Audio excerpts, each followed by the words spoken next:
What's up, people? How y'all doing?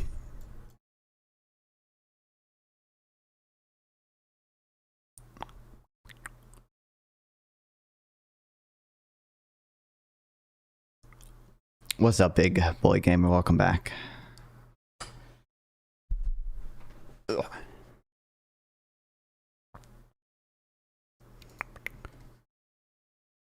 What's up, Starfears? I'm quite doomer at the moment. I can understand that one. I can feel that one.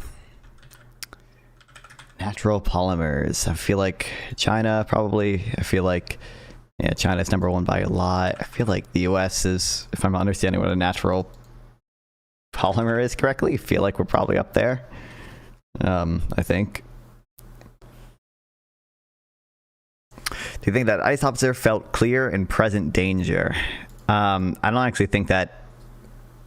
I don't even think that technically matters, because it's supposed to be like whether or not it's a reasonable officer would, right? Like it's a reasonable and a standard. Like you can't just like if you're someone who just like really like hates trans people and like you see a trans person walking by you on the street, like you can't just like be like, oh, I felt like clear and present danger. I thought they were gonna molest my kid, because it has to be reasonable. But I don't I don't think a reasonable officer there would have felt that way. I don't think so. But like I don't know. I mean, productivity growth is good, I guess. Yeah. I mean, it's been pretty consistently good. Immigration attorneys used to tell me that ICE views vehicles as deadly weapons. Anything like any rights are the most limited inside of them. anything can be a deadly weapon, right? I would assume like the probability that something can be used as a deadly weapon is like, or would actually be deadly if used, like would be relevant. But like, I don't know, I'll go over it like more specifically in a second. I don't know, like super hardcore opinions on like the actual like legality, like the details of the legality, I guess. Like I'm fine saying, like, I feel like he should definitely be indicted. He should definitely be like put on leave or whatever. I think that is like very reasonable. I think it's impossible that if it went to trial, he could have a coherent case for like self-defense or whatever. But like, I don't like, even if it's not murder, right? I think it's probably something worth firing him over, right? Like it's probably, I think there's a good chance that it is murder. I think I would put like less than 50 that he would actually be convicted if it went to trial based on murder. Yeah, I've seen this Easy Money, but I think I would. I don't know, like I don't know what the statutes are exactly, but like it feels like even if it's the case, like let's say you're right or whatever, he felt clear and present danger, right? Or not, maybe you're not necessarily claiming that, but like even if he did, you know, like what are the standards for like involuntary manslaughter, right? He got pushed back like 2 to 3 feet. No, so I've seen this video is like incredibly blurry, and you're using the even more compressed version of it. I've tracked down as original of the video that you can get. Hold on, I'm doing this first. Germany.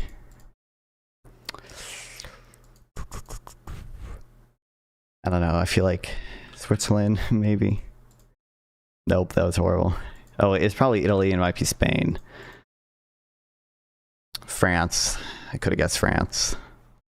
Austria would have not have guessed that.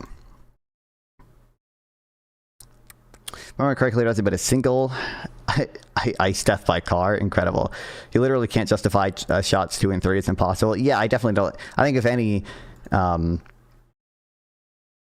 the second and third shots were not justified. The only defense of that I could see, it's like they happened like so quickly together that like he wasn't thinking, or it should just be viewed as like one instance of a use of force or whatever.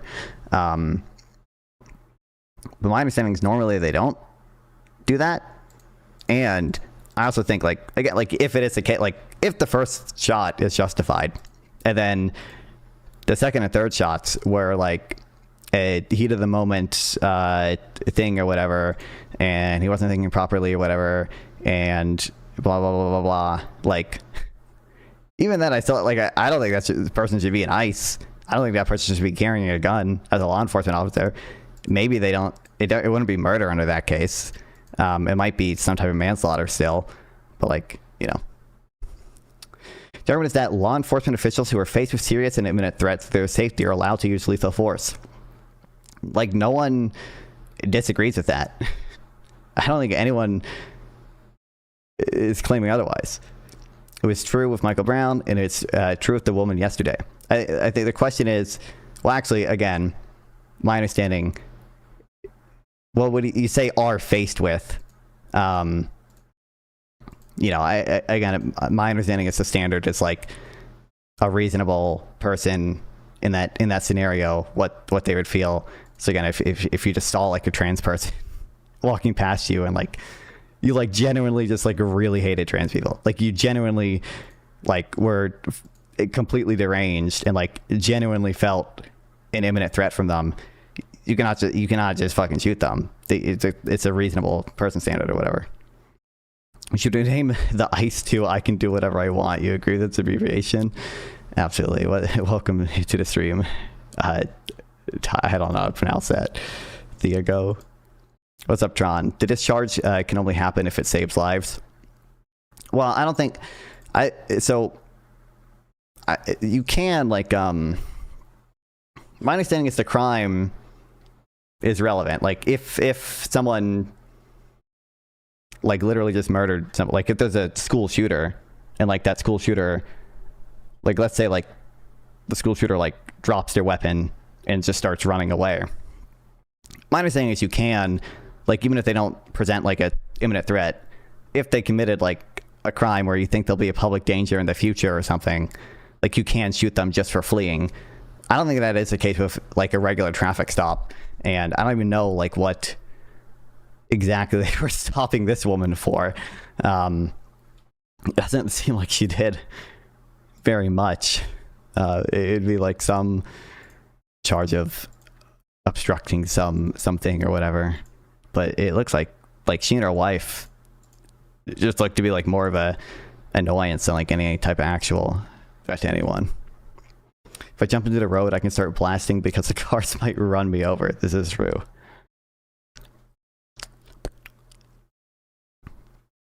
Pure olive oil, only $1 billion.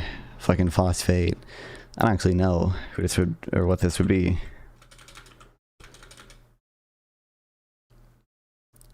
It's some raw cotton.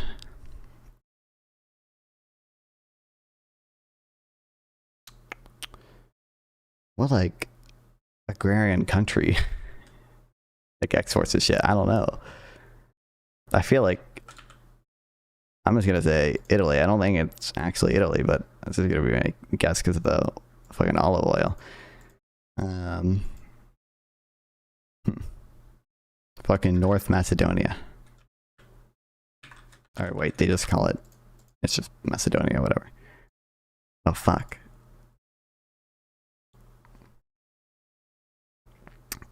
Like a boulder is rolling towards a cop and he's gonna crowd a park. Just because he's in imminent danger doesn't mean he gets to shoot the bullet. Well, sure, yeah, it has to be like, it has to also be like it has to stop the threat or whatever, which I also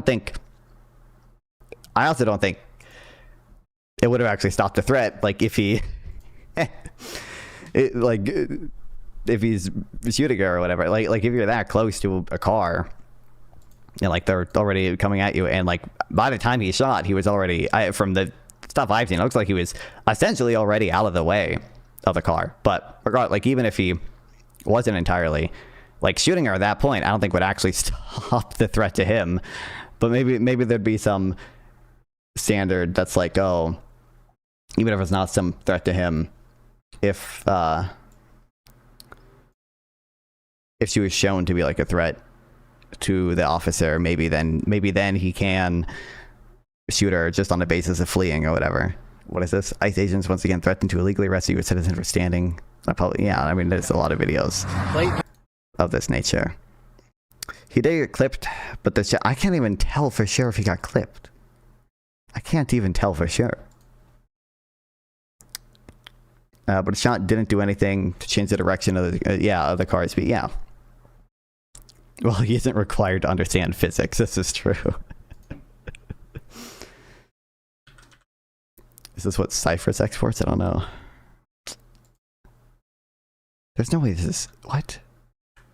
Is this fucking Israel or Palestine? Hold on, Israel would have way more shit than this.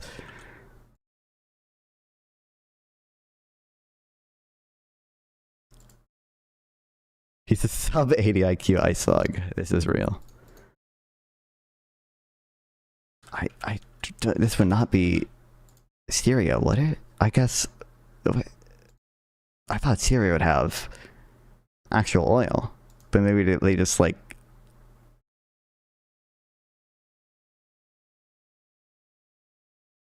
Just don't have any actual ability to extract and refine it anymore. Anyway, yeah. On the getting clipped thing, easy money. I actually did. You know what's funny? Before the New York Times did this thing where they sync up the videos, like you sent this video.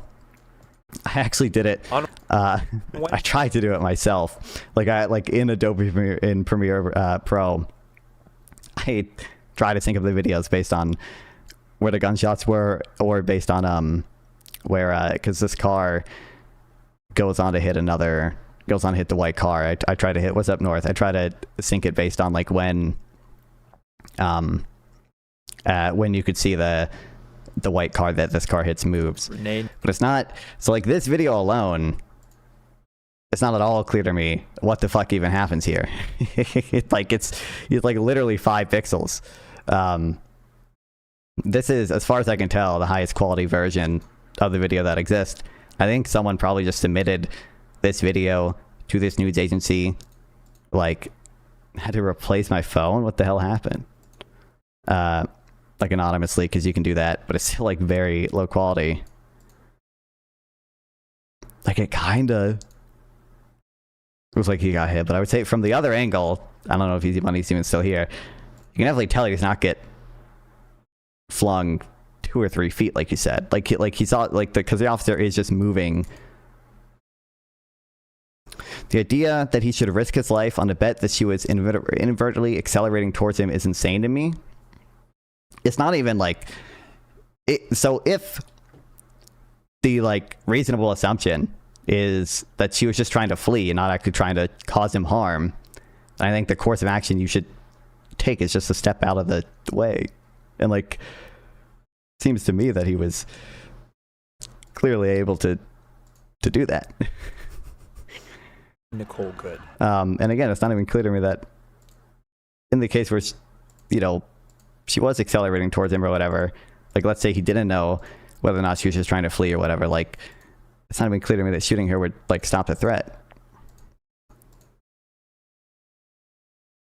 So I think this is where, somewhere in this, I don't remember where exactly. Come on, New York Times. Yeah. Like they sync up the videos. He was lucky to be alive and in the hot. That's another. Dude, I can't, like, that's another insane thing. And like, this is, I mean, this is the country we live in now. Okay. This is just the state of our country right now. It's like the fact that like, you can, people that say shit like that, Trump says shit like that. Trump's been saying shit like that for a while. But like, it's like all the, you know, I follow economics, obviously, like every time there's a new report or whatever, like the Department of Labor tweets out just some like new insane, like batshit lie about it or whatever. It's like, it's just a country we live in now, but it's so annoying, especially when like, no Cringe. Well, welcome to the stream, one Airy X. Getting out was probably faster and had a more immediate effect on its life. Yeah.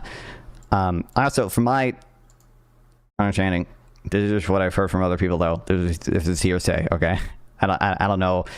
I've not done fucking research into it myself. My understanding is he probably technically was not supposed to station himself in front of the car anyway. I don't think that's necessarily relevant, like to a self-defense claim, whether or not you were supposed to do that. I do think that it's relevant to like whether or not he should be on the force, but. It does look like the agent is being struck by the SUV. But when we synchronize it with the first clip, we can see the agent is not being run over. In fact, his feet are positioned like it's so low quality away from the SUV. But it definitely does not look like to me that he got hit. It looks like he's just he's essentially moving out of the way. In fact, like he's jumping around. It's possible, like it's definitely possible he got like clipped by it or whatever. But I can't exactly tell. Feet are positioned away from the SUV. Isn't there a New York Times visual investigation? There might be. I saw. It might have been New York Times actually. I did see something of that. So. If it looks like he has to jog a little to stay parallel, yeah, it does look like, if you look at, that's why I like the second and third shots seem kind of like absolutely fucking crazy to me. Like you can see, like it looks like here, like maybe he got clipped there, maybe, but like he's kind of like, if he did, he got like flung back here, and then like he's reaching out again and like moving with the car to like what do you do? Like there's clearly no positioned away. I don't think you can say at this point there's any imminent threat to him. And now maybe you want to say it happened so quickly that like you shouldn't analyze it like that. But the fact that he, like, you can see him like take a few steps forward to keep up. Hashtag melt ice, true. The vehicle caused a slight breeze across his brow, so naturally he started blasting. Valid.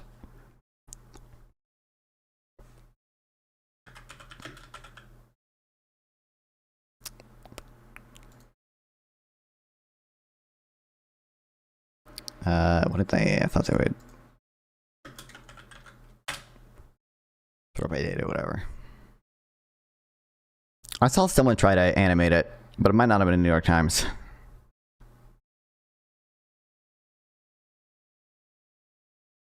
The SUV crashes and disappears from view. Also, just think about it in reverse. I don't know what you mean by that. If he was trained as police, he would know that it happened quickly is not an excuse. Well, I think I could be wrong, but I think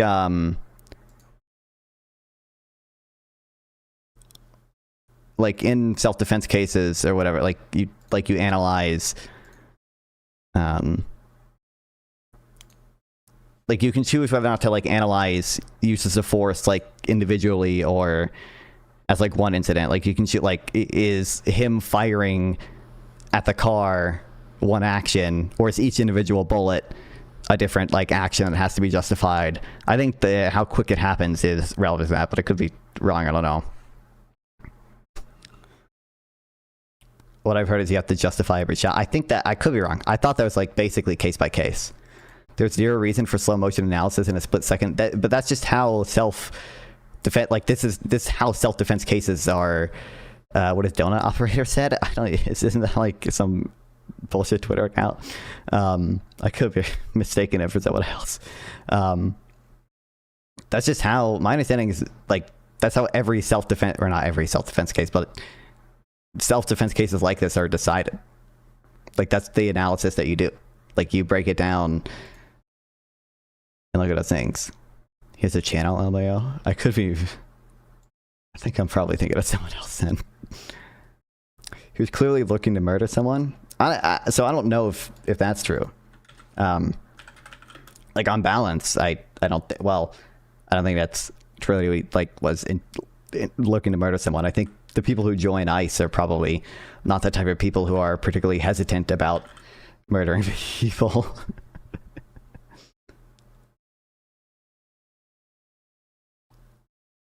Wait, donut operator or donut operator TV? Are these the same person and just one of them is a... I think these are the same person, but one of them is his main channel, one of them is his live channel. I don't think he said anything on it. I don't know who this dude is. Yes or no, was she accelerating towards him? Kind of. What did he say? She was accelerating very slowly towards him, I think. But just that fact, I don't think is enough to say that there's some imminent threat to his life, or that, because I think obviously, again, if the most reasonable assumption, as I think it was that like she was just attempting to flee, I think the most reasonable action you can take is to step out of the way. And it seems like that probably would have been like even easier for him. And then still under that, like, I think the second and third shots again, especially, are just like indefensible. And that might be like, you might be able to again make an argument that like legally that shouldn't matter as much, but what's the actual... Like, you maybe justify the shot, but you can't justify the denial of medical care if she bleeds out. Well, I mean, then I might be able to understand that. Like, it was just someone who, like, self-identified as a physician, right? Although I don't know what the whole... No, it doesn't look like any of them tried to administer medical care at all, which is fucked up, but... Like, obviously... Again, it's not even clear to me that he did get hit. But I think it definitely looks like she's trying to flee. The fact that, and I don't know this for sure, by the way, you can hear someone say go around. I think who's saying go around is her wife. Not fun. The ICE officer is literally in the ICU on life support as we speak. This was... He's recovering in the hospital. No!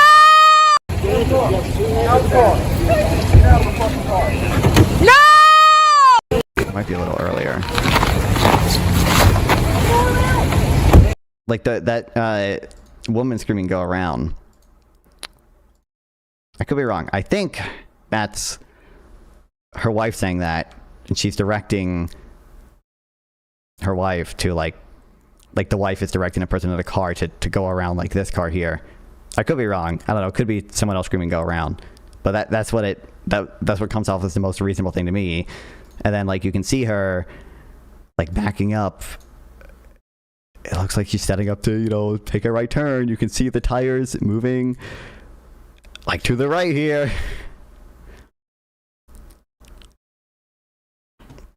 Car accelerating towards you is valid reason to shoot the driver? Yes or no? That is not sufficient. No.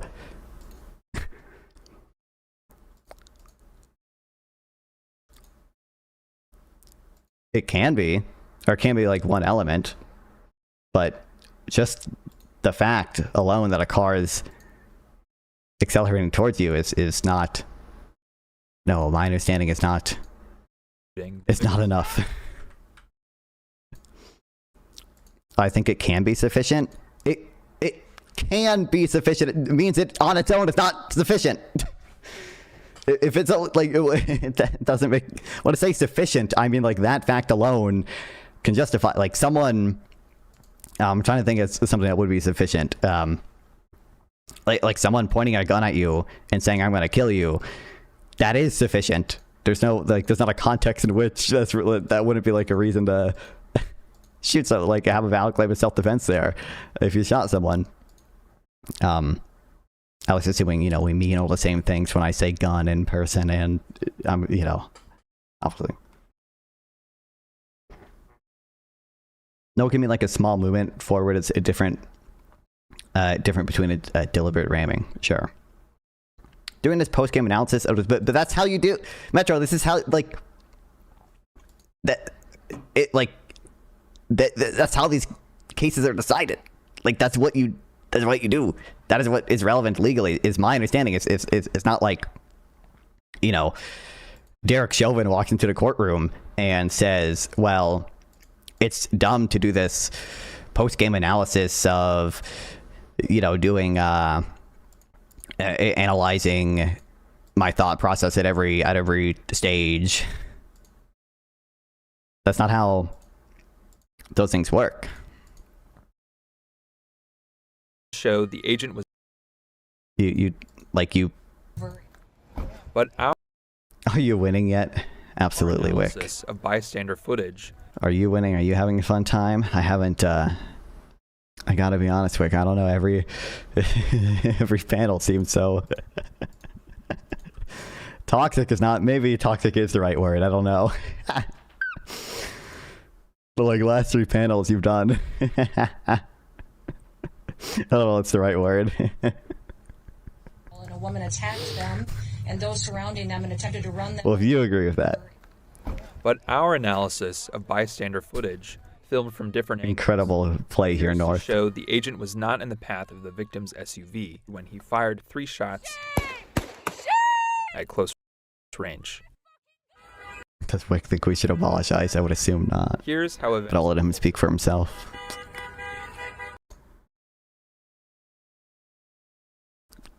This would pass all self-defense standards in a court of law. I'm not sure of that one way or the other. But like I don't believe. I think because of how high the burden is, I would give him decent odds of being acquitted or whatever, at least on murder. But I like. On balance, rather than like on a 95% beyond a reasonable doubt standard or whatever, like on balance, I would say like it's probably not a justified case of self-defense. Like if the wife was able to sue him civilly or something for like wrongful death, I don't think that he would get off on that. Because again, I think the officer should have different angles. assumed, like, the most reasonable assumption here is that she's simply trying to flee. I don't think the crime that she was stopped for or whatever, not that they specified anything, right? But like, clearly she was not stopped for like some type of violent crime that would justify shooting her on the basis of fleeing alone. There are, like I said, I'm pretty sure, like, school shooter drops his weapon and starts running, like, you're still justified in shooting him because, you know, we think that's, well, A, that might just be a grave enough crime that you don't want the suspect to go free no matter what, and then B, you think there's going to be some risk of them being like a public danger in the future. But whatever she was stopped for was not that. This was a protester? No? Yeah, but you would, like, Metro, you would agree, now maybe something could come out and I would change my mind. But you would agree that the most reasonable assumption is not that she was committing such a crime, such a grave crime, that you would be able to shoot her on the basis of fleeing. Oh, what's up, Guess You Footed This Guy? Your Honor, my client, the ICE officer, derives 1,000 times his current level of utility by committing murder. This is the world not viable. Let's listen, you just can't prove beyond a reasonable doubt that the ICE officer is a utility monster, all right? It's like normal self-defense is between people with weapons, but a car is like a bolter. Yeah, I also think it is relevant, again, Metro, that it has to actually stop. It has to actually stop the threat. And I don't think it's... I don't know how this is, like, analyzed, but it's not... like, I don't think it's wholly unreasonable to think that it would minimize it to some extent, but, like... I think it's unlikely that, like, shooting into a car 2 feet in front of you or whatever, that's like already turning, it's like actually gonna stop the threat. If I believe ISIS is a Gestapo, like prominent Dem politicians tell me, what would I do? Metro, do you think her intent was actually to run them over? Now, I think you can say her intent doesn't matter, and the officer still felt a reasonable threat or whatever. But it's pretty clear to me that her intent was simply to flee. You really suck as constitutional law. Under current rules, an officer can shoot a car fleeing when the officer's life is in jeopardy and a risk to the public. Yeah, but that's... Okay. So, like I said earlier, my understanding... I'm not a lawyer or anything. I'm not claiming to be. That's why I'm being very hesitant as they got strong claims. But my understanding is, again, you can shoot someone solely for fleeing if it is like a crime I mentioned earlier. I literally gave the example of the school shooter dropped his gun, started fleeing. Like, you could shoot them on the basis of fleeing. You are wrong? What am I wrong about? But, like, if you just pull someone over for a traffic stop and, like, they just ran a stop sign, right? And they start fleeing, like, you can't simply shoot them on a basis of fleeing. I'm saying you're saying the officer had a duty to figure out her intent. No, I'm saying whether her intent is irrelevant to how reasonable the threat is, right? Like, if she didn't intend to do this, or like intend to run someone over, that does change how reasonable it was to assume that she was going to do it. And I think, I'm inferring her intent based off of the stuff the officer could also see. Not for the special needs, she was obstructing. I could be wrong. I could be wrong. Okay, I don't think you can shoot someone fleeing solely on the basis of obstruction of justice. Okay, I don't think that reaches the threshold. Okay, if you can find me a case or something that says otherwise, maybe. But I don't think that's the case. Like, I don't think, what is that? What does it mean? She was parked in front of her car, blocking a convoy of ICE agents going to an apartment complex. Get your facts right. But if she's fleeing from that, I don't think that constitutes a crime such that you can shoot her on the basis of fleeing. As you're getting out of the car, the ditch, she blocked the road. That's all that was going on. Well, I think they like. I don't know for sure what ICE was. Have they specified exactly what ICE is doing? Was doing? If cars accelerating towards me and hits me, I'm allowed to shoot them in the United States. That's not sufficient. No, that like there has to be like you acknowledge there could be cases where either one, you are right, non-fawn. Of course I am. I don't know what this is. Civil case in which the Supreme Court of the United States held that Fourth Amendment, when a law enforcement officer is pursuing a fleeing suspect, the officer may not use deadly force to prevent escape unless the officer has probable cause to believe that a suspect poses a significant threat of death or serious injury to the officer or others. And I don't think simply, even if she was obstructing justice, which I don't actually know. I'm more familiar with the term obstructing of justice when it comes to like sort of non-violent, like physical, like direct act. Like it was obstruction when like Trump ordered his, fucking driver to like move documents in order to not comply with the subpoena. I don't usually hear the term obstruction of justice applied to like people, for example, getting in the way of ICE officers, like physically and stuff or whatever. I think usually that's something else or whatever. That's like interfering with some official operation or something. I think that's a different thing. But regardless, I think either of those is sufficient to have the standard applied. Like the instant someone hits you with an accelerating vehicle, they become a deadly threat. Do you really not? It's obvious. Okay, so obviously you do not agree that literally every instant someone hits you with an accelerating vehicle, they become a deadly threat. Because you're not justified in shooting. And again, it has to actually, that's still not sufficient because it has to actually stop the threat. If let's say if someone hits you with an accelerating vehicle and then let's say your foot is broken or something and they start driving off, I don't think a law enforcement officer is justified even in that case of shooting the shooting the vehicle as they flee. Unless you might be able to say, maybe you can infer from that, yes, it is non-fun, you know nothing, that obstructing justice is sufficient to show that you have probable cause to believe the suspect poses a significant threat of death or serious physical injury to officer or others. What's up, Vegan? I coincidentally got into this story since I live 30 minutes from where this happened, and then this guess who farted. This guy has no fucking clue what he's talking about. There are angles of what happened where the person was being told to leave the scene from one officer, and then another officer was telling him to leave the car. Mm-hmm. And so she was given contradictory orders. Leave the scene. Yeah, I have heard.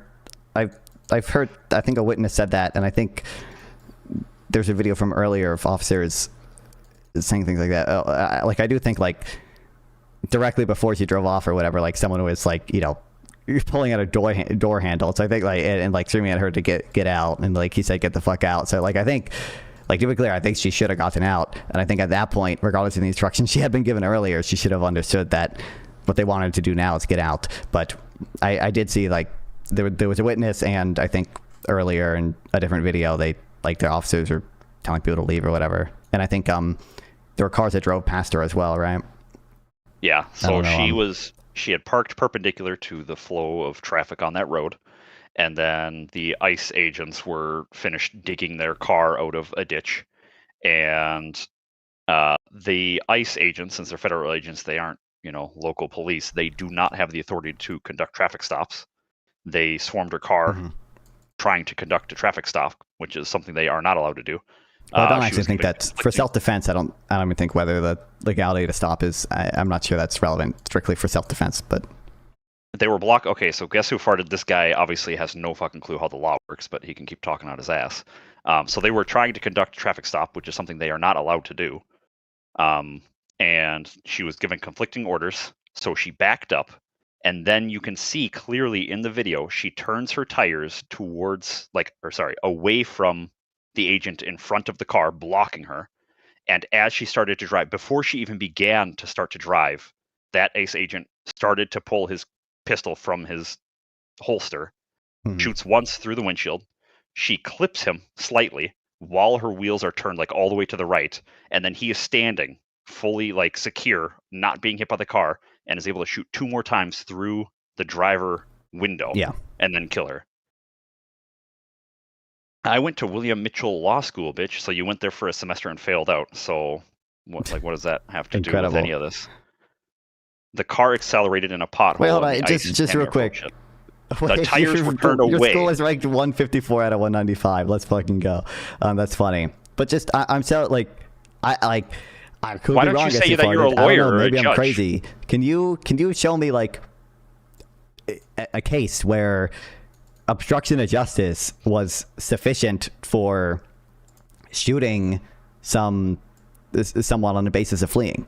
And to be clear, not like a case where like they had done other things and like they were also charged with obstruction. Like they didn't like do murder and also try to obstruct justice to cover up their murder like investigation or something. Like something where the obstruction of justice was the thing that was sufficient for shooting them as they were fleeing.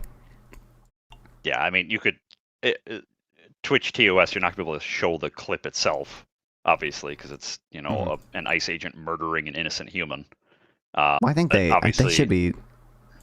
I don't know. I think it's not like that graphic. I think they should be fine fit. I thought that people played it, but no, I mean it's somebody shooting a gun 3 times at another person.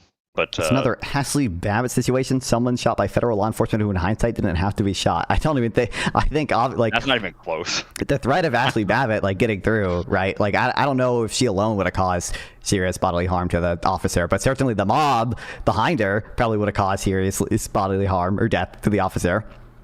Shooting Ashley Babbitt clearly did actually stop that threat, and he was also protecting other. I don't know the exact. I don't know what time she was shot, so I don't know who was still in the Capitol building at the time. But like he was protecting the people in the Capitol building at the time as well, who the mob presumably also would have done, some injury or harm to.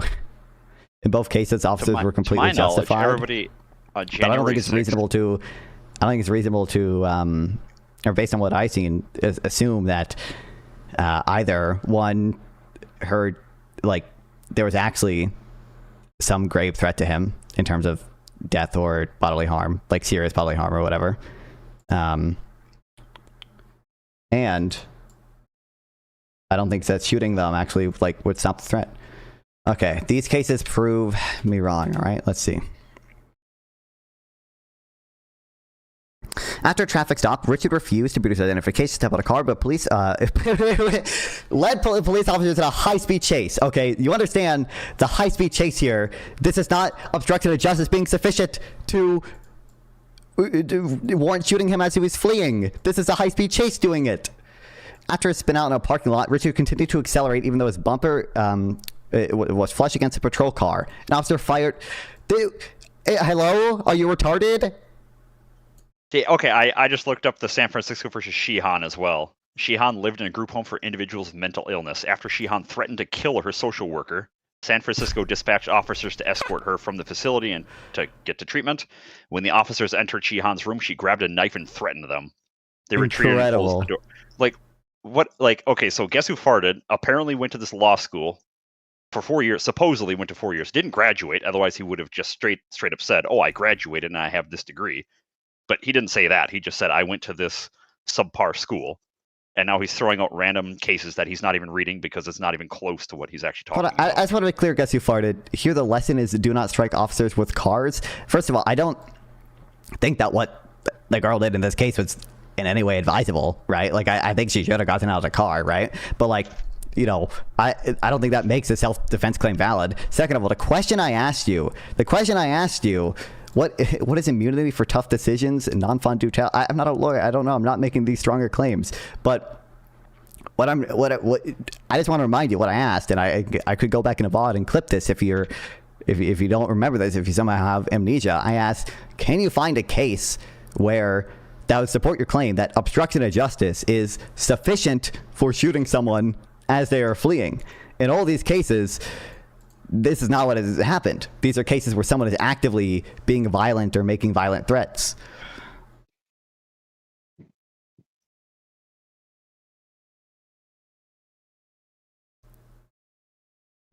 You have to understand, the 154th ranked law school, they teach you that if you can murder anyone if you want. They cause you to experience a breeze you didn't consent to. This is true. I gave you them retards coffee here. Okay, so to be clear, I looked at the first two. If I read, so I just like glanced at my screen, and what I see: terminated a high-speed pursuit of a respondent's car by applying his flesh bomb to the rear of the vehicle, causing it to leave the road and crash. Respondent was rendered. This is not. You understand? You fucks and morons.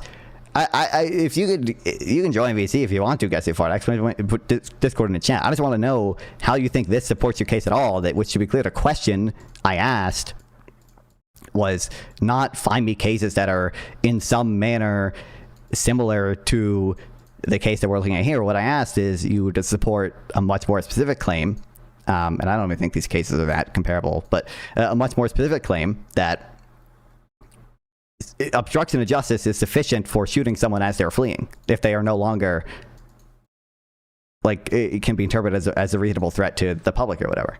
Yeah, and this is back in 2007. Police, like, countrywide have changed their policies on high-speed chases. Like, my wife's a cop, and they are no longer allowed to engage in high-speed chases. Why can't you just answer my questions, Guess You Farted? I don't even know what he's using Chat GPT and searching, oh, give me a case that says this. But they don't even say anything. 3-point turn equals high-speed chase, apparently. Well, apparently.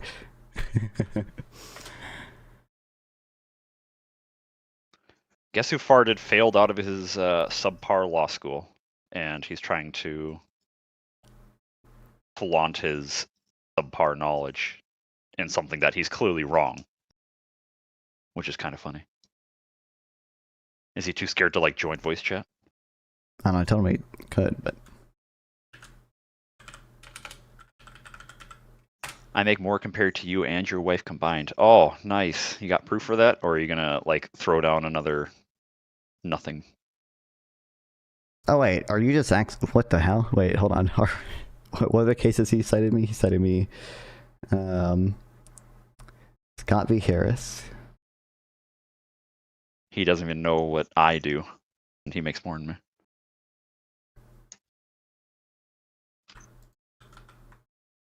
Oh, I think he actually just got all the cases from this website.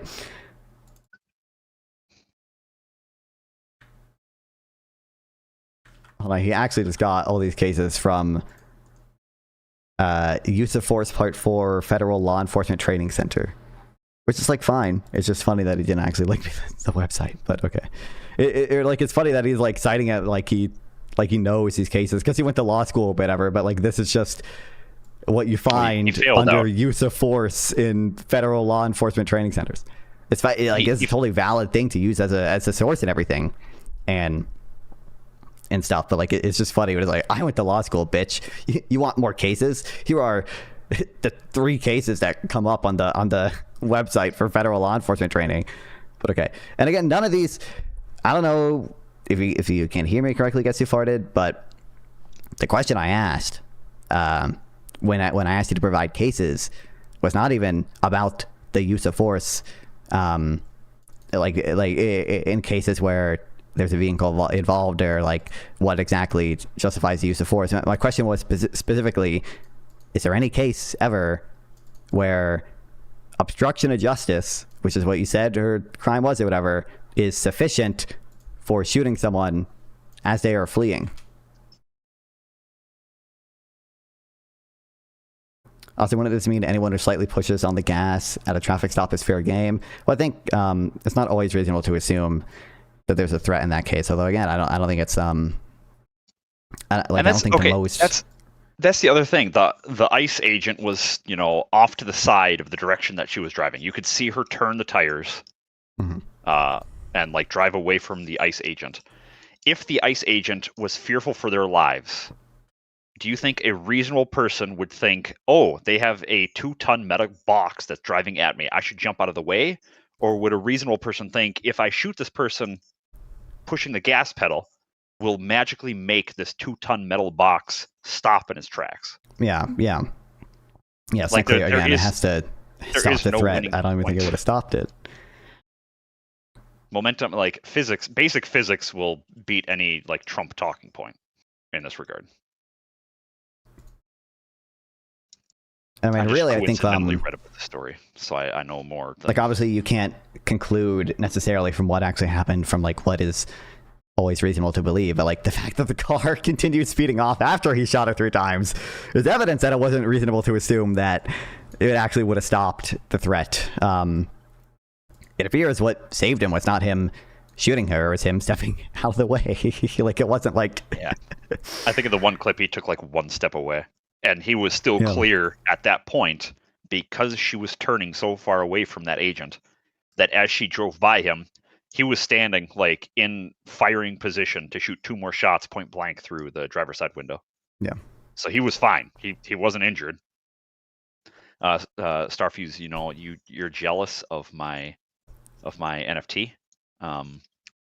But back to the point, there is literally no case that exists for this ICE agent. The only thing that's going to happen is that he's going to be let off scot-free. And I mean, just going to like hide everything. I doubt they're gonna fall back on, the cartels are putting bounties on doxing information on these agents because there's apparently, you know, substantial evidence that there are cartels that exist like Latin Kings or whatever that are putting $10,000 if you dox, or like $2,000 if you dox the information of an agent, and they'll pay you for it. I don't know. I mean, the state could charge him, but I don't know like what. I don't know exactly what that process would look like though, because he is a federal agent. So like, I don't know like what. I don't know if it's like inherently a federal thing or whatever, or if it. That's what they're gonna fall on. That's what they're gonna pull back to. Yeah, I don't know. Yeah. It's a shame that you know, Trump's fart sniffer left. He didn't want to engage. He went to this subpar law school for a few years. Never got a degree. Otherwise, he would have said it. He would have said that he has a degree in something. Yeah. Okay. Well, pretty sure Guess Who Farted this guy left. So I don't know. I think I want to cover some other stuff that I care a little more about now. So that's me telling you to leave. Get the fuck out of here. Bruh, you don't want me to be here for another couple seconds. I hope ICE stops you. I'm gonna call ICE on you. You want me to be here for Can I say that on Twitch? You want me to be here for a few I love you, more vegan. moments. But I want to. You want me to be here. You want me to be here for a few more minutes. A few more minutes? Minutes? Yeah, just while you do your thing. Oh, okay. What's up? Tigana's a boy. Oh, bye, vegan. For you. Talk about silver. Is silver still going up? I know we're gonna talk. I'm gonna do my economics now, okay? Until we're gonna keep getting distracted or whatever, but now Christina will hang. Huge crowds chants in Foley Square in New York City. Also, save a life, kill an ice bay. Says the Canada protesters. Protest the killing of Renee Good. Protesters are dumb as fuck. Literally what Stephen Miller wants. Yeah, it's unfortunate.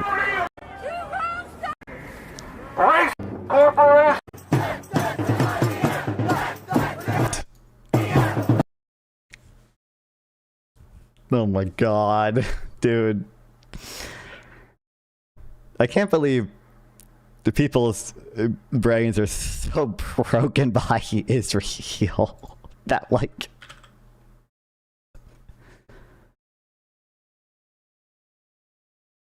we do shit like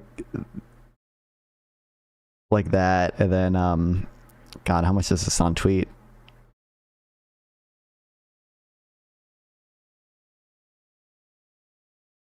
United States to Israel. This is straight up on the IOF operates in the West Bank. Oh my god.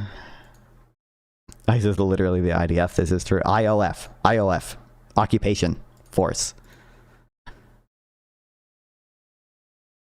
Oh my god. Like, I don't get it. My whole life I've seen that the cops and security forces just go back to their car and engage in a chase instead of shooting the person, but it wasn't even a high-speed chase, so it doesn't even apply for the ones claiming she was speeding. Well, yeah, it doesn't, like, it gets too far to this guy. I don't know if he, has some auditory issues. I don't know, because I very specifically asked him, because he made a claim that, obstruction of justice, the crime that she supposedly committed. And like I said, I'm more familiar with obstruction of justice with regards to like non-violent things, like I mentioned, a Trump case or whatever.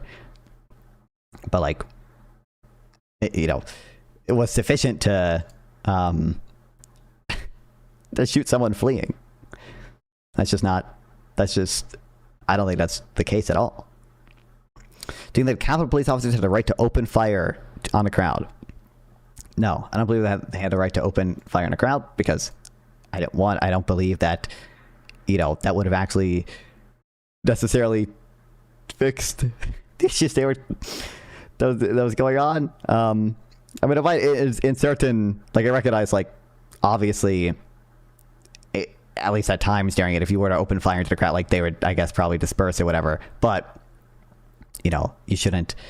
It's almost like a like rioting alone. Obviously, it's not a case where, like, you can just open fire into people, right? There has to be some threat to life or bodily injury beyond it that justifies, like, seizing your life. And it's almost like it's like a fucking pre-crime to say, like, because you are engaging in rioting that, like, might in the future lead to this type of threat, like, we're just gonna open fire. So no, I also think beyond even the legality, like, there's probably some moral obligation essentially to take sort of as least violent as an option that you can, right? Like, tear gas is preferable to rubber bullets, and rubber bullets are preferable to you know, or actually, I don't know. I mean, tear gas might be more harmful than rubber bullets even, but I don't, that's not my understanding. But, you know, rubber bullets are preferable to actual bullets. My main issue with ICE isn't even the opposition of illegal immigration. It's that it's not even, I mean, ICE, they're not actually border enforcement, right? They do internal deportations. They focus on people internally, obviously. They don't do due diligence to make sure the person's an illegal immigrant. Yeah, obviously. Yeah, they don't care about making sure that they live a good life in their home country, and they essentially have a scorched earth policy when it comes to a ton of innocents getting caught and stuff. Yeah. Such as, it's not even, like, obviously ICE is the enforcement mechanism for that stuff right now, but, you know, that's policy set by the administration. You know, it's Trump invoking the Alien Enemies Act and allowing ICE to do stuff like that. A mob surrounding you sounds more reasonable with regards to, what, open firing or whatever. Tear gas might be, like, recognize tear gas is effective. I'm saying, like, I don't know, like maybe people would prefer to be hit by a rubber bullet than tear gas. That's just what I'm pointing to when I say, like, you know, you have some obligation, or, like, there's probably some minimum obligation to, like, take the lesser violent option if that's available. Regardless of even if there is, like, a valid self-defense claim, because you can probably have, like, a valid self-defense claim, but nonetheless, like, there might have been more, like, non-violent options available. Like, isn't there a standard for the duty to retreat or whatever? Oh, what's up, Patrol? I have 2 rubber bullet guns. They are Kino. They shoot little rubber balls or pepper balls. Yeah, but I don't, like, I'm pretty sure the rubber bullets that police officers use and stuff, like, that is a like, those actually can fuck you up.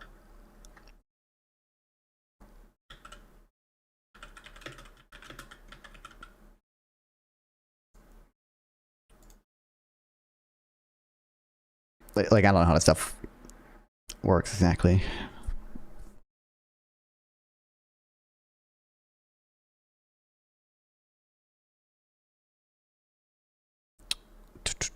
Must be addressed if criminal defendants are to prove the conduct was justified. Okay. Depending on the state of criminal defendants have to prove a minimal time period of safe retreat. So this is not exactly what I'm talking about then.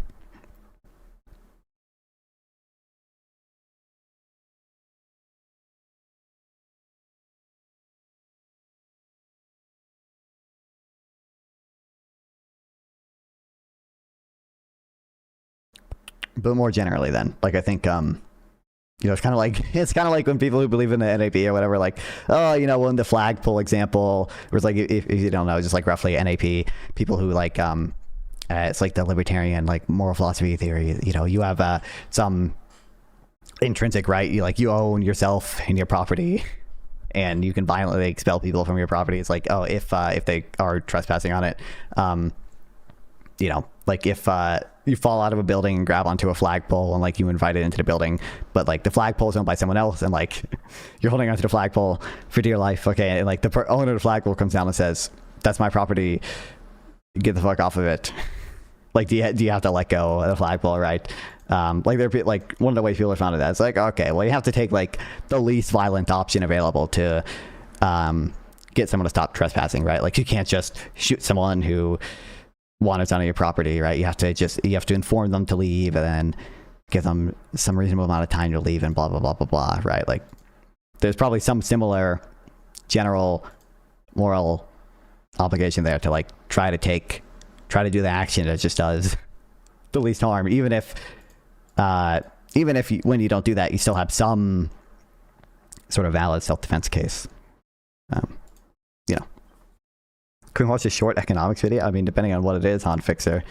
You know, if we stop talking about this shit, what's gonna get to economics? Okay, we will get to it. Thing is, I feel like if we remove Trump, I don't see the main ideology person. Oh, him as the main ideology person. I think the glue holding together multiple groups, ideological groups. Eventually, someone, probably Vance, will become that glue. Yeah, I don't know exactly what will happen, but I do think like Trump just has a better cult of personality and stuff than other people. So like, I think there's some reason to believe that. Whatever. Keynesian economic theory. I have no clue what the hell this would be. What the hell is this? Is this a podcast? Is this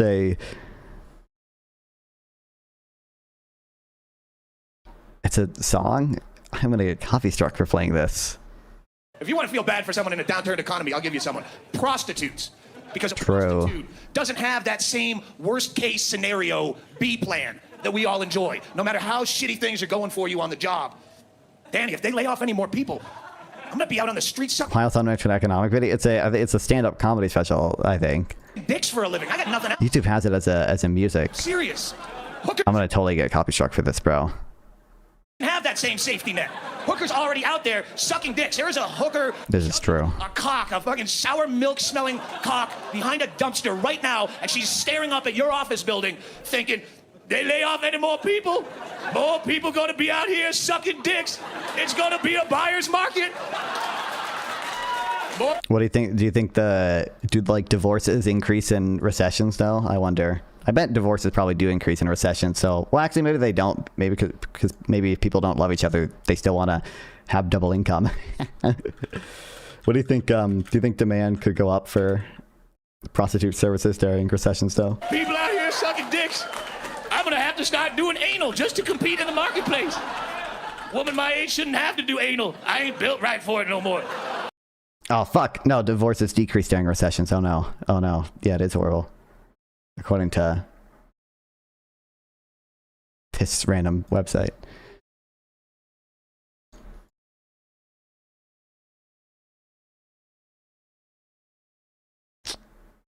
Damn.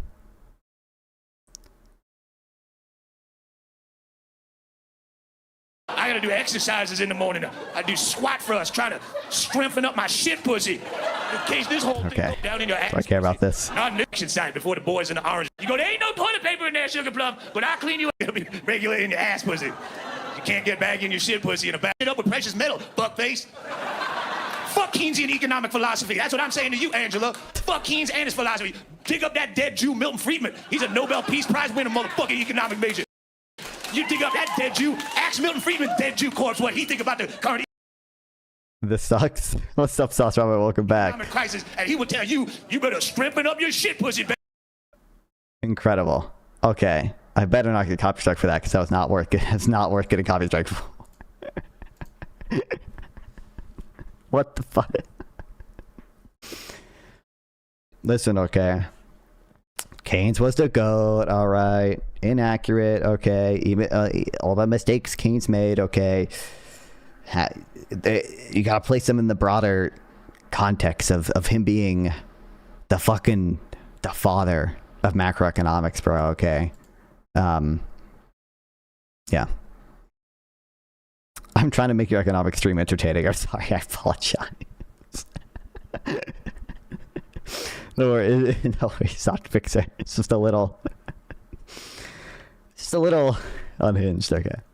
Although Friedman obviously had, I mean, there's a reason Friedman's still so widely known. I just think it's academic work is pretty decent. I think some of the, it's more like the memes of Friedman, like the memes of his ideas are bad, and to some extent you can say the same with Keynes, but you know, like just like I've read Milton Friedman, Atomic Souls. I know so much about economics, and minimum wage is so clearly bad for, you know, that's gonna raise unemployment, and you should really read some Milton Friedman on this, bro. I just realized this is like whatever. Okay, I can. It's a little misaligned, but fuck it. Anyway, we're in economics. It's like some microeconomics. Same type of business providing the same service in the same building. Another convenience, home, healthcare, aid, Inc., and child-friendly space. All these companies get money from the government. Why would you have the same? Oh, John Thomas, thanks for coming a full fauna for 2 months. Or I think that's how YouTube's saying you're resubbing, right? I think. But I appreciate it, John Thomas. Hell fucking yeah. I appreciate it. Oh, this guy? Yep. Nick Shirley, the best journalist of our time. Same company, essentially, inside of the same building, door to door. Right here, Queen Home Healthcare. It just does not. You ready for this? Nobel Prize incoming, okay? Nobel Prize incoming. Minimum wage is racist. It says we don't want those types of jobs. People do in the third world, and it's discriminatory in that way. I mean, minimum wage is actually racist, okay? Because I think it does. My understanding is minimum wage does actually affect, like, increase unemployment or disemployment, rather, via, like, reducing hours and not just, like, layoffs for black people more than it does, like, white people. I think that is true. I know it does for disabled people. There was that paper that came out on it that was like, you know, disabled people are like actually people with severe disabilities are like really fucked by minimum wage laws, minimum wage increases. But I mean, I think the border enforcement we do is obviously much more discriminatory than just the minimum wage laws. But have you ever listened to Walter Williams? I feel like I recognize the name, but I don't believe so. Okay, anyway, a Nobel Prize incoming. Just does not make sense. If you were trying to operate a business, you'd want to have less competition. But here, they have all of their competition right next door. Same. Like, bro. This is not even close. Okay, to the worst crime Nick Shirley has done, or whatever. Not even close. Like, I mean, Nick Shirley's Nick Shirley. I don't know what you guys want me to say. He's like obviously totally incompetent, totally bad faith, lies about fucking everything. Okay. Does not do any real investigation. Like, I don't even want to say, it's not that he lies about everything. I think he does lie about certain things, but it's not fun simping for scammers now. I don't even mean by that. But I think he did lie. Like, he did lie about the time, for example, he went to the that fucking daycare, the original daycare, right? I believe he just totally lied about that. Never shown that he lied. But, like, why does this guy think every other business like clusters together? Like, it just doesn't make sense why these two mattress stores are placed next to each other. It just doesn't make sense why these two gas stations are next to each other, or why all these restaurants are next to each other. Like, it's because like like they teach this in microeconomics. Like, it's pretty like basic like game theory in the sense that if you're not right next to each other, usually, like, as an individual, you can always improve your position by moving yourself somewhere else. And it's only when you station yourself right next to the other business that you keep, like, as an individual, you can't move your location. You can't improve your position by by moving and getting more market share. And like there's a really like Nash equilibrium company location. What game theorists call a Nash. Like I believe we were literally showed this video in my microeconomics class. Now we'll see if I get cop strike for this. Who gave this retarded camera and microphone? Ban Nick. This is true. I can't believe. I can't even believe like the vice president knows who Nick Shirley is. And I think Donald Trump probably does too, right? I don't know if Donald Trump has directly acknowledged Nick Shirley, but I can't even believe they know who he is, let alone they're want him to be awarded with shit. Like, oh my god, kill me. Wouldn't you guys like lower cost radiator replacement? What the fuck? I could in Jamaica. I knew this guy in Jamaica who made a whole living taking old worn out radiators and fixing them up. And we don't have businesses like that here because minimum wage aren't economically viable. Oh, I mean, I don't think that's. I'm not sure that's really the only reason. I'd imagine like the opportunity cost is just high enough for most people that that's just not a valuable use of their time, and it's better either investing in their skills as a student or doing a skilled job. Why do grocery stores, auto repair shops, and restaurants always seem to exist in groups instead of being spread evenly throughout a community? While there are several factors that might go into deciding where to place your business, clusters of similar companies can be explained by a very simple story called Hotelling's model of spatial competition. Imagine that you sell ice cream at the beach. Which is just like, I want to say it might be later than this, like 1930s. We answered this. Is 1 mile long and you have no competition. Where would you place your cart in order to sell the most product? In the middle. The 1/2 mile walk may be too far for some people at each end of the beach, but your cart serves as many people as possible. One day you show up at work. Oh my god, it was even earlier, I think. 1929. Just as your cousin Teddy is arriving at the beach with his own ice cream cart. In fact, he's selling exactly the same type of ice cream as you are. You agree that you will split the beach in half in order to ensure that customers don't have to walk too far. You set up your cart a 1/4 mile south of the beach center, right in the middle of your territory. Teddy sets. We need to watch this whole thing. Like the relevant thing. In the middle of Teddy territory. This is them being spaced evenly, but like both of them individually can gain more market share by moving, and they show them doing that or whatever. Early and set up right in the center of Teddy territory. When Teddy arrives, he sets up just south of you, stealing all. Like for any other positions here, where they're not clustered together, and you take them as an individual, one of them can improve their positions. At least one of them can improve their positions by moving locations back to back until they are right next to each other in the middle. Because then there's no action. Like, what are you going to do? This isn't the middle, is it? But there's no action either of them can take to improve their position here to get more market share of the beach. You can improve your position. And same thing works for more complex stuff as well. What do you think of free community college? I don't know. I mean, intuitively it seems like a good idea, but like I don't know how expensive that would be, and like I don't know. Some of it might be a little dependent on me thinking more about the singling model of stuff, right? And I guess I haven't fully made up my mind on it. I would lean against that idea generally, but for that being like the biggest thing generally. I do like at my school, like my high school, you could take community college classes, and if you took a certain number of community college classes, they would just like give you a scholarship to the community college. I do like that. Did like that, but if it is free, why would the teachers teach classes? Well, free at the point of service. Obviously, it's taxpayer funded. Community college is like $1,000. I mean, community college is obviously very cheap, and then like even like you can get financial aid for it as well. So it's definitely easy to get free community college if you need it. But Massachusetts, where I live, their community college is free. Well, that's because you live in the most socialist state, Massachusetts, where they have all the they did the ACA shit, okay? They did the socialized healthcare, and apparently you guys have free college, okay? You live in the socialist hellhole in Massachusetts.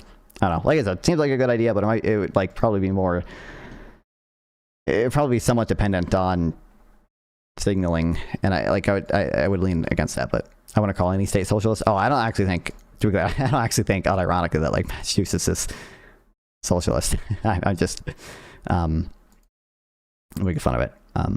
Yeah, Massachusetts is stagnating because of stuff like this. I mean, I might maybe be able to be convinced on a broader scale, but I don't believe that free community college would be a major contributor of that. But maybe I'm wrong. I hate doing business with people in mass holes. What's so wrong about mass holes? I was at grants. It was basically free everywhere. Well, yeah, my understanding, I mean, community college is cheap to begin with, and if you fail at the FAFSA and get aid or whatever, you can go to community college for free. That's basically my understanding. Socialism is when we tariff non-fun and us, the chat, get rich. This is true. Speaking of tariffs, I hate text debates so much, so I'm doing this shit. Yeah, everyone is broke. It's a Pell Grant. Yeah, actually, can you get Pell Grants for community college? Oh, you can.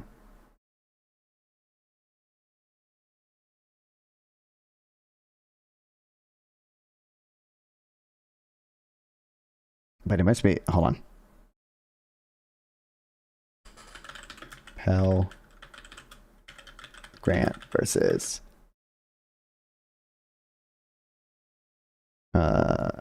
I think I'm confusing what a Pell Grant is. Never mind.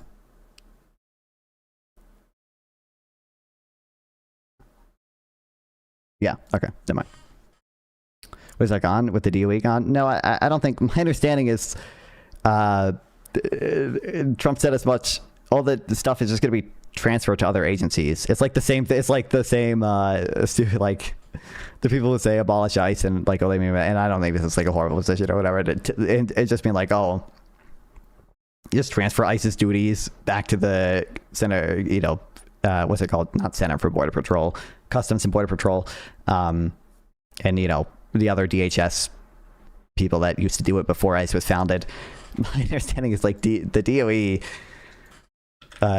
responsibilities transferred, like they're all just moved to like the Treasury or whatever.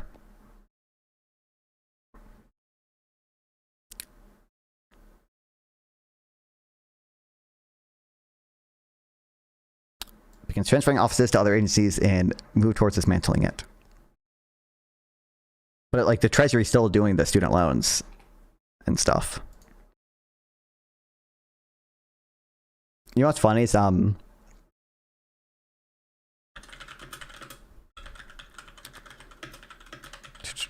think it wasn't Iglesias, but like a guest article on Slow Boring. I think because of the size of like the student loan portfolio that they held, and because of like how relatively few employees the DOE had, I think it like literally had like more like capital per employee than like any bank did. That seems like a worse arrangement for no reason. Which, the Department of Education thing or ICE?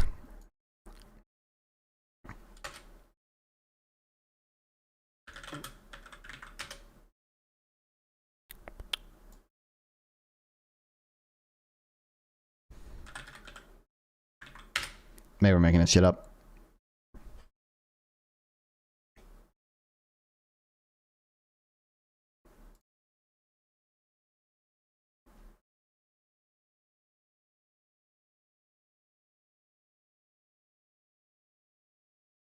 Offices responsible for distributing 120 billion each year in grants, which helps almost 10 million Americans annually. Just under 43 million borrowers. federal student loan portfolio is nearly the size of all outstanding auto loans, and for many years was the second largest source of consumer credit after mortgages. These funds are also critical for colleges and universities. In total, FSA receives just over $2 billion a year from Congress to administer the federal aid programs. Of that, around half is directed by law to companies that hold contracts to serve student loans. To put that in perspective, Citigroup has about the same amount of total assets as the federal student loan portfolio and spent more than 10 times as much on compensation and benefits in 2023. Like, it's wild. ICE? Oh yeah, like I don't know. I think like you'd want to do something a little bit further than strictly just transfer the responsibilities or whatever. But it's like certainly like I don't know what I don't know how exactly this would work. I'd want to do like some purge of like most of the people Trump hired to work for ICE or whatever. Like at least have them like requalify like some higher standard, right? I don't know how expensive or feasible that would be though. And I think part of the goal of like transferring them to other agencies or whatever would be to do some kind of reset. But I don't know. Like I don't have strong opinions on that. And like I don't know the people who support that, like what exactly their models of doing that are. But it's like not strictly just to have different names on the badge. It's to try to get at what was like pre-Trump essentially. But I think if one side sees that immigration enforcement is no longer important, that's obviously not fucking remotely what like the thing I suggested, right? Not even really suggested because I don't have a strong opinion on it. The thing I mentioned of just like transferring a lot of ICE's duties to other agencies as it was pre-2003, I think was when ICE was founded. That's clear. I don't think that's stating that immigration enforcement is no longer important. Yeah. Immigration, I think the best way to fix illegal immigration would be to severely punish companies that provide jobs to them, prevent the economic opportunity they're looking for. I mean, I think that'd actually be one of the more effective ways to stop immigrants coming here is to just make their economic outlook look worse. So they're just less incentivized to come here. But if progressive Dems were in charge, what do you think would happen? I think a lot of progressive Dems would want to like abolish ICE in some sense. Again, I don't think abolish ICE to even a lot of progressive Dems, like the progressive Dems that are in Congress, not like the normie progressive Dem. I think they would just want to almost totally abolish ICE or whatever. But I think like the normie or like the progressive Dems that are in Congress, I think they would probably abolish ICE in some respect, in that like they would not have an agency called ICE. But I think most of the duties would just simply be transferred to other agencies in the DHS. Is Customs and Border Patrol, are they part of the DHS? Customs and Border Protection. They aren't part of the DHS, so yeah.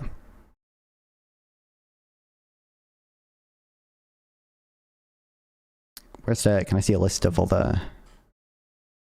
Yeah.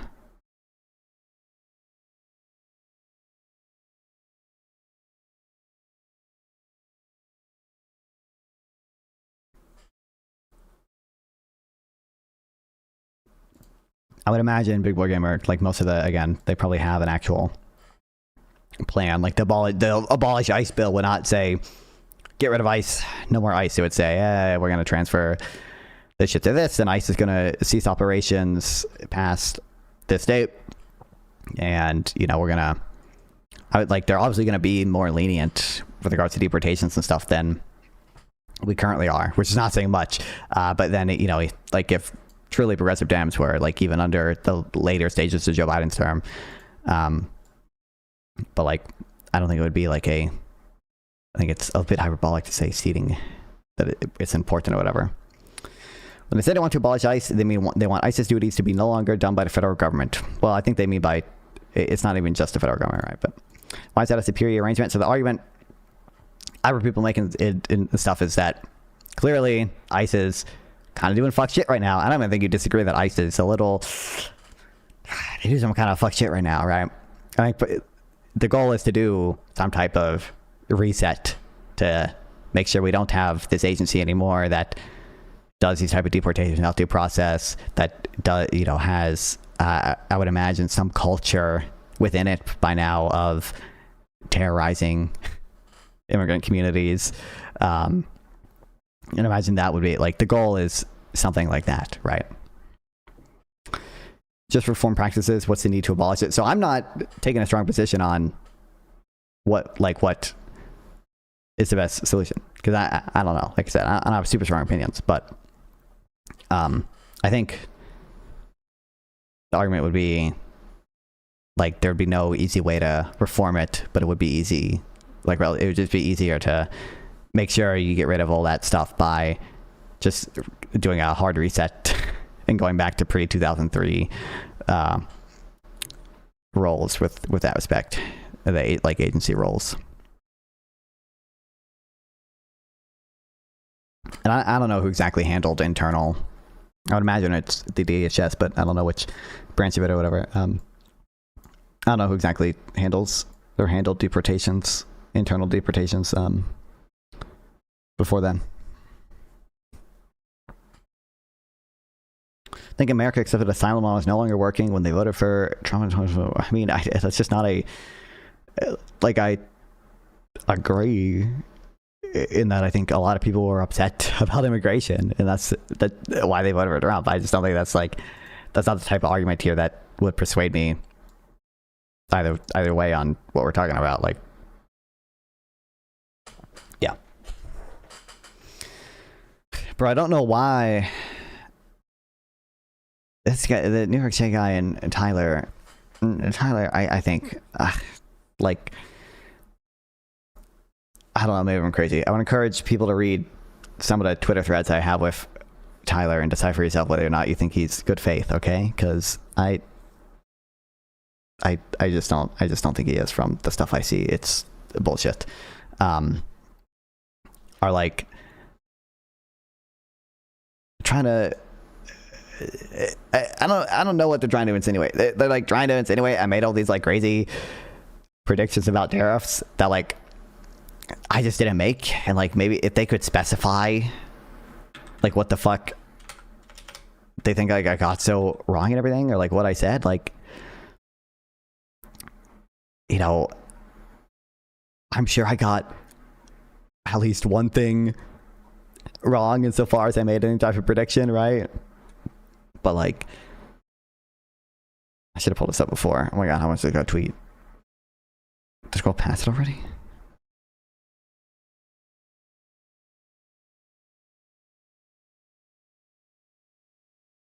Like, I can go through and like search my content. I should do it at some point. You can find a lot of clips of me saying like, oh, I don't even think tariffs are going to lead to a recession. Like, I want, like, I can't exactly. This guy's streams are horrible. It's like I can't hear what he's saying and have these clips. Like, look at this shit, bro. So like I can't even. Do we believe this? They'll constantly give local business. I can hear what he's saying, and his stream looks like shit and stuff too. To have to pay the sovereign wealth fund.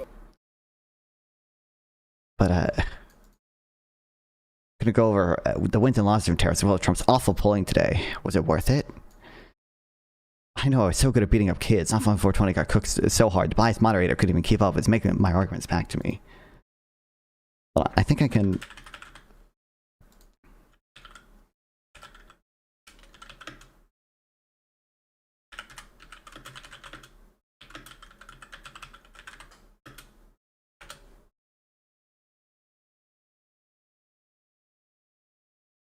I can try searching for stuff. What the hell? That's an interesting captcha. I can try searching for stuff, but I don't know what exact like phrase I would have to look up when it comes to the predictions that I made.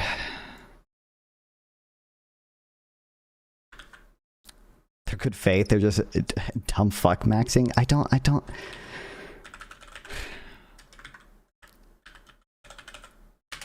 I think, like, the experience I have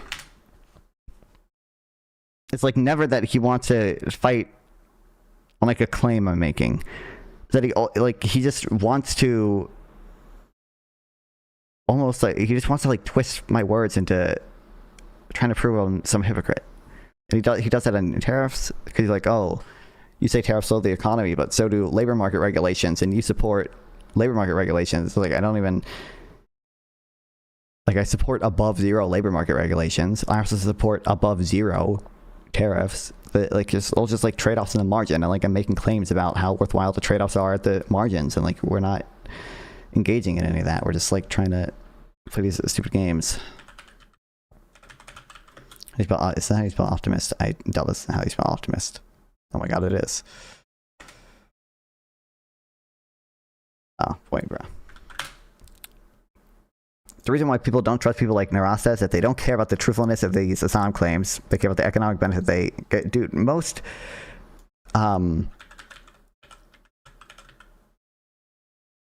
voters don't know who Alex Narasta is. Hate to break it to you.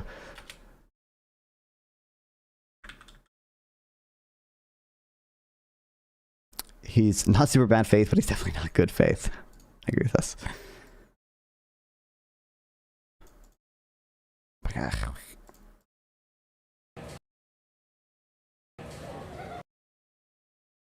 It's not worth their time to look into what industries are being protected because it's such a different. This is just me talking about rational ignorance. Oh wait, hold on. I remember this. Hold on. Oh my god. Sorry, I just remember one. Oh my god. Hold on. Just me. Hold on. Like, this doesn't prove good or bad faith or anything, but just so we know what quality human capital we're working with here. Okay. They also have all the fixed cost built out already. Like they benefit from economies of scale. There are benefits from economies of scale because Netherlands has the economies of scale built out already. They benefit from that. Sunk cost fallacy. We build it here. That's bro. That's me simply explaining countries benefit from economies of scale when they trade. We say sunk cost fallacy. totally out the door. Who's gonna hold on? Where do you think? Wait. No. No, there's so much wrong with this. There's so much wrong with this. I understand, but infrastructure is fixed cost. It's a sunk cost fallacy is what you're exposing, is what I'm saying.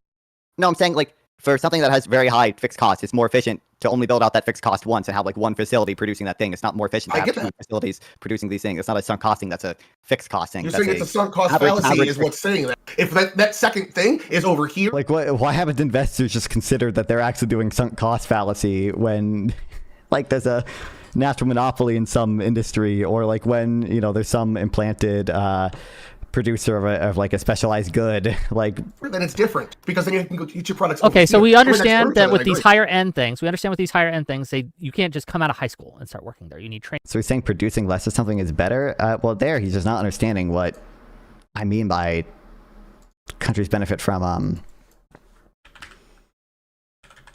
fixed cost. Oops.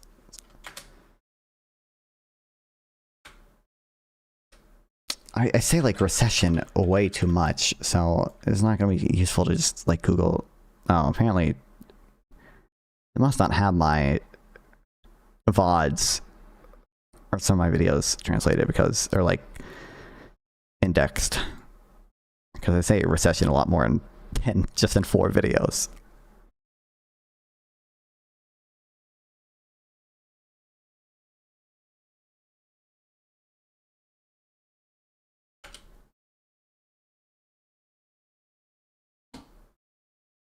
Like the New York State guy, this guy who I talked to, I think twice in VC, and now apparently doesn't do VC debates, as he's told me. And I've also followed him on Twitter. I hate text debates so much, and I hate getting a Twitter notification and some new bullshit I have to respond to, and it drags out for a day, whatever. Like Atlanta GDP Fed now forecast at 5.4%. There's probably a reason to be somewhat skeptical of the GDP now thing right now, because it seems like it's another issue with gold outflows. During the original, like right after the tariffs were announced, we sort of had the same issue in the opposite direction, where I think a bunch of gold inflows from Switzerland were making GDP Now misleading. GDP Now gold. Yeah, especially when the other side is just completely out of the realm of logic. Yeah.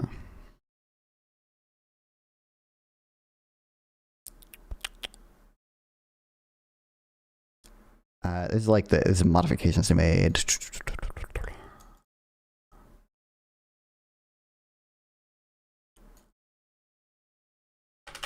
What's up, Liberty Twitcher? The tariffs will end as meaningless as they've started. There'll be very little impact in the end. Yeah, I don't like. Again, I'd have to. I'll try to find these clips. I guess.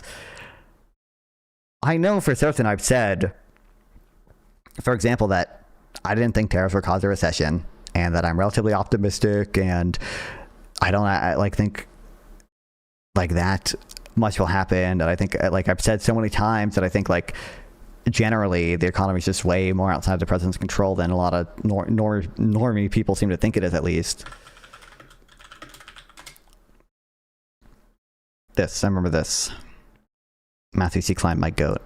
Someone gifted me $30 to buy a Matthew C. Klein subscription. But the same issue in the opposite direction, where essentially, like, there were a bunch of golden flows that were being counted on the net export end, but like weren't being properly counted on the like inventories or investment, and so it looked like GDP was decreasing a lot when it really wasn't. It did contract in quarter one still, but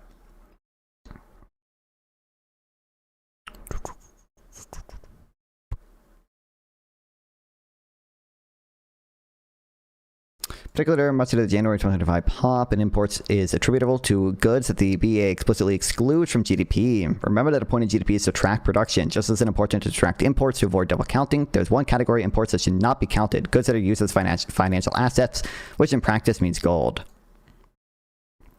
So it's being, so in that case, like, gold was being subtracted from GDP because it was an import, but it wasn't being properly added back into GDP because it's excluded from the BEA's measure of GDP because it's not actually a it's a good that's used as an asset.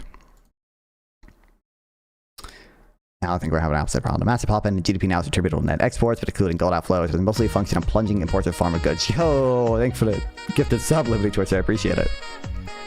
Hell yeah, brother.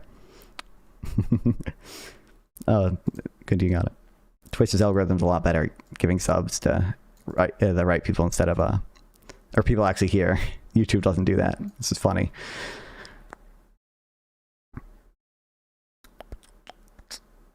Should correspond to slower or negative inventory accumulation. So I think this might just be an issue of like we just don't have the data for like pharmaceutical inventories as of now, and once it gets included it'll go back down. But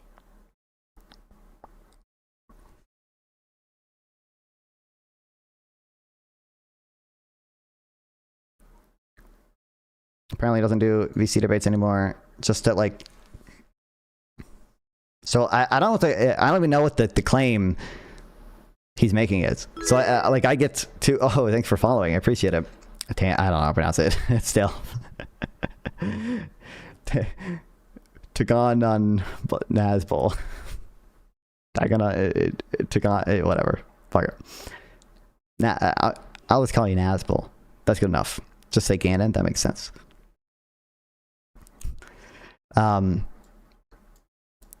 What I get from this is, one, that I've apparently said, like, made some prediction that tariffs would be catastrophic. That didn't come true. I don't think you can have to provide evidence of that. I don't believe I've done that. I think any of the predictions I did make have been largely true. Like, it's not even it's not even like, when I say like tariffs raise prices, that's not even like a prediction. That's just like something that's just like true based on all the theoretical and historical evidence we have. Like that, like that's not even like it'd be a prediction to say like, oh, I think CPI will be at this number next year because of tariffs or whatever, or like tariffs would contribute this much to inflation. But to my knowledge, I never did that. I simply said tariffs like simply do just like raise the prices of the goods that they're being placed on. And then I think implicitly there's some claim here that the tariffs are like either responsible for GDP increasing or at the very least not decreasing GDP, right? And I just don't like, you should always be thinking of the counterfactuals. What would GDP have been, you know, if it weren't for tariffs?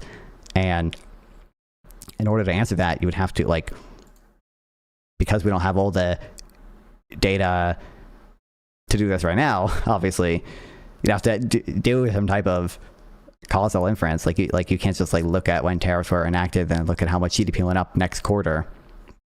You have to control for a bunch of other things, or do some. You have to have a synthetic control, or difference in difference, or do all this stuff or whatever. But like we have a lot of historical examples of that, and obviously I think you can. So I think like you can take the theoretical foundations that economics provides, right?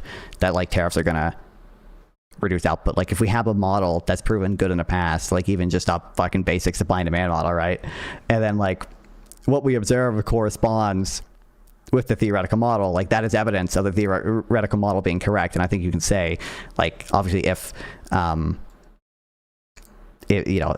basic supply and demand model predicts that goods will increase when you place a tariff on them, and then the price of goods does increase after a tariff is in place, like I think obviously you don't need a study to say very likely, right, beyond any sort of reasonable doubt that is because of the tariff, right? Like you can obviously take models that have worked good in the past or whatever, but like you can look at a bunch of actual studies and say, oh, like this is what historically we have found the effects of tariffs to be on output, as well as the theoretical evidence we have that I just mentioned, and like all of that suggests that tariffs do indeed just reduce output, and GDP would have been higher if it wasn't for the tariffs.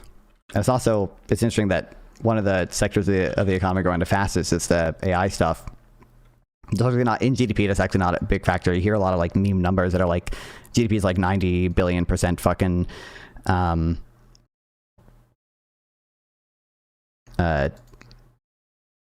AI. That's not GDP growth is not whole GDP, obviously.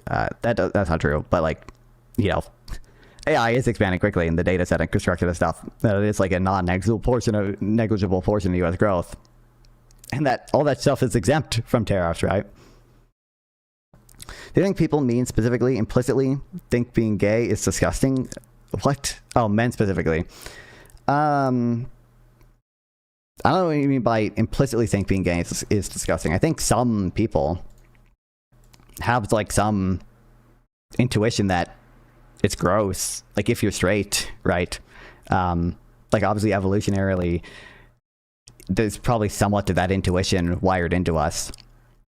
And I think depending on like the culture is going to affect it too. So if you're raised in a religious household, you're going to have some intuition, obviously, that being gay is disgusting morally, and just on a sort of more like not even a deeper level really, but like just on a total feelings level, like you might just feel grossed out by it, right? Like believe it or not, guys, okay, you're not gonna believe me, I joined a Discord base. Let's go, everyone join a Discord right now. Exclamation point Discord in the chat. A lot of cool people in there. All right. But like,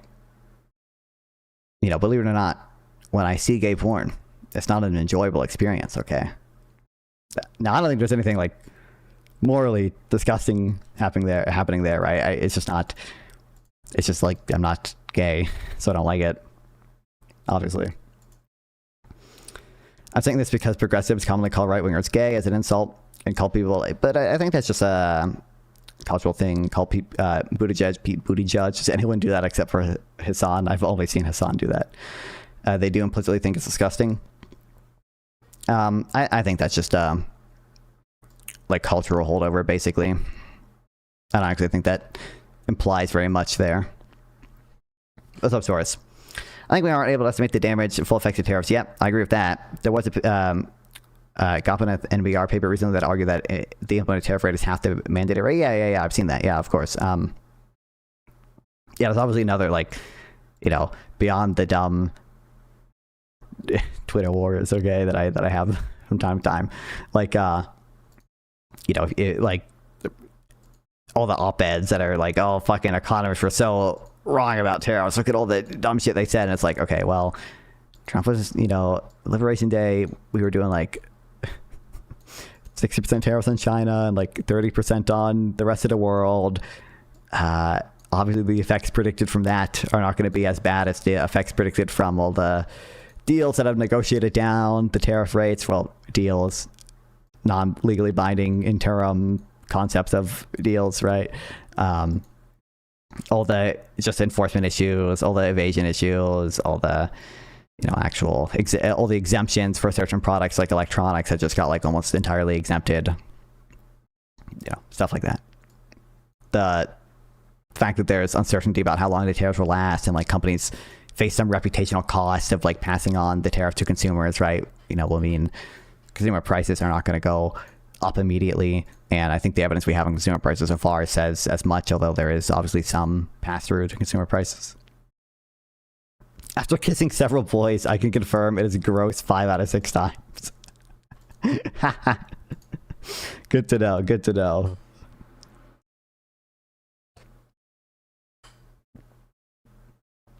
What's the 6th? That's when you kiss Joe Biden himself. Also, there are a lot of issues estimating tariff effects using official price indexes for both output and inflation. If yeah. I've seen, at least, I haven't seen anything like measuring total like welfare or like output from just like the 2025 tariffs, but I've seen the estimated effects on PC and CPI. Yeah. I think I'm becoming more of a chud after interacting with left-wing Twitter. What does chud mean in that context? Is he Sleepy Joe? Bro, he gives the best fucking sloppy kisses. What can I say? Clip that one, guys. That was a nice one. Anyway, but like, I think obviously he's implying that either tariffs are actually a net benefit for GDP, or have you heard of the Chud veto? No. Or, you know, just have had no meaningful effect on it. I think all the evidence says that that's just simply not true. Like, you can look at where's that where's the IMF one?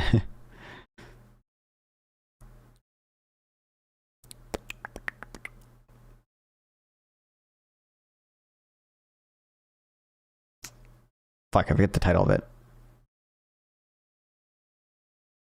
I don't know, but IMF has like some big study, 151 countries over 50 years, and like they find tariffs like almost always reduce output, right, across those countries across 50 years. A lot of these are like, I mean, like local labor market effects that are, you know, 2002 tariffs are not estimating like total welfare or like output loss or anything, but they do find it does like decrease employment. And I also, the question I asked him here is like simply, what's the evidence tariffs don't reduce output? But like, you should also care about not just output, but also like employment and stuff. And I like, it's not inconceivable that part of the reason the labor market seems to be weakening is because of the tariffs and the uncertainty around them, right? Like the fact that you see unemployment going up, and you see unemployment going up the most for younger workers, you know, and Black and Hispanic workers too. Like, that kind of is evidence that companies are just more risk adverse, and that it's obviously conceivable that the uncertainty with regards to trade policy is going to be affecting that. It's obviously conceivable that conceivable that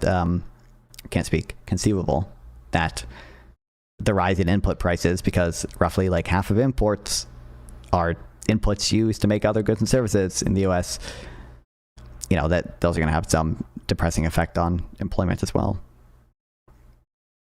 What's up, Grand Science? Do you see gay porn while visiting friends, or while you orbiters share screen in Discord VC? I don't see gay porn while visiting friends. You know, I don't see like hardcore gay porn when my friends share screen in Discord VC. Now, how many of my friends played furry shades of gay over Discord VC. Maybe. Won't confirm or deny that. It is funny. The fucking Charlie Kirk shooter had like furry shades of gay on his computer or whatever. And like me and my friends have played. I don't own it, unfortunately. I was not the one that bought it. But like, I played that game over like Discord VC before. If my friend streaming it, it was like I think he had the second one or something, and we only had the first one.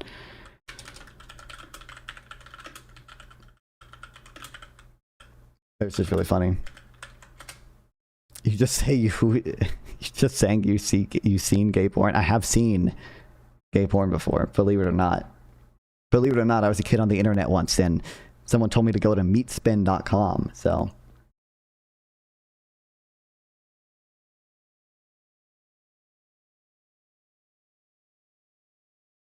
yeah, I think he had the first one. I think we played the second one.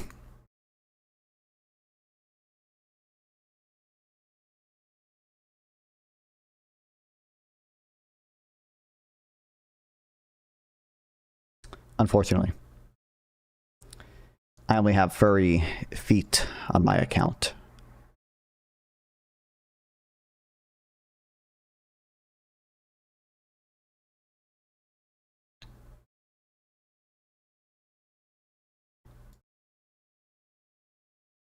What the fuck? Did my friend delete his Steam account? No way. Or maybe he just has it. But I'd be able to see it. We're still friends. I'd be able to see it if it was. Oh, wait, shit. Never mind.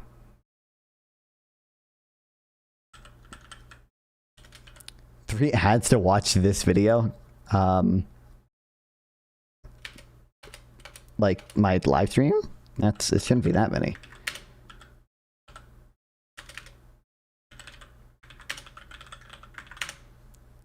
He might have it hidden or something. I can't find it. But my friend does have it. The first one or something. Yes, it should be that much. The Chud veto saved the US from the worst parts of the New Deal in a former conservative coalition, but elites reforms in the UK were all permanent, which is why they are in total stagnation. I don't think, I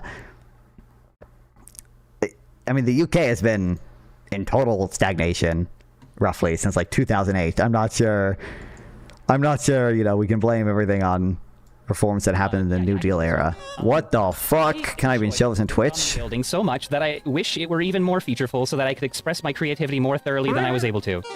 That's a backhanded compliment, but I guess it counts. I don't even know what you're talking about. That came from the front of my hands. What the fuck? Yeah, I can do this one. I enjoyed the gummy building so much that I wish it were even more featureful so that I could express my creativity more thoroughly than I was able to. That's a backhanded compliment, but Okay. What's your YouTube and buy YouTube Premium, you poor fuck? This is true. Does you have a tumor? It looks like, I don't know if that's a tumor, but there's gotta be some medical issue there. YouTube Premium is definitely worth it, in my opinion. But I don't really make almost any money off of the like ads that play on the live streams. I could turn them on low. Unfortunately, I don't think it actually disables. I don't think it actually disables them if I disabled them. I could be wrong. I know, like on YouTube before you're monetized, or like if you just like never turn monetization on, YouTube still plays ads on your videos. They don't play mid rolls, but they play like pre rolls still, and like they just pocket the money or whatever. Which I don't think it's like completely unfair if you're below the monetization requirements, to be fair, because like you're making so little money at that point anyway, that it's not gonna matter. It's stupid. But I think I'm pretty sure disabling them on live stream still runs pre-rolls. I could be wrong though. Anyway, it is silly, but like I said, not many people are clear what the claims they make are. I should go through and try to find clips of me later tonight making whatever predictions I made. Stupid bullshit, dumb shit.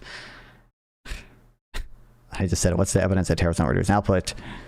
Again, not the only thing you care about as well. You care about employment, and that's probably related to tariffs as well, the labor market stuff.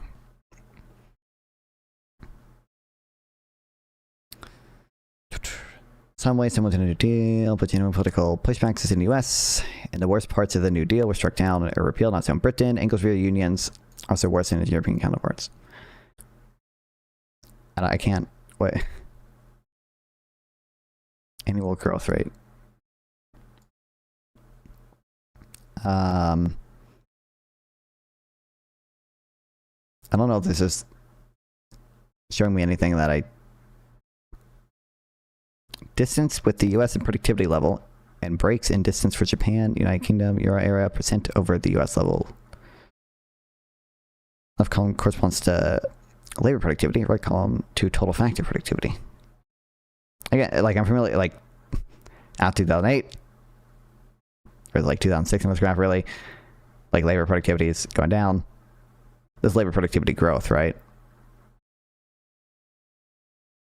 Like when it's negative growth, yeah, it has to be, right? It's negative growth. So like when it's negative, it's not like labor productivity actually going down. It's just stopping to grow.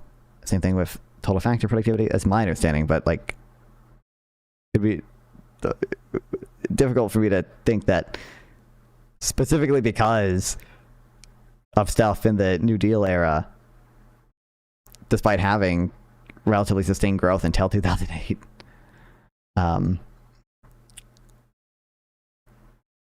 it was because of New Deal reforms that caused it to stop.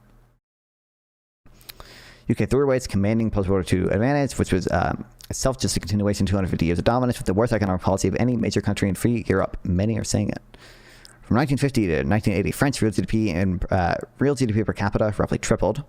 This fast growth raised France's living standards from about 54% of US GDP per capita in 1950 to about 82% of the US level in 1980.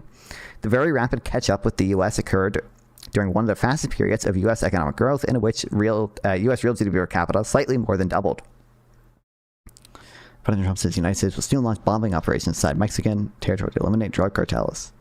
Unsurprising, but he's been saying that for a while, so who knows how real this new one is.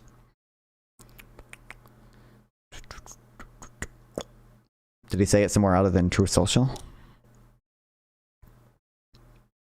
This French record economic growth is impressive. In the post-World War II era, France rose from a war-ravaged country with a large and archaic agricultural sector into one of the wealthiest countries in the world and a leader in then high-technology industries such as nuclear power generation, automobile manufacturing, and aircraft construction.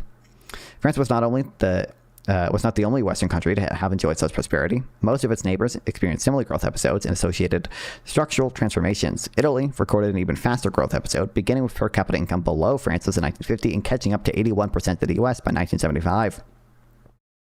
Germany, divided and with limited sovereignty, rose from about 45% of US per capita GDP to about 88% of per capita GDP. The best performance among the large Western European nations, however, was Spain. It was more than quadrupled its GDP per capita and moved from 31% of US GDP per capita in 1950 to 62% of US GDP per capita in 1980. Figure 4 plots real GDP per capita relative to the US from these countries, for these countries plus the UK, the five largest in Western Europe between 1950 and 1989. Figure 4 shows that all of these countries were able to considerably catch up with the US, except for the UK, which was initially much wealthier than the other members of the group, and which had terrible tax policies in place for much of the period. Okay.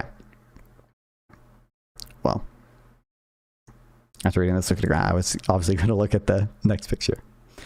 So I guess when I hear your initial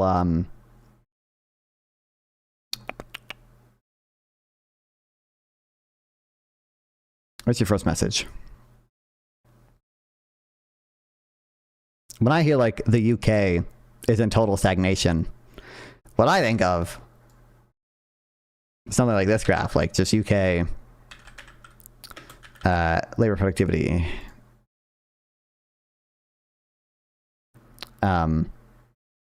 Whereas like basically after 2008, especially after 2020, like it just kind of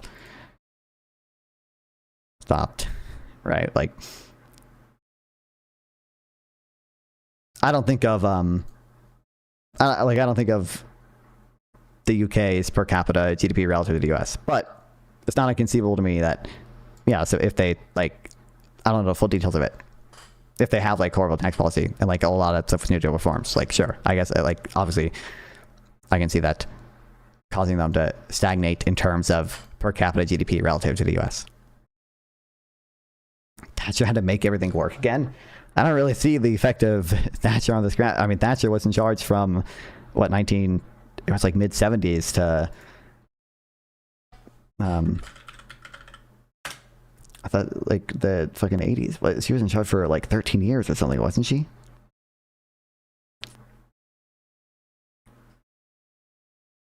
In office as Prime Minister, 1979 to 1990.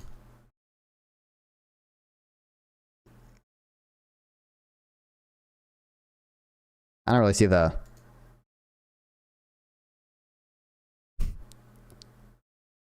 Doesn't seem like she made everything work again. Maybe she prevented further stagnation or something, but I don't see any... I could see you could say they're on upward trend since like 1980 something year, but it's still relatively flat, it looks like. But I don't know. I'm sure Sam would have his disagreements. Where's Sam? Someone get Sam in here to yell at you, I guess, really. Counterfactuals? Sure, but I think like if what we're talking about is stagnation, that like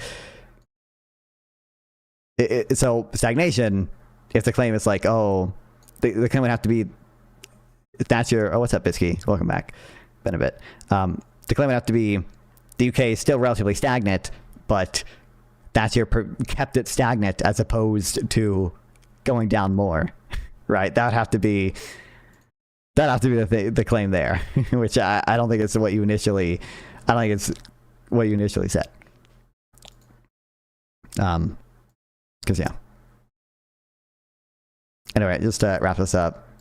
Global output or domestic output? Because unlike yourself, I could care less about global output. I said domestic output, he didn't respond. It's fine, whatever. But this guy, like, there's one thread I probably covered this on stream forever ago. Like he just treats that as like a reductio in and of itself. That so-called globalists, right, just like care about the utility of foreigners above zero. It's like, I don't even know what to look up to find a thread.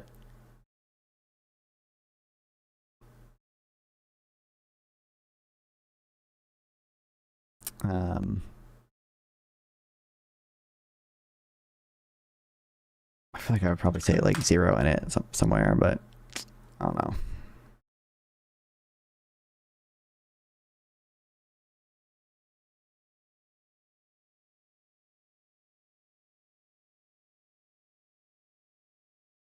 Was it this? I think it was.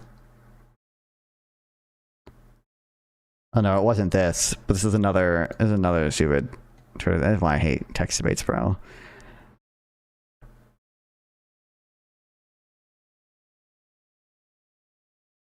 Oh, it must have been before this. How do I advanced search?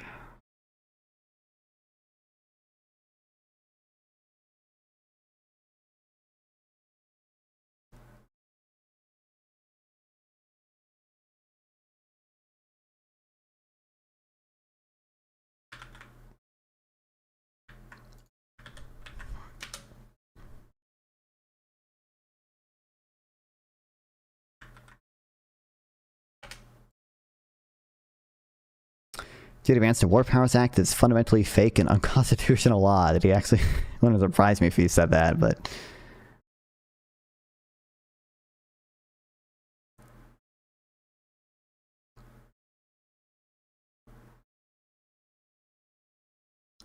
I love the current state of the power of the executive. It's incredible.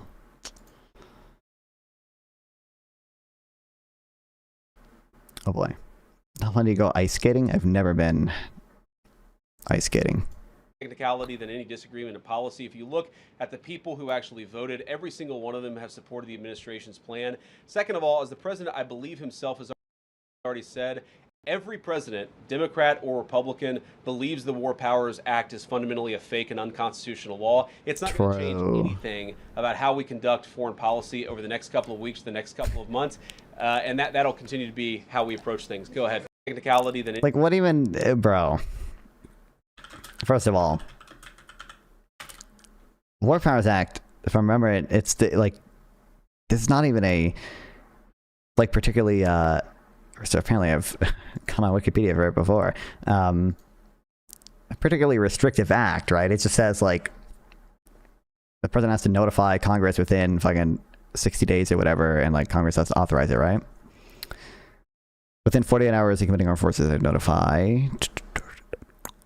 Forbids armed forces from remaining more than 60 days with a further 30-day withdrawal period without congressional authorization.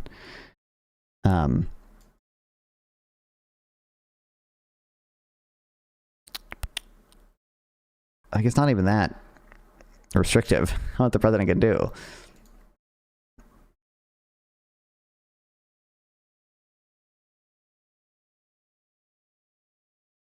But like so much of the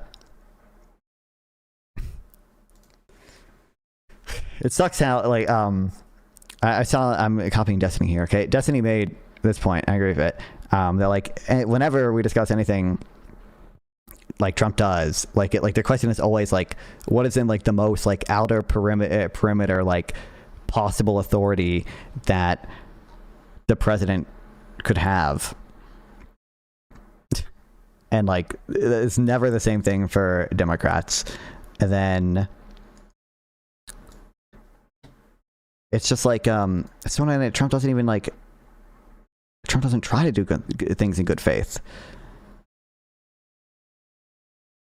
Like J.D. Vance saying this law is not going to change how we behave at all. It's like even if you think a law is unconstitutional or whatever, or like people have violated it in the past, which I could be wrong, but I would think that if it was unconstitutional, it probably would have been struck down already. There would have been some lawsuit over it, but maybe I'm wrong on that. Like the fact that we're not even pretending to be like good faith about it.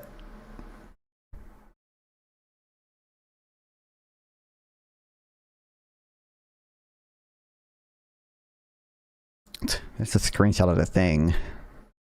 Suffering isn't less bad when it's further away. Yes, it is. Let me put that to a test with that theory and destroy it with one simple question. Would you rather spare the suffering of a child in your family or a child halfway across the globe who don't even know you exist? The same amount of total suffering in the world is arbitrary. Like, it's not even... I've never heard this reductio before, guys. Kill me.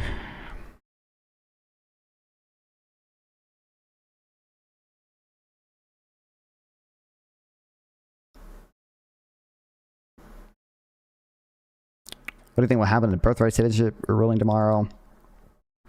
I mean, I'm not confident in it, but I would guess that they would uphold birthright citizenship. But I'm not that confident. Is there a betting market on it?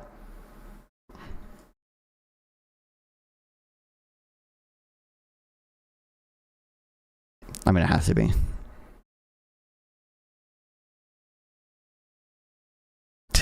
Look at this shit, bro. Look at this shit, bro.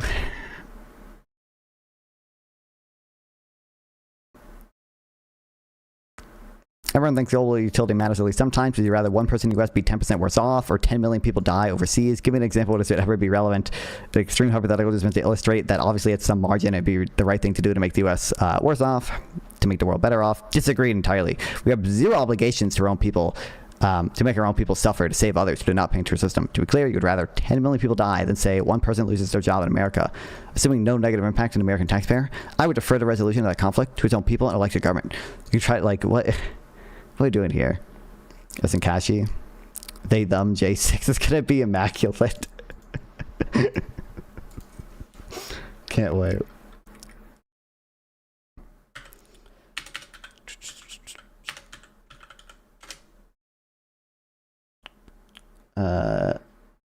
search on Supreme Court tariffs, birthright.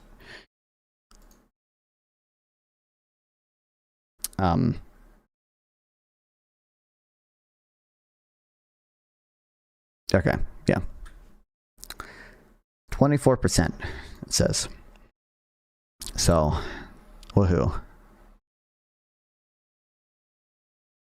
I'd imagine it's basically the same in poly market, but I was curious. What the fuck? Wait, this is like just, it's not Supreme Court stuff, it's just like, it's been enjoined or whatever.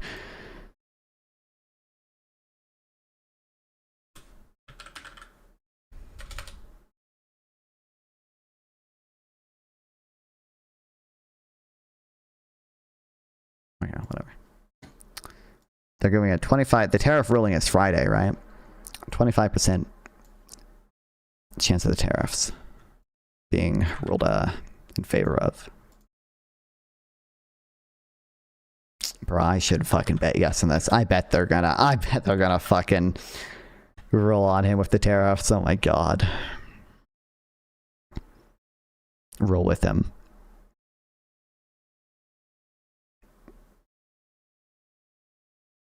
I was say May. I thought the decision was scheduled for Friday.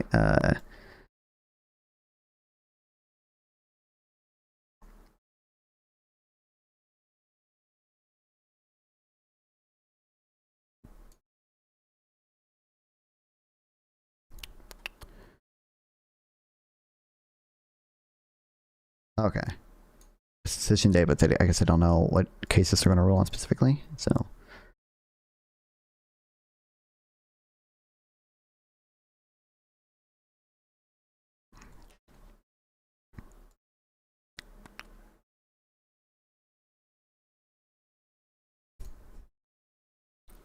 I don't know how it would be possible or whatever, and I'm not a lawyer. It sucks. So my understanding is that most of the tariff case, a lot of it is talking about whether IEPA justifies the use of tariffs, because it doesn't specifically mention tariffs, and the tariffs are, they're debating whether or not tariffs are a tax, because if they are a tax and they're not mentioned in IEPA, then the president probably doesn't have the authority to actually implement tariffs, because the president does not have taxing authority, right?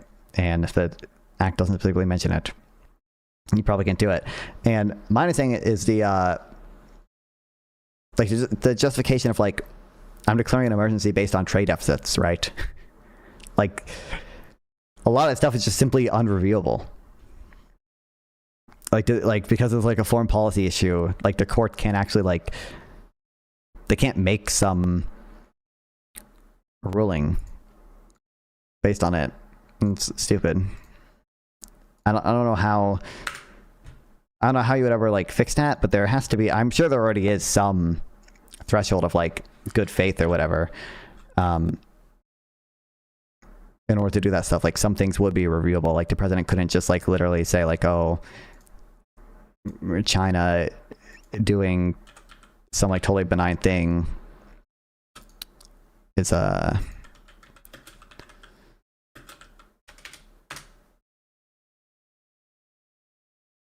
national emergency.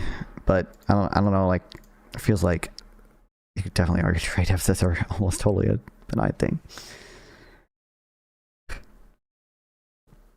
They're selling $1 for 75 cents. If I was old enough to bet, I would make an account on Polymarket right now. What the? Aren't you 18? Can't you make one if you're 18? You can't even. I don't have to be 21 in the U.S. to gamble, right? But Polymarket, you can't even use Polymarket regularly in the U.S. if you're over 21. I thought it was you have to make an account with a VPN, being in the Cayman Islands, in order to use crypto to bet or whatever.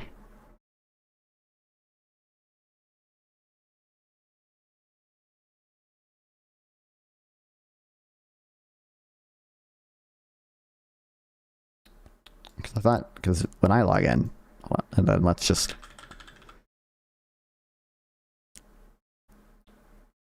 If I want to bet yes, It just says unavailable.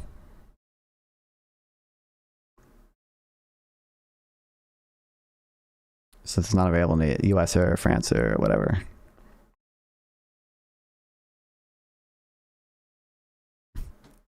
I would not spare one American life in exchange for an infinite amount of Chinese lives. I'm genuinely deranged, though. Not only because sacrificing your own countrymen for foreigners is genuinely shit, but also because the Chinese would spare them. Chinese would spare themselves over Americans in the same scenario. I'm assuming he meant to put not. You are incredibly naive. And your parents' attic has done a great world. I'm assuming he meant job, shielding you from the realities of the world. Oh my God. And then thank you, Ryan Malay. Not everyone is utilitarian, thank God. Don't ask the guy the shrimp question.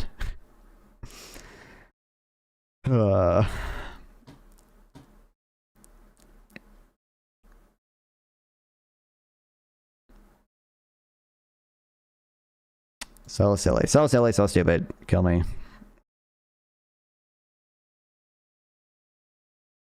Oh, yeah, so wait, see, like, this is the shit he does all the time. It's like,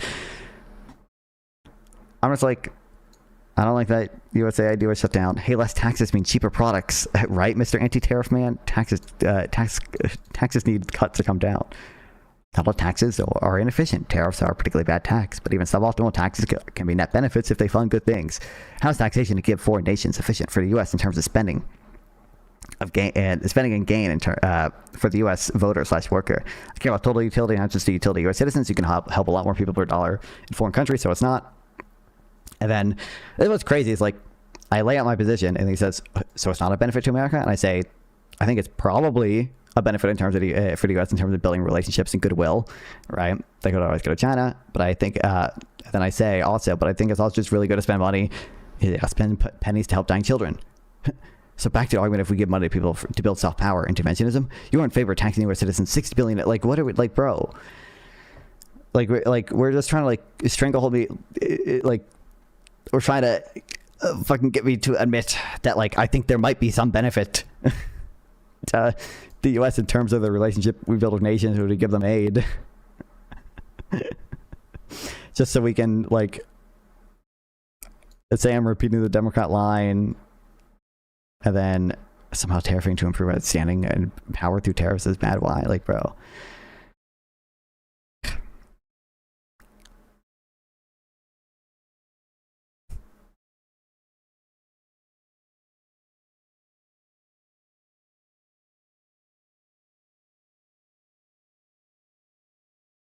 Bingo. The crux of your worldview. It doesn't matter if Americans get a net negative as long as global utility increases. The U.S. has zero obligation to use this tax revenue for the benefit of anyone outside its own citizens. Globalist liberalism was on vote for the last 20 years, but unfortunately this time has come and the voters have finally rejected it. Oh my God, kill me.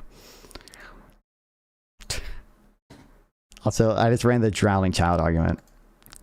Under this framework, shouldn't we use our power as a global hegemon to overthrow all dictators? It's ambiguous to me whether that is utility maximizing.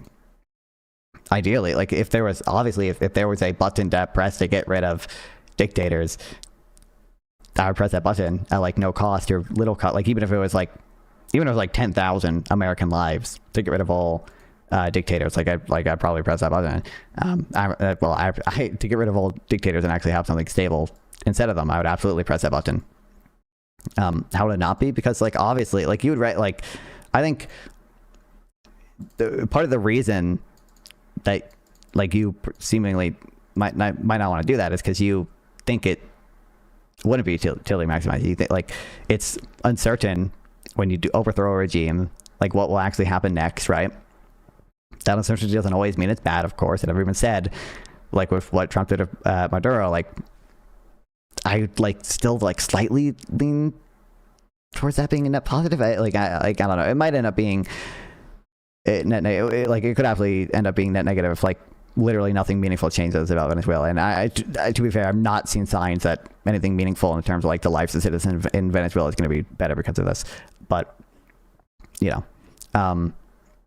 because we recognize that, like, when you do these type of regime changes, like, we spent a lot of money in Afghanistan and Iraq, like $2 trillion combined or whatever. We didn't get a good outcome in either of the situations. Quick, like, Soy Pill's new post is based. on Twitter or on YouTube or.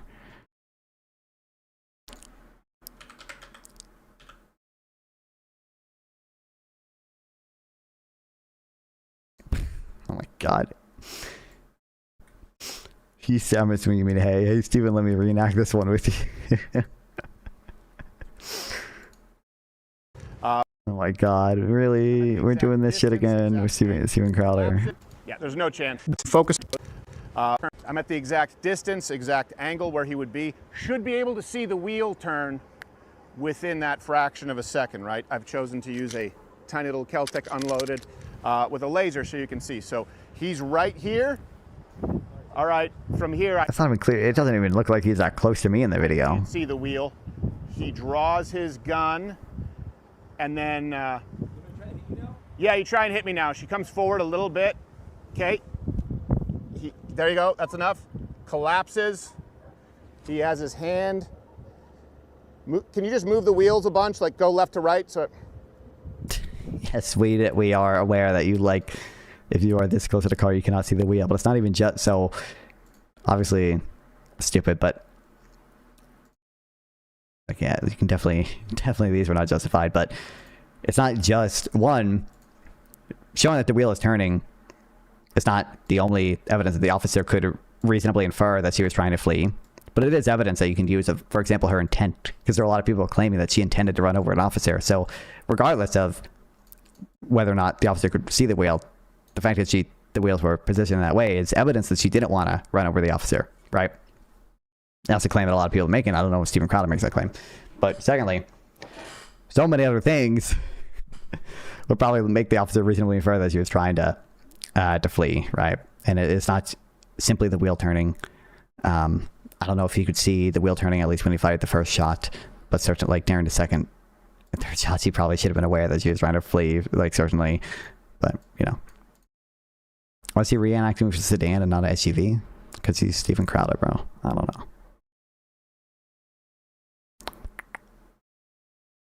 I wouldn't have to spare my 5K watch if the kid's halfway across the globe. I'd halfway spare a watch if the kid was drowning right in front of me. Incredible.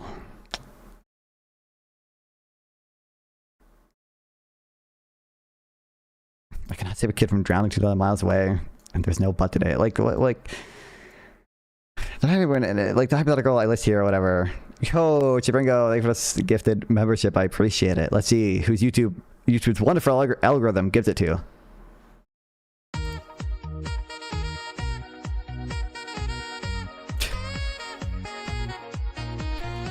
Some guy, I don't know who they are. I love YouTube. Probably not even watch it right now. Incredible.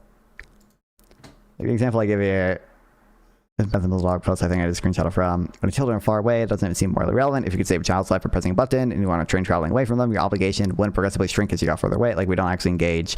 He says, well, I can't do that. It's like literally like, but I did eat breakfast this morning. Sorry, easy, we tried.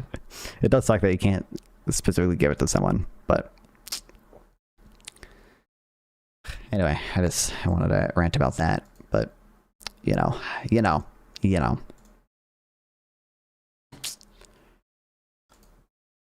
Okay. Onto this ship.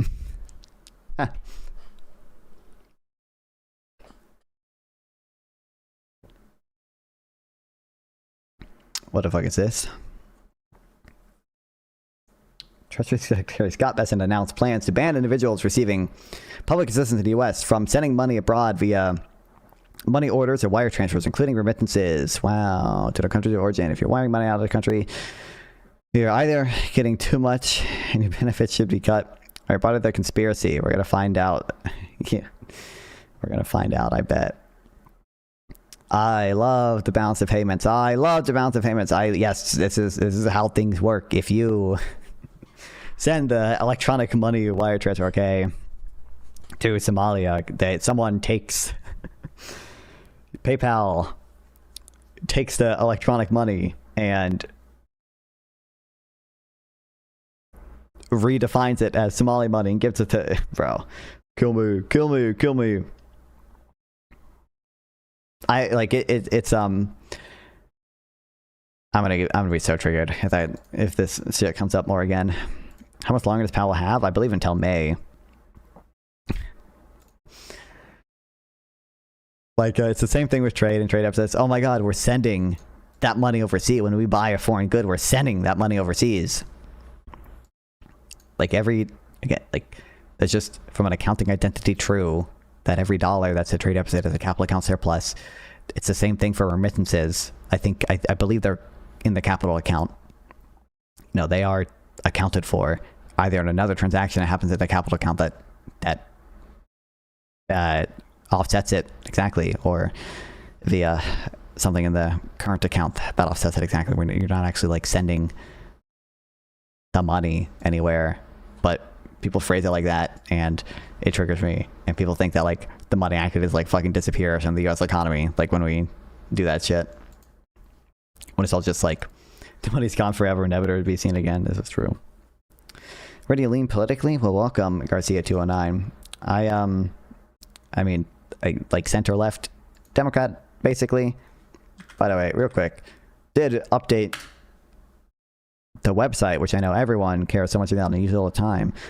It's not good or anything, but it's just like actually fucking works now, because the thing I was using before, half the time the links would not work properly. But it works now. Look, I even included an about page where I have my thing. My general views align best with moderate self-establishment Democrats. I favor utilitarianism, free markets, free trade, consumption taxes, and expanded immigration. I split most with the populist wing of the Democratic Party on issues of taxation, labor market regulation, single-payer healthcare. However, my issues with MAGA and Groypers run much deeper. And I don't even know I didn't expand on this because I don't even know where to begin with that shit, bro. I don't even know where to start. It's just like that person is helping his family survive. Isn't what benefits are for the well-being of a person? Well, so they're like, I don't think it's like, yeah, well, I think that's true, but like, I'm just like, I just get triggered by the phrasing. I think there's like a deeper,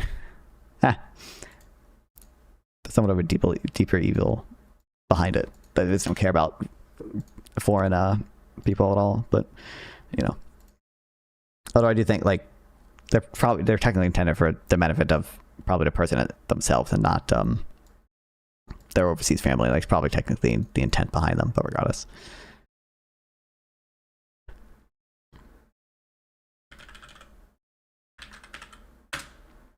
Just admit Forex is magic and trickery. I mean, it is. I don't even like.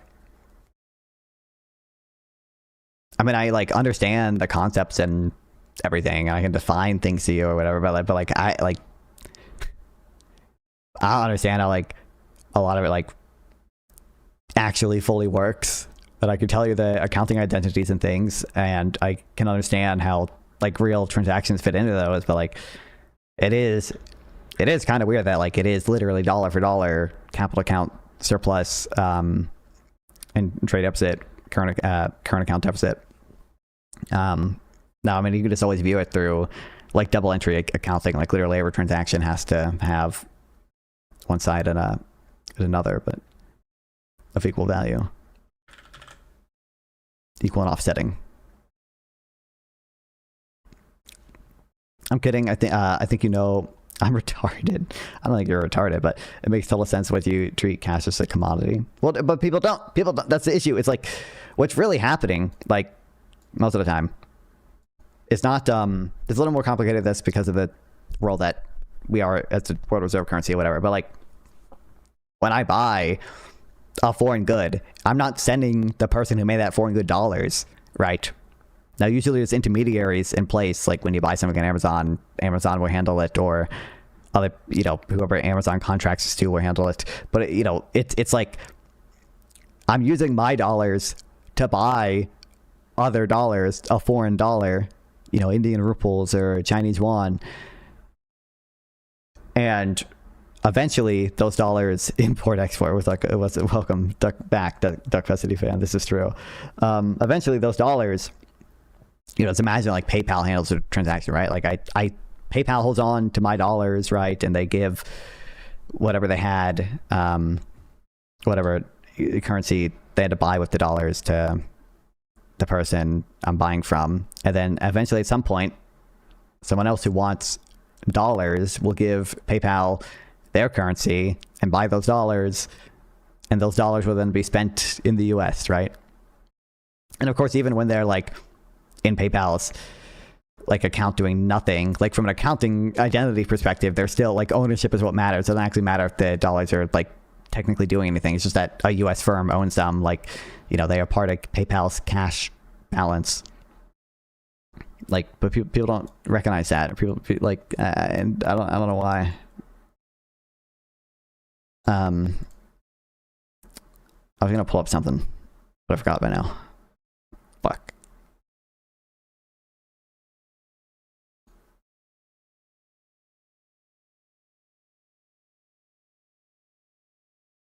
Oh, I think I was gonna pull up, like, I literally have like the IMF like balance of payments like shit downloaded, bro. Oh yeah, I have it like all here. A lot of this stuff is just like definitions, but like, you know. I think they change it slightly over time. Like there are different editions of the balance of payments manual because they count different things slightly differently over time, and obviously new goods and services are introduced. Like digital services, like how the fuck do we account for those? I don't know. One day I'll do like a ton of reading on it and then write a blog post on it. I should do that. I'll do that this year. Okay, that'll be one of my goals for this year. I buy Qs with dollars when I visit my family in Guatemala. The bank takes a transaction fee, but it's no different from the CC companies moving money around for a fee. Yeah. Anyway. We have Trump doing two silly things on housing. One of them he announced yesterday. One of them he announced today. Yesterday, we have Trump being possessed by Bernie Sanders and AOC. Let's go. I love populism, guys. President Trump announces steps to ban large institutional investors from buying single-family homes. People live in homes, not corporations.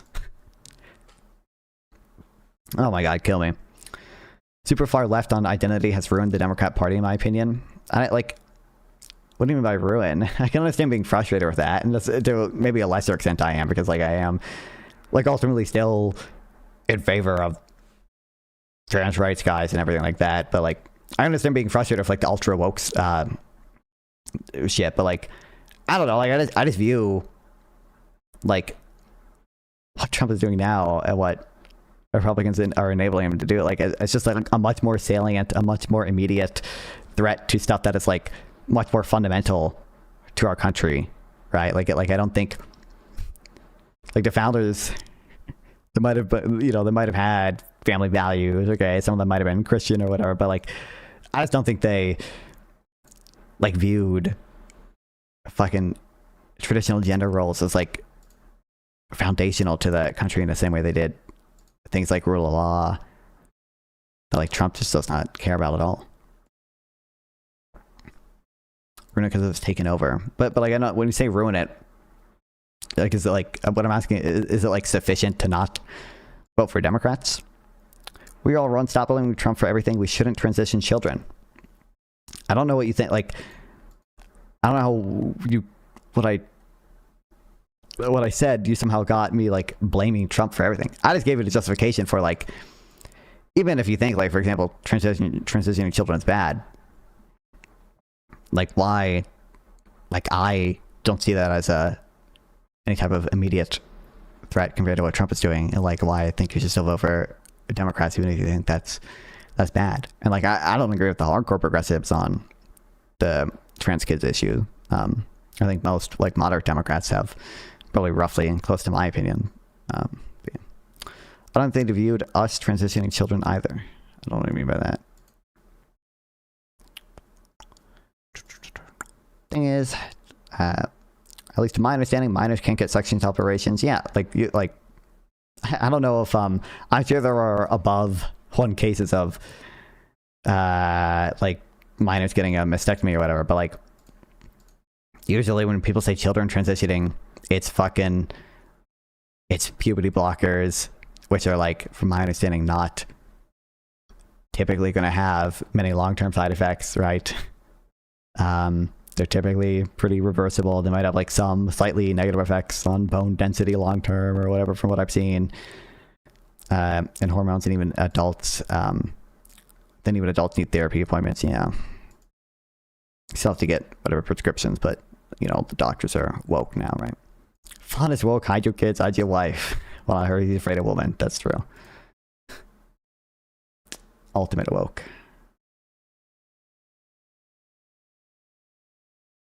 Yeah. But it's. And I understand, my brain goes to this just because we were talking about foreign aid utility or whatever, but it's like, on one end I'm weighing like, oh, you know, some progressive Democrats, like let's just say, like, Bernie Sanders became president, and because of him, 10,000 children would transition. It's like, okay, I don't know if that happened, to be clear. I don't think that really would, but if, like, I'm weighing that against, like, oh, Trump, the USAID cuts have killed like 500,000 people so far, and will kill millions more in the future. It's like, okay, that, like, I think one of these things is like clearly more important. JK, any swipes in the area besides 50? Any swipes besides the 50-year-old in the area? I did not try with the 50-year-old, but there have been a few swipes and a few matches, but nothing. Like, nothing planned, or nothing hardcore planned so far, as to say. I have soft plans, but we'll see. Anyway, that's shit. Do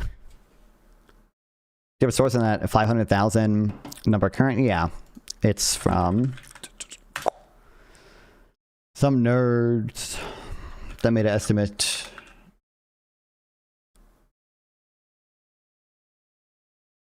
Like from 2 academics.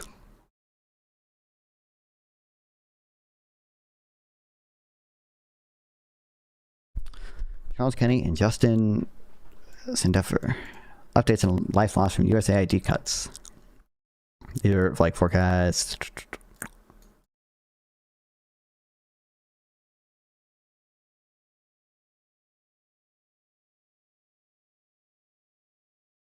Spending patterns at the level of global health and humanitarian accounts reflected at the sectorial level for life-saving aid. As of end of September, our original method would suggest 510,000 deaths from global healthcare cuts over the year, looking at outlays at that point compared to 2023, but about 1 million compared to 2024.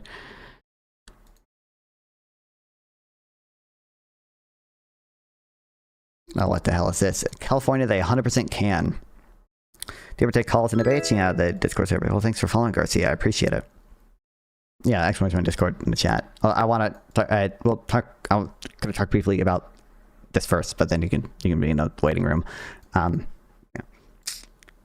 If you're 21 and feel that way, I'm totally okay with that. That's what's gone too far. Following kids. It's radicalized me to never want to be a Democrat. It's just, oh, okay. We'll talk about it.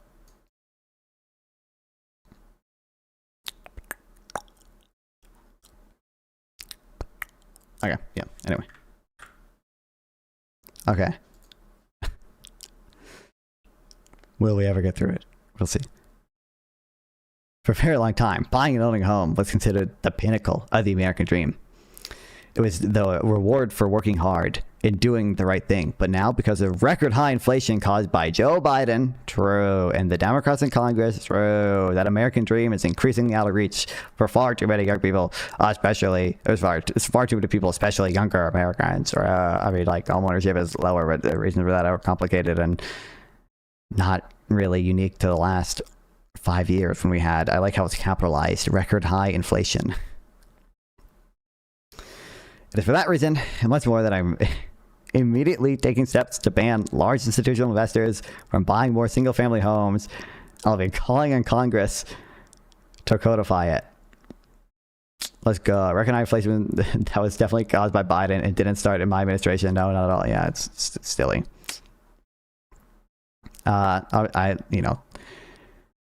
At least here, okay. The Twitter replies. Maybe it's just my algorithm, okay. There's a lot of people pointing out, like, large investors own just a negligible. Are you pro anti-cilantro? And why? 2-paragraph minimum. Like single family, or like institutional landlords, right? Blackstone own like just kind of a trivial percentage of the total housing stock. And new housing stock is like always competing with existing housing stock.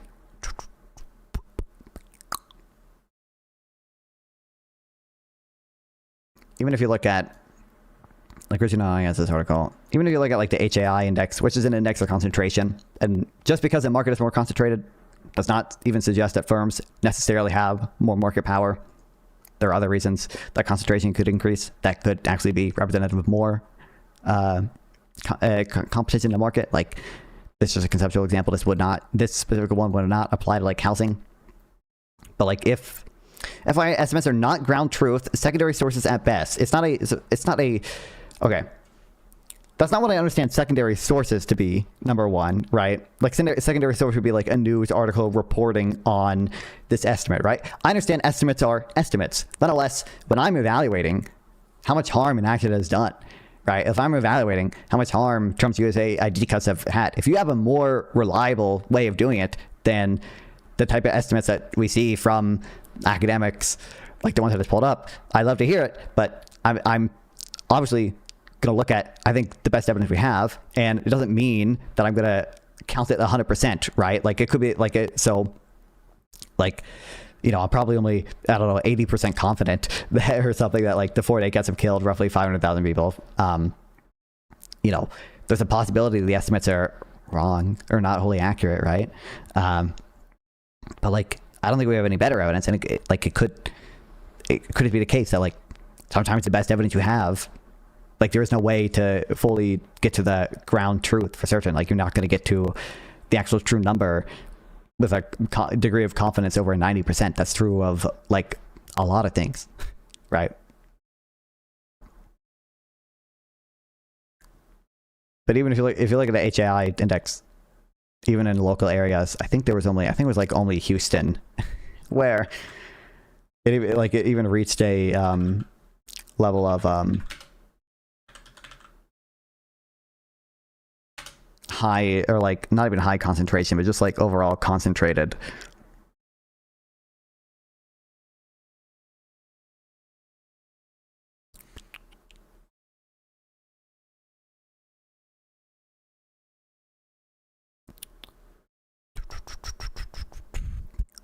DOJ considers score 1,000 to be moderately concentrated, with a number above 1,800, indicating high concentration, relying on Builders Magazine's top 200 builders of 2024 in terms of total closings. We get a score of 658 for the housing industry. That's like total, though. I think they break it down by like local communities, or like metropolitan areas or whatever.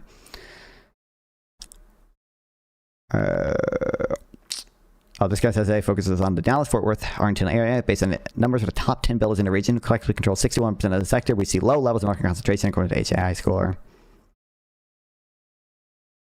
I thought there was one. I thought there was like literally one, like metropolitan area that did have like a moderately high concentration. Or was like above the 1,000 threshold, barely.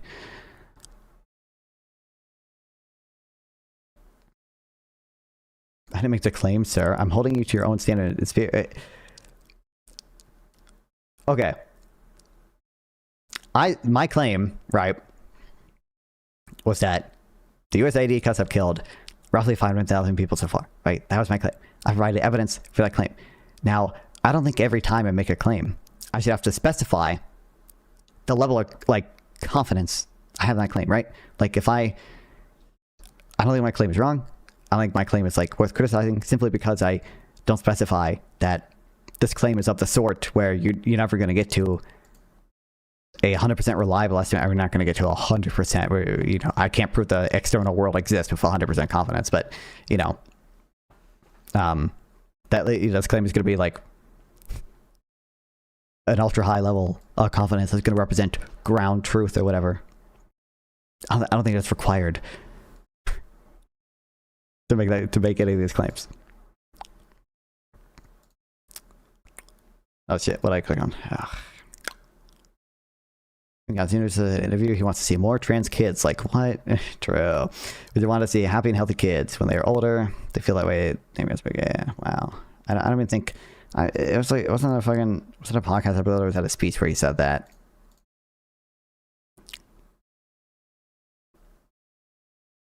I think it was a podcast episode, right?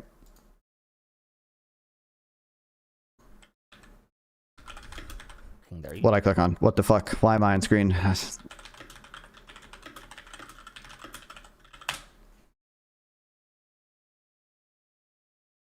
Already. Podcast, yeah.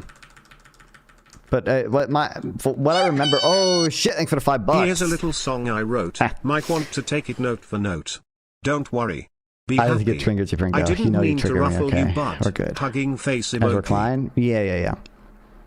I could be mistaken. Like, broadly, what I remember the context to be is like him talking about like how cruel he thinks Republicans are on the trans kids issues or whatever. The government.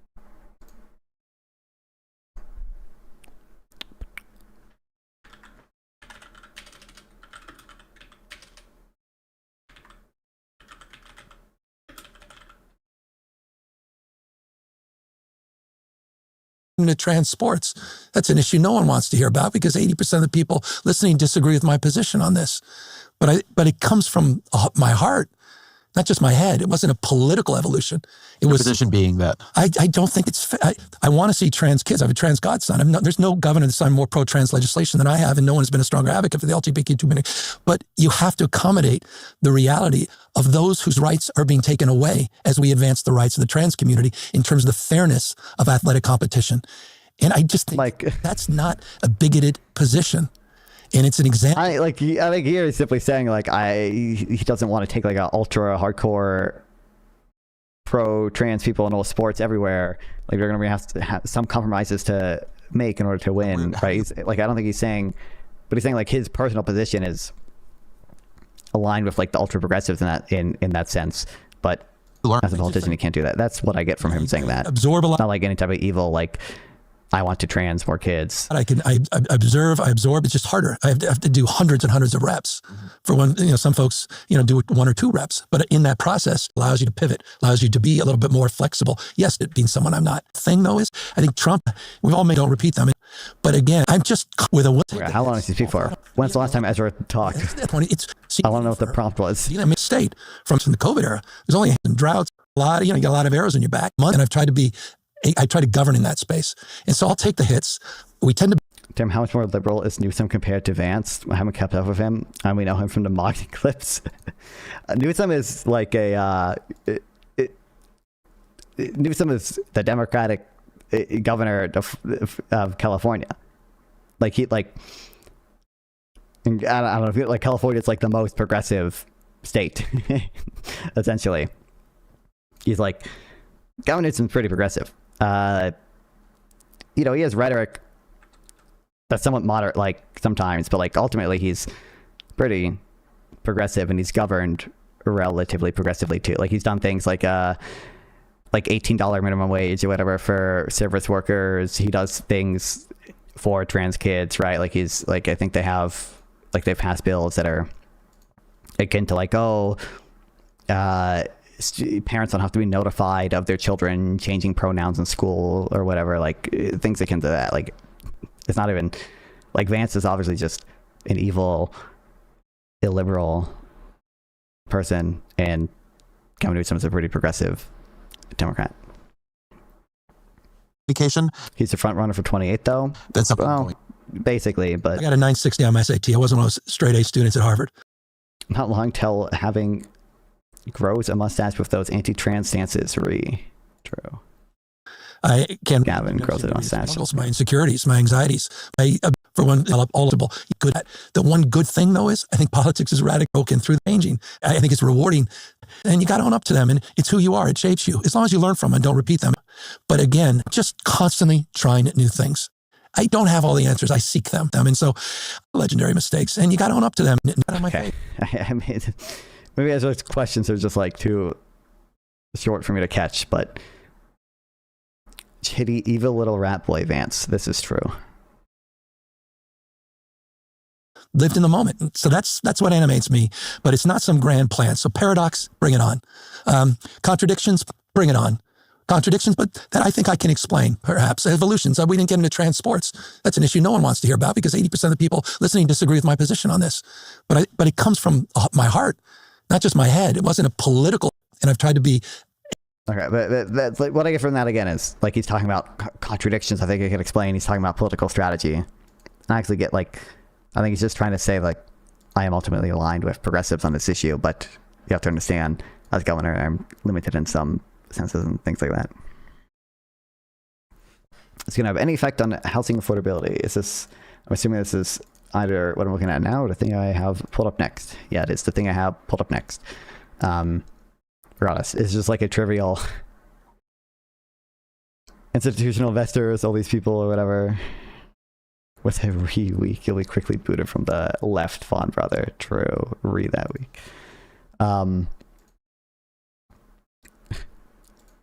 They own like a negligible part of the housing stock insofar as institutional investors actually build more housing, which some of them do. A few like I believe Blackstone does this, could be wrong. They do things like, you know, buy or like they do build to rent, right? They buy single family homes that are either super worn down and like make them actually suitable, or they just straight up build new homes. Like there's no reason to believe that would actually push rents up. Unless it like technically there can be like some desirability effects or whatever, but it's kind of unlikely that that's going to be the case, especially for single family homes. I bet somewhere in here, I bet I have.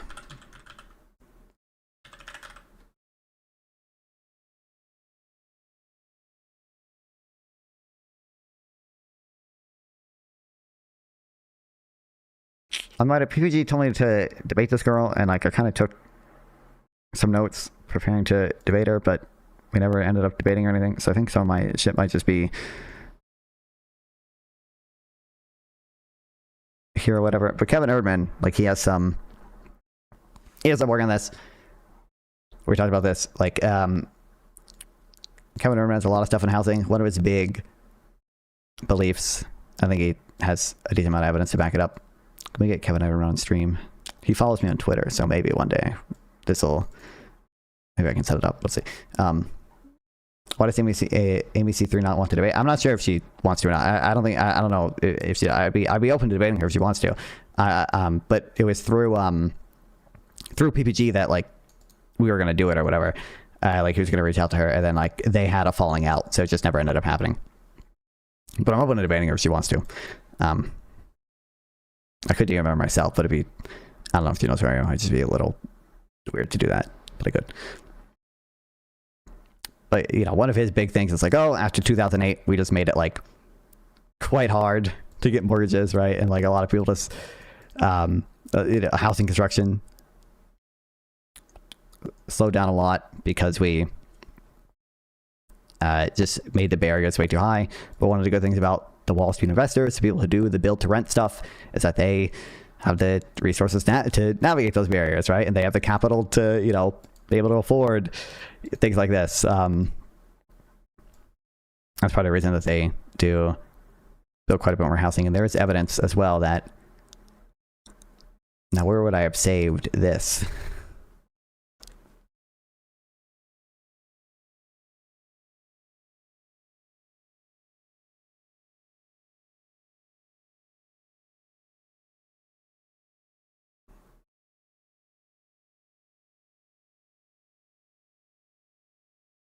Hold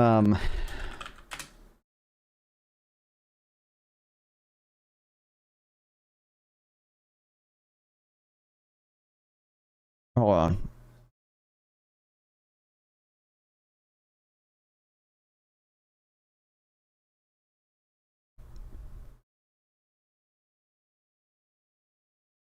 I pulled this up before. Hold on. I should just have it saved. I need to make a page for the specific institutional investor memes.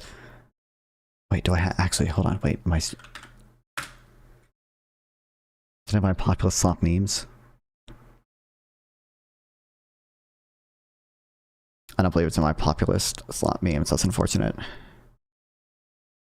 Oh no, some of it is.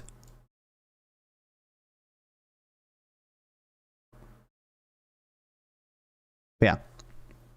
There's evidence. I think there's a paper. It's like a fucking summary of. It's like, oh, it seems like large investors benefit from economies of scale. They benefit from things like having more leverage in insurance negotiations. Estimated structural model where institutional landlords benefit from economies of scale and market power. Entry create a trade-off. Renters benefited from lower rents because institutional investors expanded rental supply by 0.5 homes for each home purchase, but home ownership fell by 0.22 per purchase. In their top to sale market, entry explains 20% of the observed price increase. Supply responses dampened these effects. Overall, economies of scale, not market power, drive institutional investors. Impact on single family rental market. Even if it says a graph in here. You assume they had some market power. What's up? Hamsters Reason TV says we just need more PE.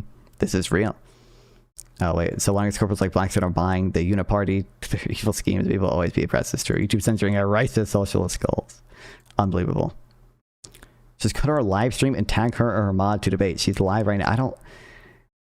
I would not like if someone really did that to me. I don't really want to do it to her. It just seems weird to me. But especially because she's, from my understanding, much bigger streamer than me.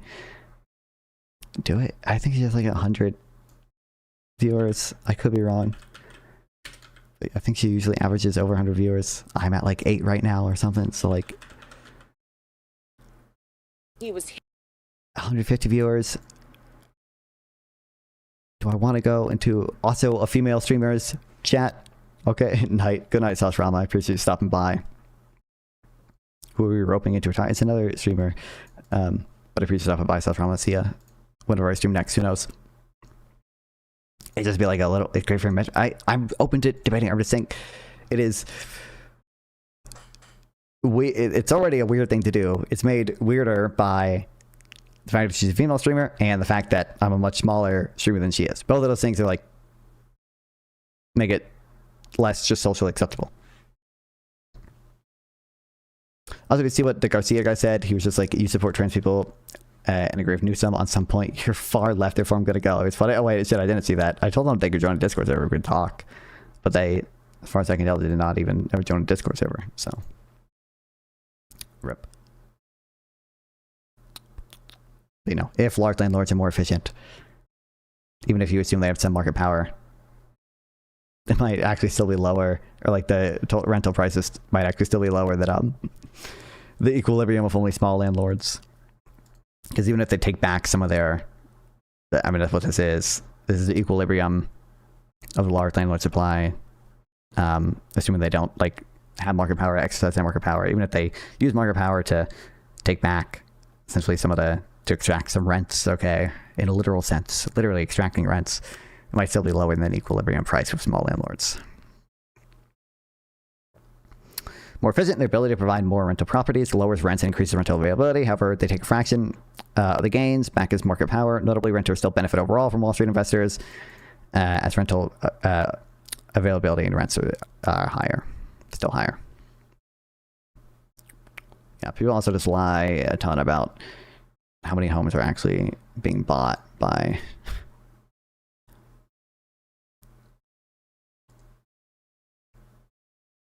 all the corporations. Oh, this is a good blog. I remember.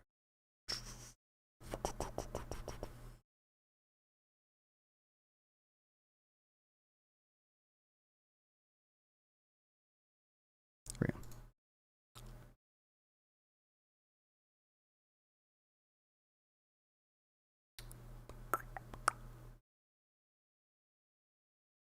She connected by being on the internet just like you connect to my supers. What? Real. And a death estimate's true.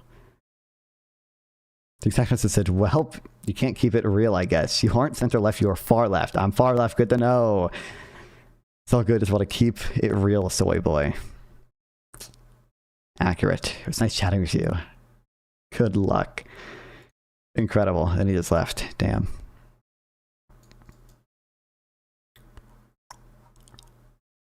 But like, there's some insane game of telephone that goes on. I think there was a Redfin piece or something that was 1 in 4 flipped homes were bought by large or small investors, and then that gets telephoned all the way down to 1 in 4 homes are owned by Blackstone. But it's not what that means, obviously. So it's only flipped homes. Some of them are small investors, not large investors. Stupid.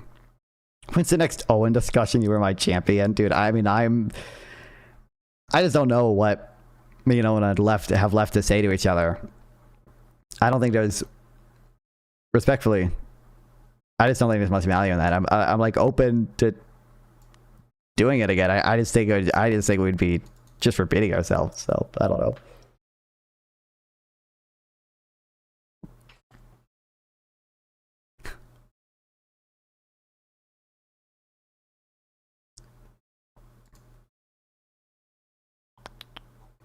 I need to make a just dedicated Notion page to this shit.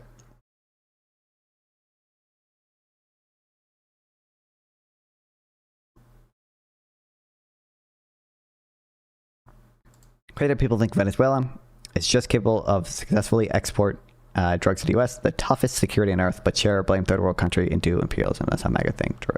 I mean, I think, well, the allegation is that the Venezuelan government just is involved in it to some extent. But part of the allegation is simply that they're turning a blind eye. And even if they're not actually like helping it.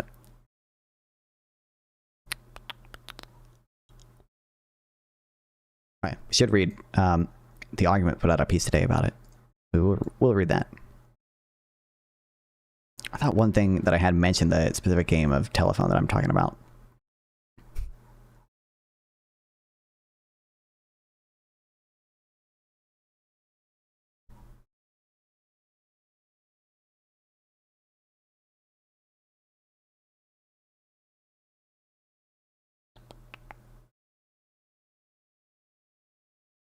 Yeah. Let's ask, why would investors enter the housing market? Are they the cause, or are their actions simply a reaction effect to something else? This cause versus effect can be quite confusing. For example, does density cause the price to rise? Housing is a durable good, unlike a hamburger or a haircut. House doesn't appear when you consume it, sticks around for decades. It means that the existing stock of homes play a much bigger role in determining price is in affordability than markets for non-durable goods. In the short run, this stock is fixed, and transactions are all about who demands it more, current occupants or others. Investors are not part of the total demand equation, at least not directly for housing services. They don't want to live in the properties they buy. They want to profit from them. In economic terms, they're demanding a different product altogether. The future stream of rental income and potential price appreciation that comes from owning a piece of real estate. Institutional investors are really doing is supplying capital to the housing market. They're buying properties, sure, but they are turning around and renting them out to tenants. In effect, they're acting as a conduit between the rental market and owner-occupied market, buying homes from one group and supplying them to another. Now, in a frictionless world, this buying and renting activity may net out to zero in terms of impact on total housing demand.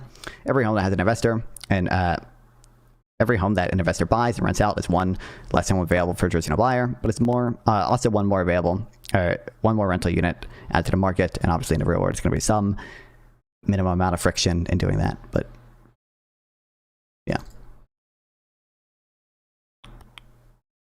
there's a lot more they would need to actually have fucking market power, especially in housing market where, again, 99% of the housing stock in any given year is existing housing stock, not new housing stock because people are building or whatever. What the? Hi, hello. Is the Fondler residence? Is the young master Fondler available? Okay. What is it? Right, but it does eliminate the flaws in the own border security. Someone from within must be involved somehow. What with Venezuela? I mean, it wouldn't like. I don't think the Venezuelan government actually cares that much about the cartels or anything. So like, it doesn't surprise me that they're not. Like, to be clear, I don't really think they're seriously enforcing any action against the cartels. I'm just saying I don't know. I know the allegation that Trump is making and everything is that the Venezuelan government is deeply connected to some of the cartels. I'm just saying I don't know how true that is. My understanding is some of the more specific allegations with regards to Tren de Agua and how they're connected to government are almost certainly false, and even our own intelligence contradicts the president on that one, because that was justification for invoking the Alien Enemies Act, right? But anyway, people forget, but J.D. Vance was a key architect in a populist myth that Blackstone, dumbass, is a primary villain in the housing crisis. In June 2021, the then candidate for Ohio Senate approvingly retweeted a right-wing anonymous Twitter account that went viral for the claim BlackRock is buying every single family home they can find, paying 20 to 50% above asking price and outbidding normal home buyers. Their goal is heavily linked to the cartels. That's why Trump is go along to get along plan is dumb AF. I don't even like go along to get along. I might just not be familiar with that phrase. But yeah, I'm just saying, my understanding is Tren de Agua specifically is not particularly connected in a meaningful way to the Venezuelan government. Do I care about this? What? So this is the Islamic bookstore in Lakemba, and you go to Signs of the Day, you go to page 120, battle that will take place between Muslims and Jews at the end times. The hour will not come to pass until the Muslims fight the Jews, and the Muslims will kill Okay. There's a, I mean, so you're an exception. It's just reading this is the Hamas charter, is it not? Jews. Tree. Jew behind me, so come and kill him. The only exception is the Garkan tree, which is the tree of the Jews. Very interesting. This is like... But it might be a more... I'm familiar with something like that phrasing in the original Hamas charter. It could be a more general thing. I don't know. Why do I care about this? What's your opinion on ICE stuff? I mean, I talked about it earlier, hamsters. You can go back. My opinion... I can't say I saw a video maybe sped up of it, so much info must be much misinfo must be floating around. Yeah, when you go back and watch me talk about it more extensively earlier, I'm not aware. I don't understand the exact statutes at play or anything. I think it's obvious she wasn't intentionally trying to run them over. I think that's pretty obvious. I think the officer should have known that she was simply attempting to flee, and it was dumb of the officer to position himself in front of the vehicle to begin with. Now, that's not actually relevant to a self-defense claim, I think, whether or not he should have been in front of the vehicle. But the second and third shots, I think, are like entirely unjustified.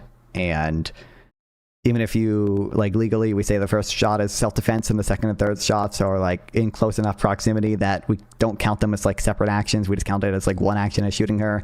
I think someone that like trigger happy or whatever to do the second and third shots probably should not be a law enforcement officer, probably not be working for ICE.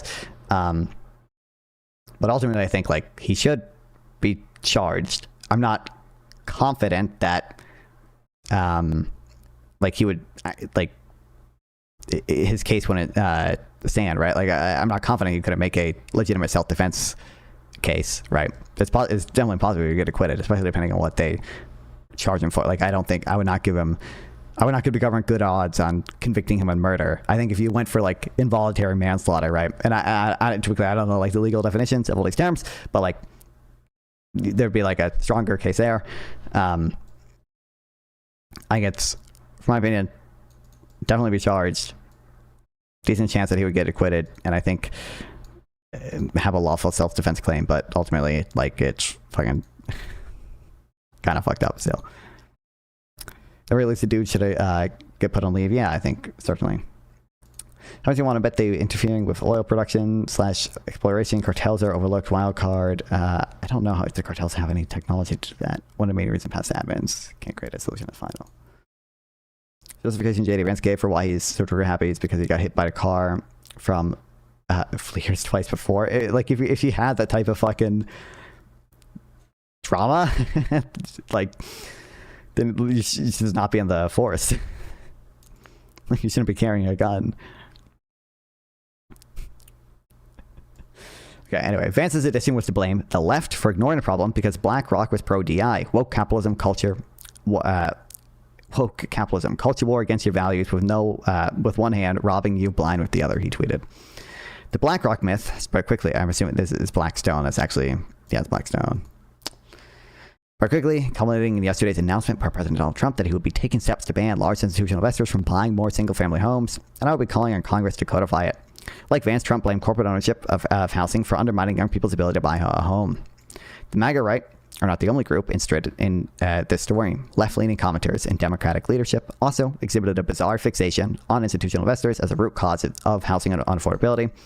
Not only is this false, but recent research indicates that institutional investors entering the housing market actually increase rental options and affordability. More on this later. Yep, exactly. Yeah. Why did they retain him? He should be in therapy, out of security. I agree with sure. They retain him because they don't care. They don't care, and I think there's on some level. No, I'm not saying like this specifically. Like, what's the intent behind keeping him specifically? But I think on some level, there is a broader intentionality of like ICE not only exists to do legitimate, lawful operations and everything, but ICE exists as some type of deterrent to immigrants coming here, right? It exists as some type of like the reason you see them posting the deportation ASMR edits and the deportation Pokemon edits and everything is because there's some intent there with regards to showing the cruelty that they're doing in order to be a deterrent for more immigrants coming here. Are Trump Towers considered corporate home ownership? Are they even? I guess they probably do have apartments in them, right? I thought I thought a lot of it was hotels, though.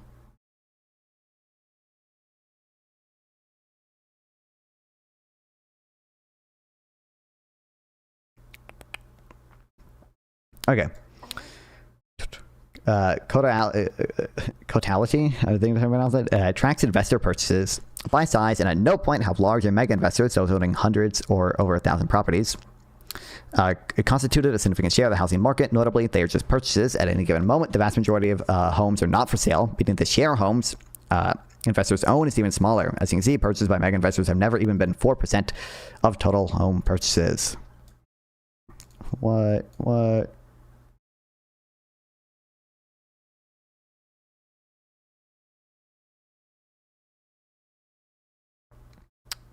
Who owns the penthouses? Well, I don't actually know if you own the, if like you can own the penthouses, or you can rent them, or if you can only rent them. You might just be able to straight up buy them. Now, obviously Trump would own the land and the rest of the building, but.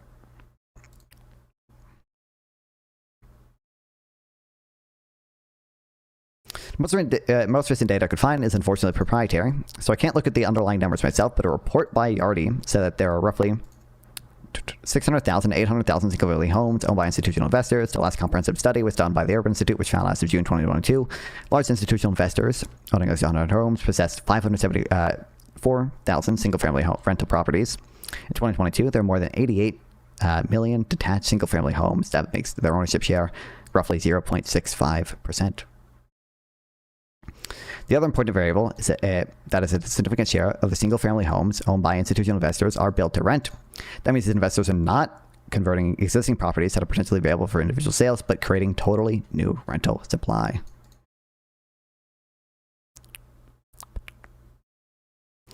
If you are interested in why home prices and rental prices have skyrocketed, why home ownership is lower than some people would like it to be, or why homelessness has increased, it's clear that none of those trends can be explained by a marginal actor that really only got on the scene between 2010 and 2013. I'd also assume most of those homes would be like penthouses and mansions, meaning it wouldn't affect the market for most people. Well, yeah. Well, you're talking about the stones that, or the homes that Blackstone buys, or the Trump Tower things. I mean, my understanding is like Blackstone has done like built-to-rent things that are like regular single-family homes, essentially, not mansions or anything. Which you get annoyed at at misleading research. Very annoyed at misleading research. Often I trout when I trout out the above data, someone will make the reasonable point that housing markets are not only national but local, and it's possible that corporate concentration within a town, city, or neighborhood could have deteriorated. I gotta speak. I always get this way at 2 a.m. Okay, fuck me. Effects in a community, even if it cannot explain the bigger trends we're usually worried about. Recently, my former colleagues at The Atlantic, Amy at Lowry, made this very case.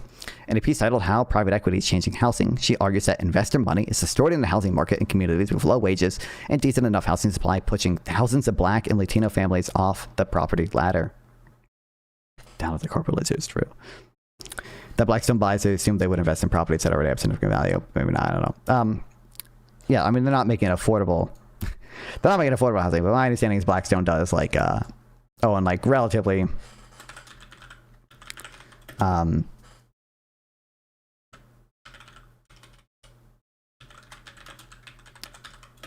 like middle class level neighborhoods. I think they've built out like entire like I mean, you can look, they're even I don't know what the name for this is. Actually, I don't even know for sure if this is owned by Blackstone. That's a pretty big house. If these are even, these might just be regular fucking stock images. I don't even know how to, if these are,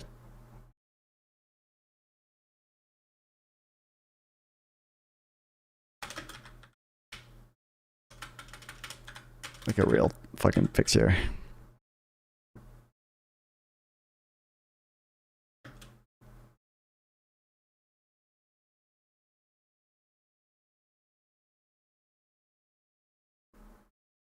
Blackstone Hotel.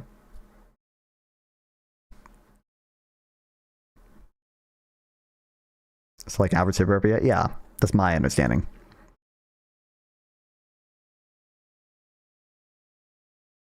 Why do all you economists hate poor people? Help me understand. Help me understand you, fond man. I love God, I got flashbacks to the fucking Drew Gooden video where it's just so funny that like Drew Gooden is like, it's so frustrating that like when you suggest that like we should take taxes back to they were in the 70s, you're treated like some fucking crazy socialist. And like at the same time he's saying like crazy things about capitalists where he's like, oh my, all these fucking evil capitalist people just want the poor to die. Okay. Yeah, I don't even know how to combat that framing. Okay. Was economists just it's not like most economists today are like the YouTube guy. Yeah, he made a video on capitalism basically. I think it's just called like how billionaires are ruining everything or something.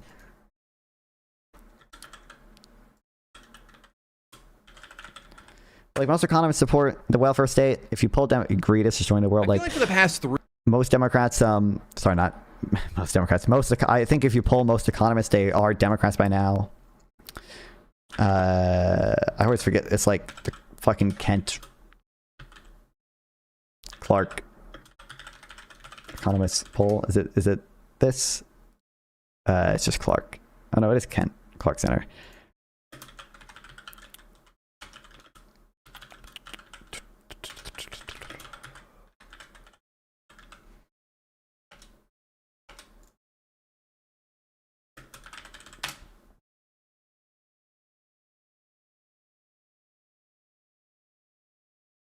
I thought they had something on this, but another zero thought classic.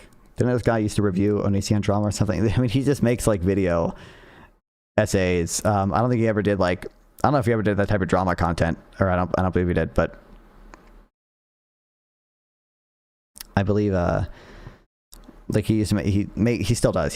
He's the fucking commentary YouTuber, right? He finds dumb movies and stuff to like talk about like that.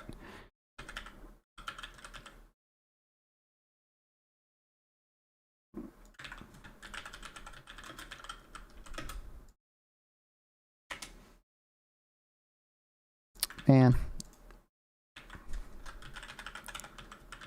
Economist political party poll. Okay, okay, what do I Google to get political party? of Economist. Political affiliations of... I don't just want Federal Reserve Economist. Oh, George Mason University. What year? 2006. Most economists vote Democratic. The Democrat-Republican ratio is 2.5 to 1. I don't even know. I don't even know it was like that in 2006. There's got to be more recent fucking stuff. Maybe say political affiliation. Yeah, it should be political.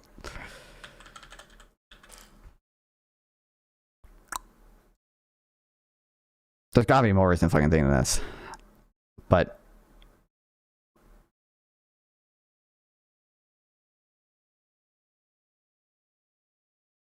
by now, most vote Democrat.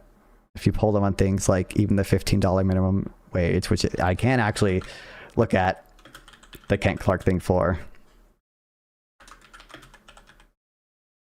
I believe it's a slim majority that says like agree it would be net benefit or slightly agree it would be a net benefit or whatever.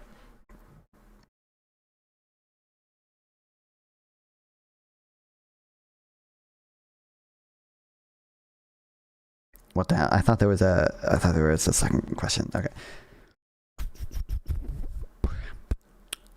The federal minimum wage is raised to $15 per hour gradually by 2020. This was pulled in 2015. The employment rate for low-wage workers would be substantially lower than it would be under the status quo. 38% uncertain, 24% disagree, 21% agree, 5% strongly agree. No one trying disagrees. I thought there was a one that was just like, do you just support it overall?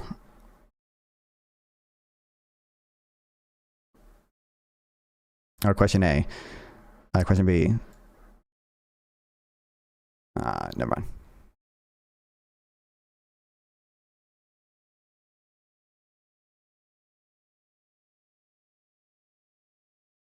All right, well, I mean, it's still relevant. Federal minimum wage of $15 per hour would lower employment for low-wage workers in many states.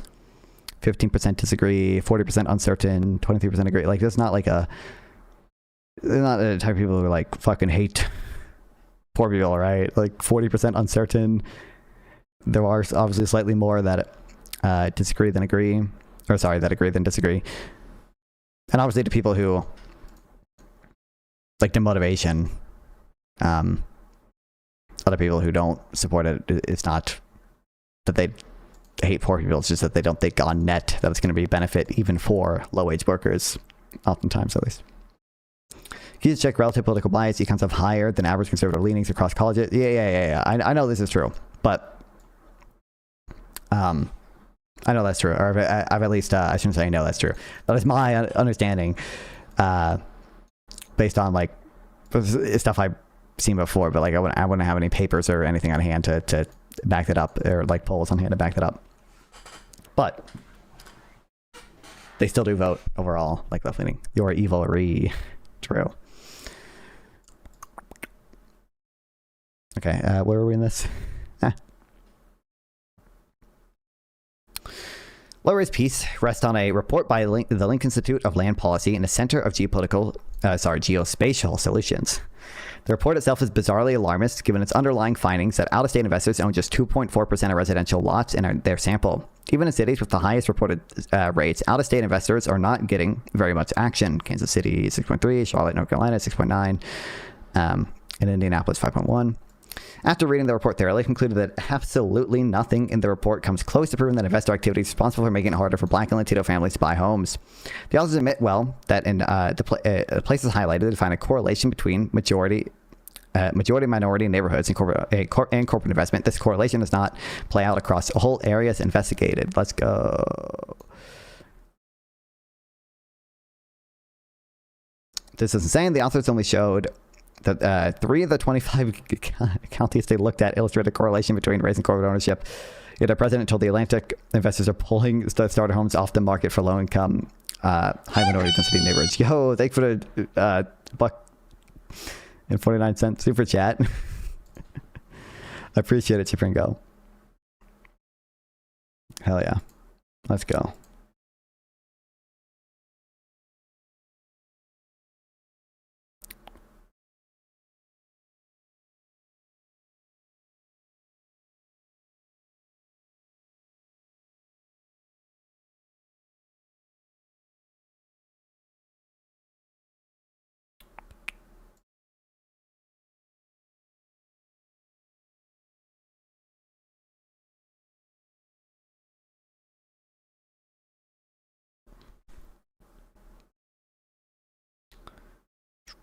came across a lot of very mediocre and misleading research on this sort of thing. It's just so incredibly frustrating. Looking closer at these 3 cities, they show a correlation between majority and minority neighborhoods and corporate-owned investments is even more irritating. Essentially, the researchers mapped all the corporate-owned lots in St. Louis, Baltimore, and Cleveland. Then they marked areas in red if corporate-owned parcels tend to be bunched together nearby, in blue if they tend to be uncommon nearby. The resulting map tried to answer the question of where corporate ownership is clustered relative to the rest of the city. They then created a map to show where majority non-white communities were clustered. They put these maps next to each other and expected the reader to visually eyeball and conclude that there's a correlation. It's almost an entirely picture-driven argument based. I like my board grassroots. I don't have to pay to yell at streamers I don't like. This is valid. I'm not certain this correlation is real because the authors themselves admitted on the realized page of the report that a race correlation doesn't even hold for all the counties they studied. But also, this is remarkably unsophisticated analysis, doesn't deal with the numerous confounding variables. There are many reasons why corporate owned housing would be concentrated, but yeah, obviously. For instance, apartment buildings are often only allowed in certain parts of downtown, since investors are much less likely to own apartment buildings in their own name. Then, well, of course, corporate ownership will be concentrated there. I used a 2023 ACS map to map 2023 ACS to map single-family detached homes in St. Louis. Unsurprisingly, it looks like a map of the white part of town. This analysis said it was unearthing a link between race and corporate ownership, but the more relevant variables could be credit access, housing age, or foreclosure history. Yes, these themselves are related to race, but they point to very different solutions. Yo, what's up? I don't even know how to pronounce that. One war. One. I guess that's a 0, but yeah, congrats on your gift of membership. Let's go. My expectation is that some combination of age, housing type, income, and credit access is determining where investing activity is strongest. Importantly, this means that investors are actually filling an important gap. After the Great Recession, tightening credit standards meant that fewer people, it's just Kevin Urban, like I was saying before, qualify for home ownership. I think we probably took this a bit too far, but nonetheless, those people still need housing, and someone has to own and manage it. Crucially, even if you disagree with me, it's impossible to solve the problem that young people, low-income people, and people without credit can't access home ownership by going after institutional investors. You have to actually build more housing, reform credit standards, and push wages up. True.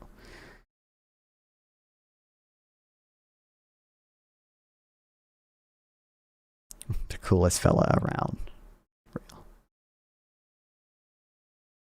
Does anyone give a shit about renters? Trump and Vance are clear that their focus is about helping homeowners. The True Social post announcing the president's forthcoming policy moves to restrain institutional investors is focused on the problem of home ownership.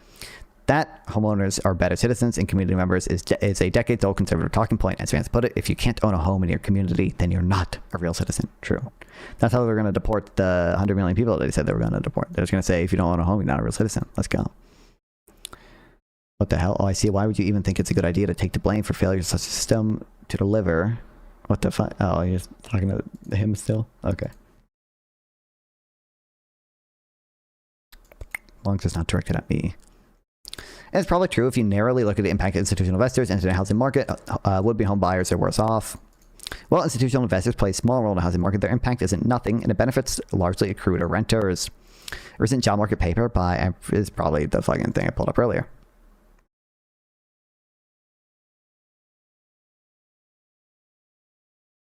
Yeah, I believe so.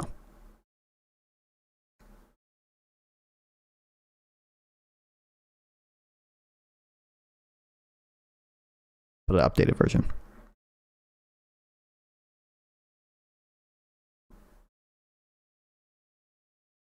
Oh no, it's different author.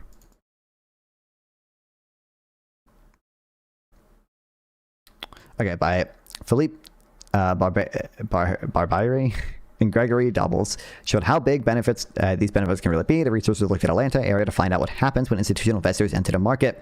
They found that these entrants lower rents and increase supply. In fact, a counterfactual world where each house currently owned by an institutional investor returned to its previous state as either a rental or owner-occupied unit. Rental prices would increase by 2.4%. The estimated welfare loss for the average renter would be $2,865 a year.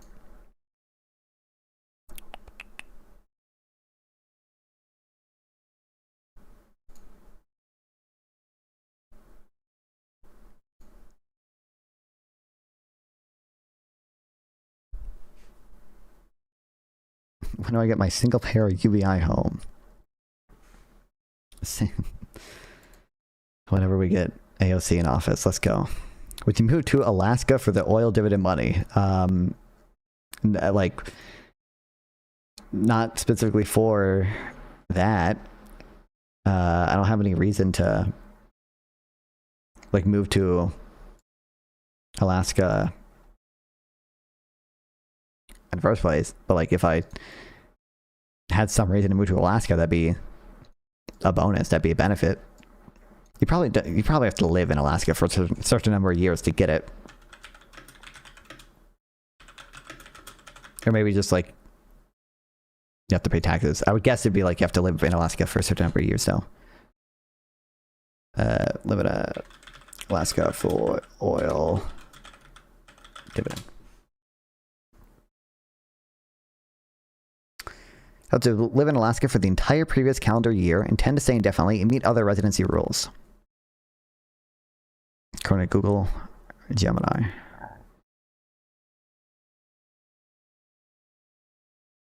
Not claim residency in any other state, was not sentenced to felony, incarcerated, or shit. Can't be absent for more than 180 days.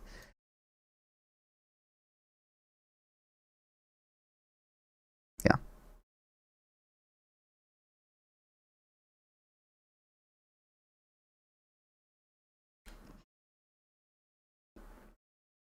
Trade-offs are everywhere. The researchers found that the costs were borne by landlords who, of course, lost money given the decreased rents, and home buyers who now sell higher prices and lower supply as some opportunities were converted to rentals. Notably, the researchers also found that concentration hurts renters, but the supply effects significantly outweigh these costs. Similar dynamics were discovered in a paper by Joshua. Okay. That's the paper I cited earlier. That was this one. Now, if you're right-wing, you are part of a long tradition of degenerating renters and valorizing homeowners as better, more upstanding members of society. So I'm not surprised that Vance and Trump are more concerned with turning people into homeowners than carefully weighing the total welfare of all renters and homeowners alike. However, I remain baffled at how little so many left-of-center people seem to care about the nuances here. We have real problems, oh boy. Fuck that corpo Green New Deal BS, Drew. Give me my home and my dopamine trip.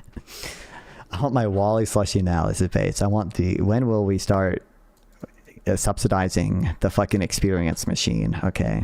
Where's my universal basic experience machine? Let's go. Third time written about this issue for Vox and then for The Atlantic, and now hear the argument. Each time I get blowback from people who are confused why I'm saying why I'm defending private equity or shilling for corporate interest. Rarely do these critics try to engage the arguments I'm making. Instead, they prefer strategies to argue that, of course, private equity is bad, even if some of the details are wrong, so it doesn't matter because they are directionally correct. Applause, so sweet. Oh, incredible. Just to be clear, you just are wrong and stupid here, just so we're clear, just so we know. Okay. This argument can be compelling because in many contexts, it is really dumb to nitpick at someone who is broadly right. For instance, if you're texting and use the wrong word, but you catch their drift, or if your friend or partner is communicating that their feelings aren't exactly precise, and aren't exactly precise with how they're formulating their thoughts. These are circumstances in which being pedantic is actually not serving the cause of communication, but it doesn't apply to policy debates where the stakes are incredibly high. Public attention, resources, and energy have been mobilized in an unproductive direction. I regularly run across politicians who work in and around politics who are convinced BlackRock is the reason their constituents don't have access to affordable housing. At least 22 states, as well as members of Congress, have worked on legislation to address this so-called problem. All this draws attention away from the actual solution: building more housing, creating rental registries, increasing oversight of landlords, increasing subsidies to low-income Americans. But finally, sometimes the only way to know if you are right or wrong is to actually evaluate the facts in a thoughtful way. It doesn't actually. It is actually. Can't speak. It actually isn't directly correct to focus your energies on rooting out institutional investors in the housing market, and it really sucks that so many people have worked to try to process lie up. True. Okay. Yeah. So we got silly, popular thing number one, and then today we get. No, but also this is a real quick thing, but relating to that, they assuming Trump's actions even stand, which I'm not sure they will. It seems likely. I would imagine courts would do something about it, but maybe it'll stay. But I would imagine whoever the next president is probably get rid of it. But they will, the existing homes won't even be gotten rid of. Kind of lefty are you? I bet you are pro gentrification. This is true. I don't know. I am pro gentrification. Okay. I don't know what gentrification fucking. I don't know what that means. I don't know what people mean by it. Like I know literally. I'm not, like I know the definition and everything. I just don't know like what.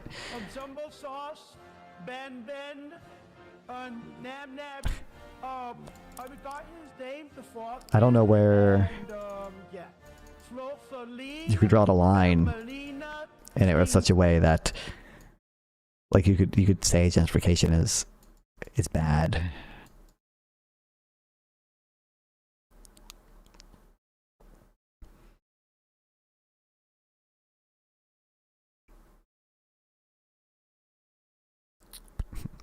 Did you hear? So let bygones be bygones. We're not gonna have a forced sale here. Okay, but then we got this. I don't even know how to characterize this. It's just weird. We're demanding that Fannie Mac and Fannie Mae spend some of their money to buy mortgage-backed securities to try to depress interest rates. Or sorry, not general interest rates, but mortgage rates. We're doing like people have called it, you know, Donald Trump doing QE himself or whatever. You know what I like about that is that maybe people will recognize that the point of QE was not. Oh, what's up? Are you reading about the Trump housing thing? Kind of, yeah. It's so bad. Oh my god. Well, are you talking about the institutional investor one? He's fucking banning them, or are you talking about the other? Right, we're talking about that. The thing we're talking about now is back to back. But yeah. You're talking about what? Sorry, what? I think he announced them kind of back to back now, like in the same day or something. It was like it was within 24 hours or so. But now we're on the weird mortgage-backed security thing. Oh my god. Yuck. Nothing goes right. Nothing goes right. Bro, what do you think about the Maduro thing? Can I pivot real quick?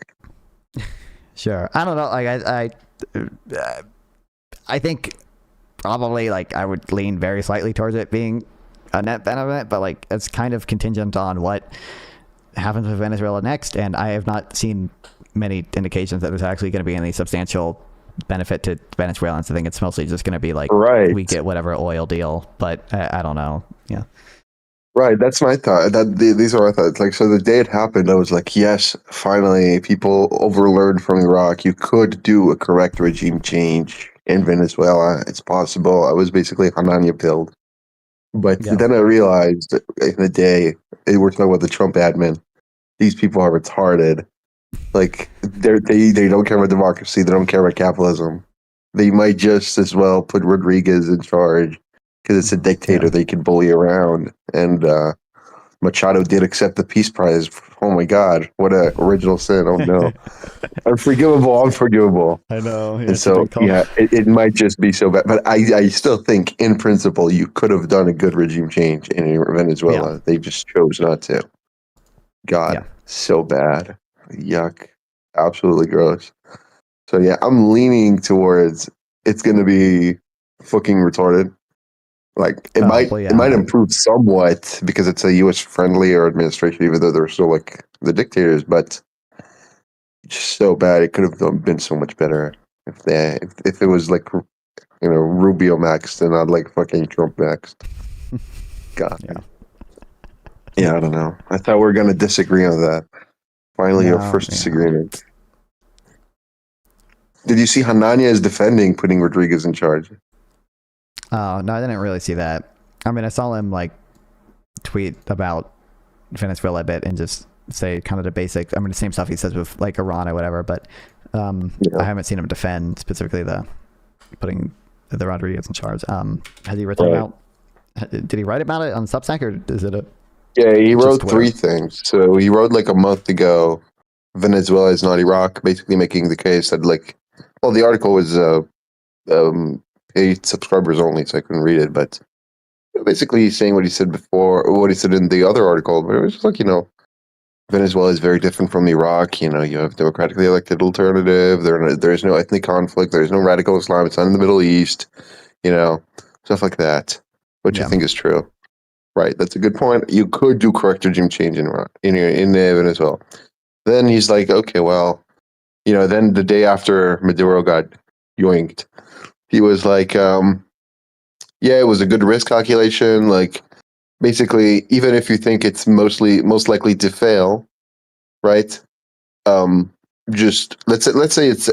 I'm not saying what I'm not paraphrasing him, but like basically, the notion of the argument is, let's even say it's like 70%, 30% likely to fail, right? And the 70% of chances, the reason why regime change is bad is because in the 70% there where you fail, you lose a lot. But in the 30%, you gain a lot. Here you cannot lose a lot. Venezuela is already at rock bottom, right? Like already fucking GDP was cut by 75%. They have a lower GDP than Uzbekistan. A quarter of the population fled. They're starving. They're eating rats. Like, yeah, it's basically total garbage. You could not lose a lot, but you could gain a lot. So it's a good risk assessment. Yes, I appreciate it. Okay, sure, whatever. Okay, good on you, Hanania. Sure. And then he's like, I didn't read the article yet. I might read it and I'll get convinced. But then the third article is like, putting Rodriguez in charge would be the golden mean. It is the optimal policy. Yeah. Trump is rational here. I just don't see it, but I might need to read his article, maybe. Yeah, I have it. I have the Substack pulled up. Is it? Are you gonna read it now? I don't know. I probably won't read it, but I want to at least skim through it. Yeah. But he says he wrote it for the fucking Boston Globe, but he doesn't actually link to his thing. Horrible. Yeah. The case for Trump's gradual approach to regime change in Venezuela. Isn't really the most reasonable interpretation of what he's doing. Yeah, I don't think that's the correct interpretation. I don't think they're like, I mean, they've said as much, but I don't think that's true. I think they're like, oh, we're putting Rodriguez in charge, but eventually we'll have Machado. They're saying it, but I don't think that's what's going to happen. I mean, they might just get bored with it and just keep Rodriguez in charge. Yeah. Look, they're also saying like a bunch of things. They did none of them. This administration just like kills random people and violates promises. They don't have a coherent plan for stuff. Yeah. So what do you think about the ICE shooting? We agree it was justified. No, I'm joking. I'm joking. Obviously, terrible. This is written like 3 days ago. When was the fucking oil deal announced or whatever? I think that's like. I don't remember. I think one day ago, or at least when the details came out. Yeah, I don't think more than 3 days ago. So, yeah. Yeah, no, but I think once he announced that like deal or whatever, like it seems like it's kind of just like what Trump likes to do. Like he likes fucking swinging his dick around and then being like, oh my god, I got this amazing epic deal, I got this amazing epic concession, and like he really only cares about, he's America first. He really only cares about getting the oil, not actually the Venezuelans there. So I don't have reason to believe that he's like playing some long game with like, oh, I'm getting this oil, concession in oil now, but my long game is actually secretly some like, regime change to actually make Venezuelans' lives better. It's like, I just don't have good reason to believe that. But yeah. Well, I mean, I don't know. What's your sense about the intervention in the U.S.? Like, is it popular in the U.S.? Like, do most people hate it? Do most people support it? I mean, it's popular among Republicans. I think most. I mean, the sentiment I get is that like most people are basically against it and like are like, oh, they still have Iraq syndrome, or they just have like. It's depressing. Yeah, it's depressing because like I'm not anti-interventionism. I don't think like, oh my god, intervening, that's the worst thing though. I'm not like Dave Smith or anything. But it's just like it could have gone right. You could have taught the world a lesson and you chose to be like a complete fucking retard. Like, oh my god, it could have been so good. Yeah. Oh my god. Bill Crystal is rolling in his room, okay? Not great if he's alive, but basically. Chomsky's happy. So sad. No, Chomsky's not happy. His best friend Maduro got earned. And then Trump killed his other best friend Epstein. So sad. That's true. Damn. So sad. Yeah, I don't know. I don't know. Either way, very sad. But what other things are going on? I mean, you have the ICE thing, and then you have this mortgage guy. You're asking about that, but yeah. I don't know. I imagine we're gonna have pretty aligned opinions on that. True. Like, I don't think it's impossible that he has a legitimate self-defense case, but like, I think he should definitely be charged. He definitely like should not be on. Like, even if he has some legitimate self-defense case, he definitely should not be. No, he doesn't at all. Like, he doesn't at all. It was like absolutely crazy. I mean, I think so. I think it's.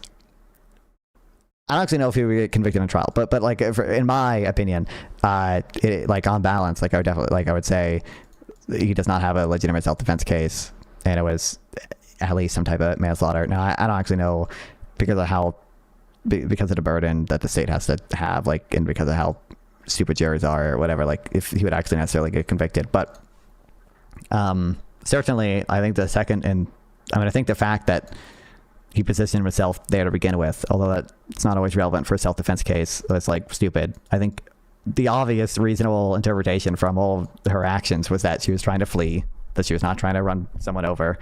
I think to me, it doesn't even look like he got hit at all. And even if he did, at least the second and third shots were, after he was like out of the way of the car, right? And like through the driver's side window, that just seems totally stupid. Right. And even the first shot, like, it's not clear to me that like it would even stop. It would even stop. He's to the side, yeah. And it's also like nothing there indicated that she wants to kill random ICE agents by running over them. Yeah. Like, she was very well behaved. There were like two cars passing before her. She wasn't like crazy. She wasn't behaving crazily. Nothing indicated that. It's just like your friend tried to open her door, and she started driving, clearly turning her wheel. Also, if you're in front of her, you can see that she's turning the wheel too. Mm-hmm. Yeah. If you're not attentive to the situation at all, and then you feel threatened, that's not legitimate self-defense. It's like, I mean, you're not doing your job, right? Yeah, that's a reasonable officer. Like, what would they feel? It can't just be you're an idiot and felt threatened when you shouldn't have been. Yeah. Exactly. So bad. It's so bad. But yeah, MAGA people are going to defend that like clear murder. So bad. But, yeah. Look, I just think Nicholas Decker wrote about some correct things like a few months ago. Yeah, I don't think that's the time. Yeah, I don't think that's the time right now. But like, there should be like Nuremberg trials after this, and they're not going to be. They're not. But whatever. I don't know. At this point, man, I just wish China doesn't invade Taiwan. That's the only thing that could go worse. Yeah. What do you predict about Iran? Are you monitoring their situation closely? I have not been closely monitoring the situation. All I've seen is like people on Twitter talking about the protest. But I've not been closely monitoring. I'm all in on nothing ever fucking happens. Oh my god, big protests. Oh my god, these two cities you never heard of fell. Oh my god. Yeah, shut up. It's like 100 million people there. Nothing happens. Nothing ever happens. That's my impression. Yeah. A lot of people support the IGRC, I think, or RGC. I forget the order of the letters. But yeah, a lot of people support the mullahs. Guard Corps, whatever. Yeah, IRGC. Yeah. A lot of people support the mullahs. I mean, fuck. I don't know. We'll see what happens. I don't know. Either way, what other topics are there? I don't know. I just didn't jump in for a while. Yeah, I don't know. Obviously, the actual buying of mortgage-backed securities to try to lower mortgage rates, that's something Wait, also, the little new. when are you going to read the Causal Inference book I recommended? It's really good. Which one did you recommend? I have a lot of. There's the mixed up one, but I found a better one. Seems like it, called like The Effect, right? An introduction to what is it, like design and causal stuff, whatever. Mhm. Oh my I god! have that Oh one. my god! This guy! Get a lot of this guy. I actually need to. This guy got it. This guy, look, the way I get my opinions is like reasonable, measured analysis of every situation, looking at the facts on the ground and coming to an assessment. This guy just reads Jacobin headlines and like, oh, I believe this. This guy, get a lot of this guy. No, it's not true. Right. I don't even think I like Jacobin that much. Jacobin. Yeah, bro. But you will boost them when it comes to shitting on Larry Summers. Okay.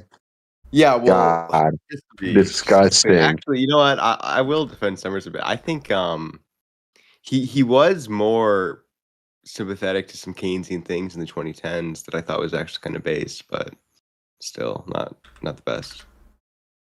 Fucking goat. He's the goat. Goat. Well, whatever. You can see their names.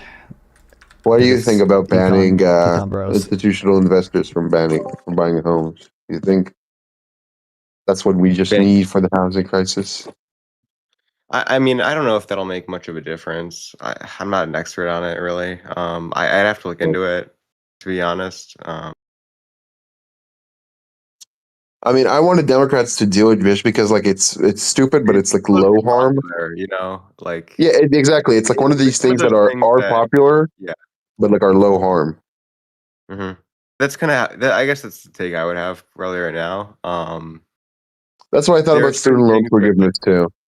Yeah, I mean, there are obviously just certain things that are not very economically harmful. Although that's not really how I judge political action a lot. Unless they're like really economically harmful. But given that, it just seems to be true that it's not politically unreasonable. So. No, I agree. I mean, Trump said he wants Congress to codify it, so I guess there'll be Democrats that might have an opportunity to vote for it if it actually gets introduced ever. Is Charleston joined? Oh no, that's Seth. Apparently. Hello. Seth, I want to tell you something. 3 words, okay? What? Down with Maduro! Down with Maduro! Fuck. Fuck Maduro. Fuck Maduro. I'm glad the bitch is gone. This fucking demon, I'm glad he's gone. I'm not glad he's gone. You murdered like 80 people to kidnap him, and you didn't even do regime change because his government. Hitler fan, by the way. I don't believe the Holocaust happened. I don't think Hitler was going around killing. Bro, a few months ago, you were like saying the opposite. Oh my god, what a grift! What a grift! Oh my god! It's because I just didn't want to argue it with people. I see. Yeah, what a grift! What a grift! Dude, did I tell you? So Gladio Nazis on Twitter were like calling the woman who was shot by ICE a race traitor and how she would have hated white people and this and that and the other. So it's breaking news. The Daily Mail just released an article about it. The ICE shooter who shot the woman has a Filipino wife. Okay. So he's a race traitor. He killed a white woman and he has an the Asian guy wife. who shot her. I thought the girl that got shot. No, the guy who shot her. Yeah, that's what I'm saying. Seth, you got to stand up to this murder because white women are getting killed by this administration in broad daylight by fucking race traitors. That's exactly the point I said. I said a white woman got murdered by a race traitor and you retards are celebrating it. That's what I'm saying. That's what I'm saying, Seth. Based. Absolutely correct. And I also said the right wing is too much of a pussy to get their back in blood, like get Charlie Kirk, like revenge him in blood. So like some random libtard gets shot by like some meathead ICE agent. And they just turn her into Charlie Kirk and start memeing on her like the left did Charlie Kirk. Wait, so hold on. I just read this. Hold on. How retarded are you? There's no way you're this retarded. Your Honor, we have evidence that my client would not have been near the scene. Source, well, we have these estimates based. First of all, these are different. So there's a difference between like a statistical question and a regular question that's going to be relevant in most fucking criminal trials, right? Like it's a statistical question is answered with statistics, okay? If you're trying to like answer a question like how many cuts or like how many deaths did these USAID cuts cause or whatever, that's something that like I don't want to say necessarily, because I could imagine like a logically possible world where like you wouldn't have to answer it with statistical means. You could like do it based on like pure observation or like pure witness testimony or whatever, but like that is something that like necessarily in the world that we exist in currently you're going to have to rely on estimates and statistics for, right? That's not the case with things like evidence regarding whether or not someone was at a scene, right? But regardless, there's still evidence. Oh my God, die. Go back in it and watch me yell at you if you want. To Iran and the vice president saying He didn't say because, Israel he just did it. mentioned that as one reason.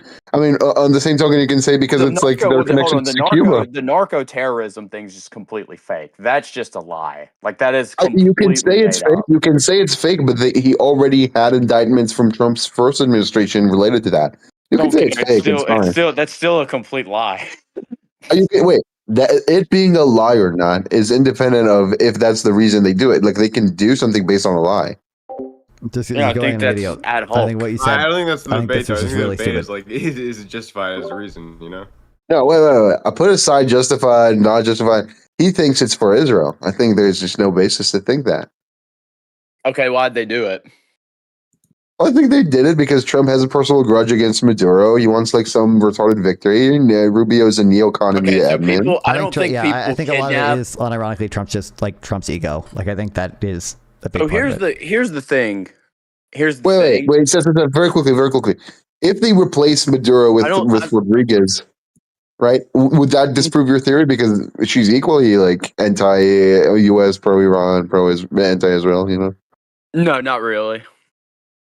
Okay. I don't know because here's the thing. Israel, listen, everything has to get approved by Israel. Okay, that's the thing, and Israel has vested interest in Latin America. I already explained that with the Isaac Accord.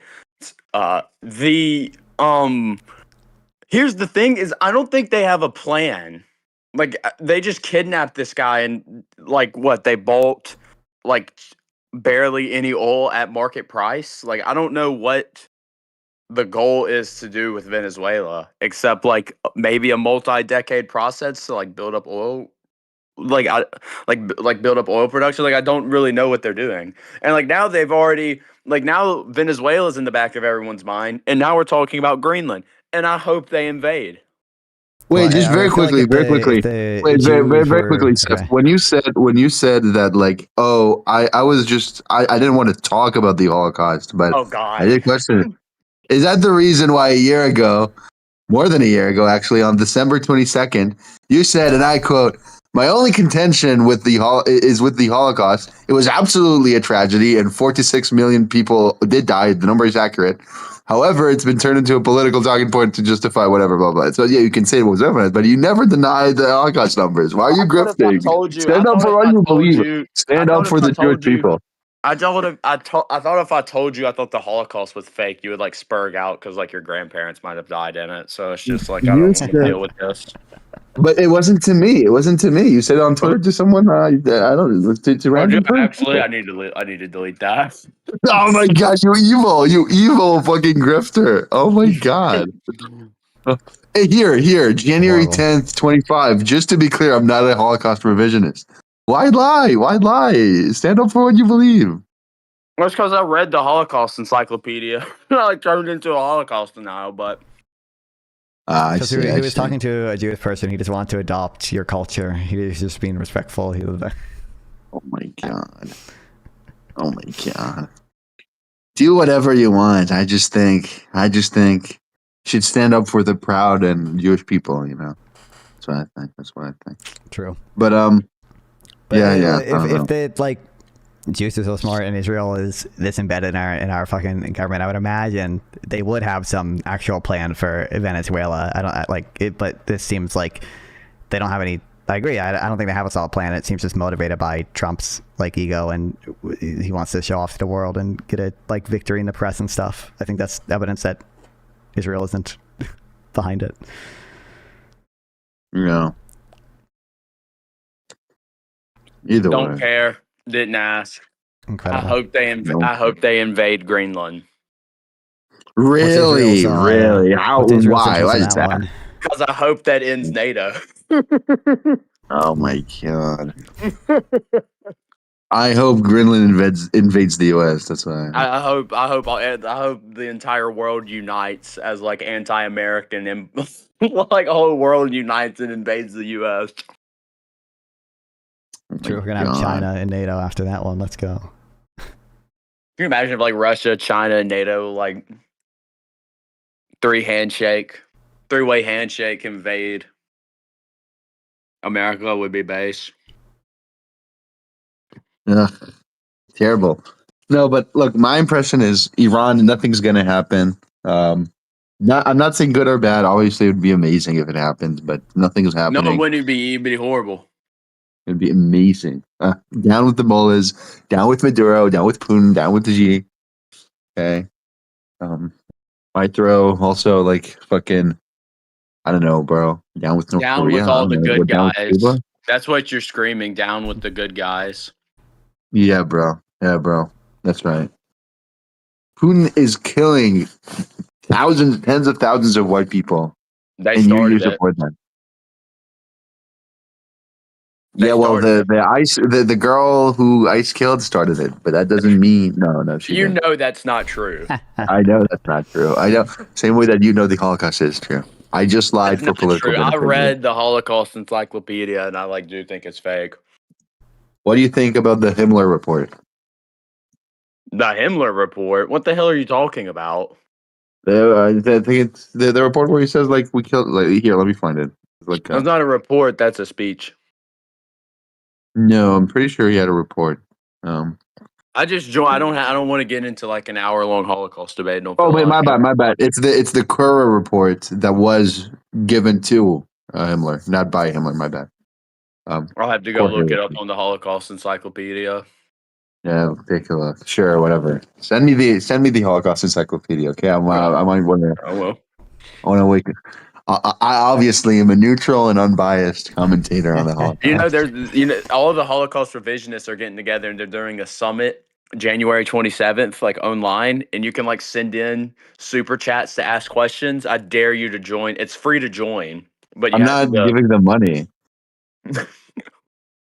Bro, I'm broke as fuck. I'm not giving Why any not? Holocaust deniers money. Well, why not? Yeah, I guess. Right. Yeah. Yeah, that's because you grift. That's what you get. You, Seth, you use millions of people deaths to your own political enrichment. Because I My mom was killed and raped by Hitler. Seth, my mom. Listen to me. Listen, Seth, my daughter was raped and killed by Hitler himself. How dare you? Oh, your How daughter? dare you? Yeah, my daughter was raped and killed by Hitler. How dare you? No, I'm doing the Piers Morgan thing.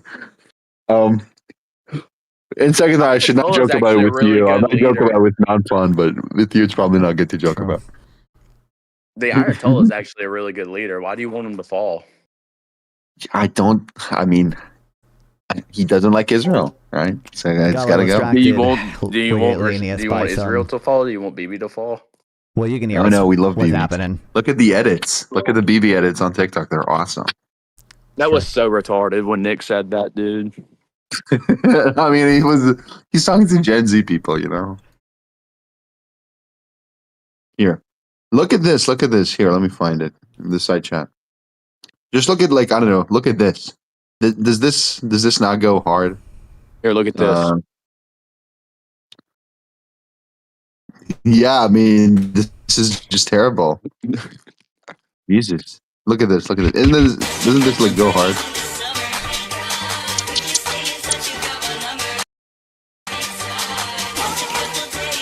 Look, we need a coup in China. That'd be so awesome. No, this is not. This is also just false. Why is it false? We need a coup in China. Oh, regime change in Russia. Oh my god. Oh my god. Oh my god. Yeah, hold on. Look in the side chat. Doesn't this? Oh, He left. He left. Damn. I was gonna say, doesn't this? Yeah, get on hard? second thought, I should not joke about the Holocaust with Seth, but why is he grifting? Why is he grifting? Like, everyone can see. I just screenshotted a bunch of the tweets, but because he's gonna nuke them, but like everyone can see a year ago, he was like, to be clear, I don't deny the Holocaust. 46 million people did die, guys. I mean, I guess he was just talking out of his ass, but right now, if it's only when it's your to political, economic benefit, you deny it. I just think it's just how finance works. But yeah, I don't know. You know, I look at everything that happens in the world, and you know what I think the worst thing is? I think the worst thing is Econoboy arguments about socialism and notes to Substack. That's what needs to be. If Trump intervenes, if Trump drops a Truth Social on Econoboy, I'm gonna vote for him. I'm the single issue voter. I'm a single issue voter on like not implementing sovereign wealth funds. That's my Jesus. But yeah. I don't know. I just also Prax Ben. He's like calling Trump out on like the institutional investors things, but he will never ever talk about the like clear murder on video we just saw, or like the intervention. Like I think he's pro intervention against Maduro, but like you're a libertarian. I don't know. The guy's inconsistent. He also is like anti. Bro, every person who calls himself a libertarian who are anti, way more lax immigration laws is a fucking clown. Yeah, I think I don't know what to. I don't know if he's like necessarily audience capture, but like it's always so weird to me when he went to fucking Amfest, right? Like he's hanging out with like all these like basically Christian nationalist people. It's he's clearly Kai and all that people, all that. Yeah, like either audience. Isn't capture Kai or, just basically closet groiper or something, or like isn't he like known or something? I don't know. I think he came from Nick's community. I mean, I think Kai originally went viral because of the Jubilee thing he was on, but it might have been he might have been known in Nick's community before that. He existed long before that. Yeah. Yeah, I haven't seen that, but yeah, I mean, he's Groiper aligned at least. Yeah. No, but I don't know. It's just like I don't think it's audience capture. I just think he's just really good at like rationalizing every belief he already has. So like, he grew up conservative, so he was probably pro-capitalism. Then he researched a bunch into it and came with the arguments in favor. But there's no consistent libertarian philosophy that says you should have closed borders. He knows that. He's friends with Liquid Zulu, who is an open borders guy. But now he's like, yeah, we should absolutely ban all Muslims from immigrating, and like, yeah, closed borders are good. Like, yeah, I don't know. It's gay. I don't know. Look, I just realized like the past few weeks, or I had this thought before, and remember I told you like 2 months ago, like, I am a neocon. Yes, I'm coming out of the closet. I am a neocon. I just think, I don't know if I told you this, but for the last month or two, my approach has been not contrarian, but like, look at the two sides. Which side does the like retarded low human capital people stand with? Stand with the opposite. And so that has led me to pretty good results so far. The only thing I'm questioning is the fact that this logic leads me to sending you furry reels on Instagram, which you might not like. No, my theory of furries is that like to be like everyone can be a loser or something. But like to be a furry, you need to afford the fursuit, which means you probably have some money, which means you're probably someone more intelligent than like the average loser. Bro, that explains in my mind why fursuits. Also, if you to be clear, you're not how expensive. You're not just sending me fur reels. You're sending me furry inflation reels. Why do we need? Why disclose that? You're ruining the operational security. You're doing the signal thing. Operational security enough. But what if I run for president one day and someone clips this? They should know.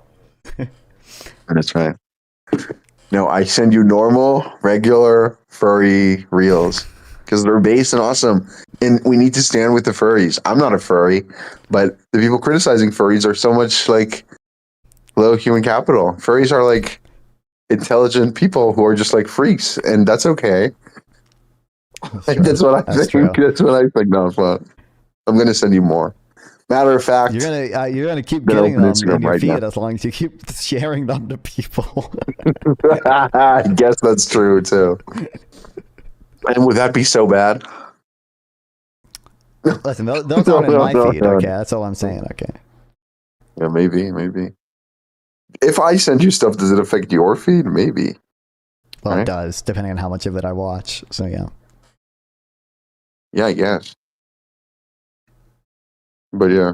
But usually, like 5 seconds is enough to determine. Oh, this is a furry blowing themselves up in a tube of inflated air. I don't need to watch this whole thing. Yeah, I would never send you Get the that. premise. The premise is that these people are like very open about stuff. And wait. No shot, bro. Wait. 1 second.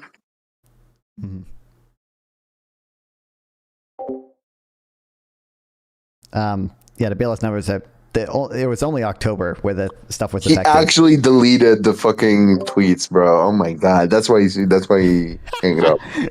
He hung up. Let's Fucking go. pussy, Incredible. bro. Oh my god, bro. I'm calling out Seth. Why the fuck, bro? Whatever. It's Well, it's whatever. all- Go do your own thing. So recorded on my stream. Okay, 4K, 60 FPS. Okay. Yeah, I guess. I should have sent it to you in DMs. Yeah, whatever. Either way, who gives a fuck? Yeah, whatever he said in the past, you can just say he was ignorant, and now he's awakened to the truth. True. But either way, I just want to say before I go, I liked Charsky's tweet that blew up. He had like a tweet that blew up, like, "Oh, we're all like fucking domesticated. We let ICE shoot our neighbors." I liked that tweet when it had like between 10 to 30 likes. Okay, I invested way early. I'm not getting any of the dividends. He promised them, but I'm not getting any of them. Oh yeah, it's all the way up That's to it. I'm not sure I 59,000 want likes. him, right? Like Goddamn. it was liked by Hassan and like Fantano, and I'm not sure if I want to be with these people. That's fair. Yeah, I don't know. Also, Mockler, he's so awesome. Fuck, that guy is awesome, bro. Oh my god. I thought he. I just wish he wasn't like soy on Israel, and like if he said retard more. He does say it, True. but he should say it more. Is he at soy in Israel? I haven't seen him. I don't know. He tweeted like, I thought it was just 2 months ago or something. He tweeted like, "It fucking is genocide, bro." And yeah, I'm not gonna shut up about it. But nowadays, he basically is like shutting up about it. Let's go. I just think that's soy. Yeah. Look, if you're gonna be like hardline, it's like genocide or something, then be consistent about it, and also view Joe Biden as a genocider, right? Like if that's your thoughts, you should be consistent about it, right? And he's not. I mean, I don't know. I can't imagine thinking like, oh yeah, this guy supports genocide. I'm going to go on tour with him. Like, I don't know. This is not a thing I can think about. Yeah. So I don't know, but I assume I think he he does good generally. In the Jubilee thing, I think he did good overall. It was frustrating though on the on like the Medicaid work requirements thing. Like I knew exactly like what he was citing and I knew what he was getting at, but like he just like couldn't like phrase it properly and stuff. And it made like he basically conceded on that. I think I would have another thing I would have done is that every time these fucking losers are like, you cannot call Trump a fascist. Oh my God, the fascism is when you like kill 6 million bajillion Jews. No, and Trump isn't doing that. I think every time someone tells that to you, he did it somewhat, but I think you should have went way harder. It's just like your guy does it too. Why does no one talk about your guy doing it? Did you condemn your guy doing it? Because your guy is doing it. He was doing it. Why did you call him out? No, because you're in a cult, right? You cannot question the leader. It's only one-sided. The narrative is always against Democrats. He should have said something like that. He should have gone way harder. I'm glad that he did do it, but he should have. Like it should be every time some Republican is complaining about, oh, you cannot use the term fascism because that's like a threat. You're threatening to kill people. You immediately should think, oh, you said it about Trump then, right? That's what you immediately should think. And I assume he thought it. He's very, very good. I mean, I don't think he missed that much. Like, I think it's also good to have a variety of arguments and not just repeat the same argument all the time. So yeah, of course. good on him. He did an amazing job. I think the guy's hyper intelligent. I'm super happy Micah is working with him. Yeah, the guy is like basically 98% perfect. I mean, I love him. Mm-hmm. Yeah, the only other thing I thought he didn't, the rhetoric was not maxed on in the Jubilee debate. During the final section where the guy gets to make the claim, his claim is Democrats or might have been just the left or the more fascist than Republicans or the right or whatever. The definition he gave was just a totalitarian government that suppresses the opposition, which number one, I think it's just synonymous with totalitarianism. What does it mean to have a totalitarian state that doesn't suppress the opposition in any way? Doesn't And secondly, we're not including there's no element of it. Adam should have immediately been do you think there's any element of it that's ethnic superiority or any type of far right beliefs with regards to that? But he didn't immediately press on that, and that was annoying. But yeah. Another thing I thought he should have said. No, I agree with that 100%. These definitions are vacuous, but it is somewhat a vacuous term. I mean, I don't know. Another thing I thought that he should have said, and that's minor, but I was thinking it hard, and I wanted him to say it. He was debating the stupid girl where she was actually, it's 100 and bajillion% of immigrants commit crimes. Yeah, he didn't know that. Yeah. And he's like, no, that's not true. That's not true. Here's a study. And then she's like, oh, well, actually, we cannot know the number because they're undocumented. Bitch, didn't you just throw a number a minute ago? Am I crazy? Didn't you just say a number? Confidently said a number, said you were taught that in class, which is almost certainly a lie, by the way. And then you said, "Oh, we actually cannot know the numbers." I whiplash. I got fucking hard whiplash. I don't think he mentioned that. But yeah, I don't know. I mean, he still destroyed her completely. But I wish he would have said that too. I don't know. The guy basically did 9.9 out of the 10. It was an amazing video to watch. Yeah, yeah. Just it got my blood pressure high, but I enjoyed every minute. God, you should try to talk to him. Okay. He follows me on Twitter. Yeah. Oh yeah. That'd be cool. No, I think that'd be cool. It would be. I like Adam. Yeah. Who else should you talk to? Quick thoughts. David Splinter. Oh yeah, true. Oh, that'd be awesome. Yeah. It would be awesome. But Chris Clark, Econ Chris Clark. Okay, that's true. Yep. That'd be great. Yeah, I have I have a list written down because I list people when I think of them to either talk to during a subathon or in a or just a regular podcast thing. So I have I have a ton of people. Yeah. Yeah, I'm trying to think. Oh my God, there is someone who just talks to everyone who invites that. I forgot who. No, I don't know. I mean, I guess maybe people do that. Yeah. But oh no, it was Michael Humer. Never mind. Yeah. Never mind. You know Michael Humer? I'm not I've read some stuff of his, and I know broadly who he is and what his beliefs are because I read some of his stuff and I've seen him interact with Bethany's Bulldog and stuff. But I don't know him. I don't know a ton about him. Yeah, he's cool. He's cool. He talks to everyone and wants to talk to him. He's nice. Yeah. But yeah. I don't know. I mean, they're just not debating anymore, right? Kind of. MAGA people, they just don't debate anymore. Yeah. Right? Dude, oh my God. None of them are interested in defending anything. I just got not even a barely flashback. I just remember this. Dude, because Ringold had a his stream was titled today or yesterday oh, MAGA people won't debate me or whatever, and I think there's some TikTok people who are dodging him or whatever. But I just remember I was watching. He uploaded a video that was the highlights of his debates or whatever. Who was talking to Kim Higbee, and Kim Higbee's obviously fucking evil, retarded. Fuck that dude. Oh my God, Ringold brought up Trump trying to get the head of the DOJ, Jeffrey Clark, I think, to sign the letter saying that they had found the election fraud when they hadn't, and trying to fire him when he wouldn't sign it and replace him with Jeffrey Rosen, who was not at all qualified to be in that position. He was so incredibly insane, bad faith. where's this from? The J6 committee? But what actually like is it from? I can't trust the J6 committee. Like it's funny because Radio like has the exact like deposition it's from. He's like Radio was like, oh, it's from this guy's deposition. It's on page 40 where he says this, and then like Cam's like, what questions does he ask though? Because it's like, oh my god, like never in a million years where someone like said something about Joe Biden in a deposition that's been, to my knowledge, corroborated by multiple people as well, where he would be like, but what questions were they asked in the deposition? Like, right, exactly. They would never apply the standard consistently because that's not his job. His job is not to like investigate things to get to the truth or be fair. His job is to suck off the administration to promote the party. They're so unified in that. They're so good on that. And Democrats have none of that. I mean, they're getting better, but it's still nowhere close to enough. We just let everyone shit on us. We let the narrative just like not be controlled by us. And yeah, I mean, we give up everything and we're never going to get answers to anything. But God, Newsom is doing God's work. I thought surely in a month he'll like become dull. Surely. And no, he just keeps banging. It's crazy. It's crazy. It's been like, what, 4 months of like having Newsom step up? I think he did that in like August now. I think he started like... I don't know when he started, but it's been a few months, yeah.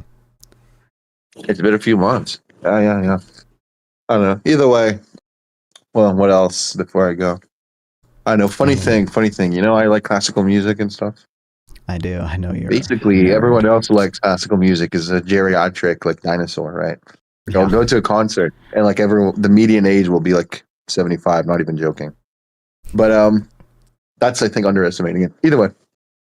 But I was saying, apparently the Philharmonic in Israel has like a discount for young people. And you know what they define young people as? Below 50. What would you define young people as? When I think young person, I think below 25. They define it as below 35. It's so bad that the audience is so fucking old. They need anyone to join. Like, it's below 35, bro. Someone's 35, they're not young. What the fuck? But yeah, I guess. So yeah, it's like a crazy discount. Like basically more than half the price. Like, so yeah, I just found out about it like a week ago. But yeah, so I'm gonna call the Philharmonic and be like, actually, I cannot arrive at the Rachmaninoff 3 concerto on this day. I gotta go to this day. And then they'll be like, yeah, sure. And I'm going to watch Rachmaninoff 3, which is a great piece, by the way. I think worse than Rachmaninoff 2, but you should listen to both. But you're not going to, because you like what? What music do you like? Not fun. What do you like? Fucking, I don't know, emo, you said? Yeah, I do listen to Midwest emo. I think it's something. Midwest emo. God, not even good music like Mitski or Charlie XCX or something. True. No, Mitski's good, but Charlie XCX kind of sucks. I don't know. Shame on Seth for fucking deleting tweets where he doesn't deny the Holocaust. That's so funny. But I don't know. That's so funny to me. I did download the book. You're never gonna fucking not fun. I'm telling you right now. If you go back and like delete tweets or videos where you're like anti-Medicare for all because of like Democratic pressure, I'm killing you in real life. I'm flying to North Carolina. I'm killing you in real life. Valid. I'm gonna publish a Substack article called like "When Must We Kill Non-Farm?" No. Oh, I don't know. But yeah, I just think that's funny. But yeah. Good stream. I'm enjoying your content. Thank you for reading about esoteric things and not just like surrendering to populist slop. Yeah. I keep being goated. I didn't call in for a while, so I just wanted to. Yeah, I know. Yeah. Well, I gotta. It's a new year. I gotta like already start like being more active to be a buddy of the next year, right? Yeah. I gotta already start stuff. Yeah. You do need clips that aren't just sexual, but it's hard when you're like a sex symbol like you. So yes, yeah, yep. it is hard. Well, you know what? Also, wait. Before I go, You know these reels on Instagram where it's like two people in the gym or something, and then they bump into each other. Their headphones fall, and they put the headphones back in, and it's like the other person's, and then they're like, whatever. You know that type of reel. Yep. I thought there's like a comedic opportunity that no one taps into. Where it's like, imagine two people, they bump into each other in the gym, the headphones fall, and they each put their own headphones back in. So just nothing happens. They just pick up their headphones. Nothing happens. That'd be funny. Or, and that'd be really funny because it's like a parody of the original format. Or this would also be funny. This would also be funny. Imagine like they bump into each other, the headphones fall, and they put in one headphone back of theirs, and then the other headphone is of the other person, so they both hear. Right. One hears on the right ear their thing, and the left ear their thing, and the other person hears on the left their thing. You know what I'm saying? That'd be funny as fuck too. Because like the audience will be confused, or they just have like different colored headphones, so they can like quickly figure out whose headphones. Like there's so many comedic variations you can do on the original format, and no one does them. I just really funny. I don't know. Listen, I think the first one you mentioned is the best. It has the most comedic value. So maybe I don't know. You can just call me unfunny. That's fine. But I just think that's funny. Okay, I don't see the value in the other two. That just really bugged me for a while, and I had to mention that. Also, wait, very quickly. Oh, the Fred shirt. Let's go. Yeah. Let's go. You mad because you ain't that. You ain't that, bro. That's true. You wish you had that. Next, I'm buying an NBR shirt. Maybe. I wanted to buy the Causal Inference, the Effect book, which you should read, by the way. I wanted to buy it in like hardcover, but maybe that's too expensive. I don't know. Either way, I'll see you. Thank you for streaming off. You're doing God's work. Okay, bye. True. Appreciate it. See ya. Based. I'm assuming he's watching the stream, or will watch the stream eventually afterwards. I did download the book he recommended a while ago, apparently. Okay, anyway, hold on. I didn't respond to like half of the chat messages. Or like a half responded to some of them. With regards to the, hold on. God, how long ago was this?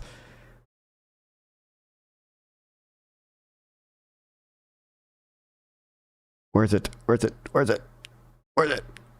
This. Where's Brent's government is the Fed under again? Where does the constitutional authority lie?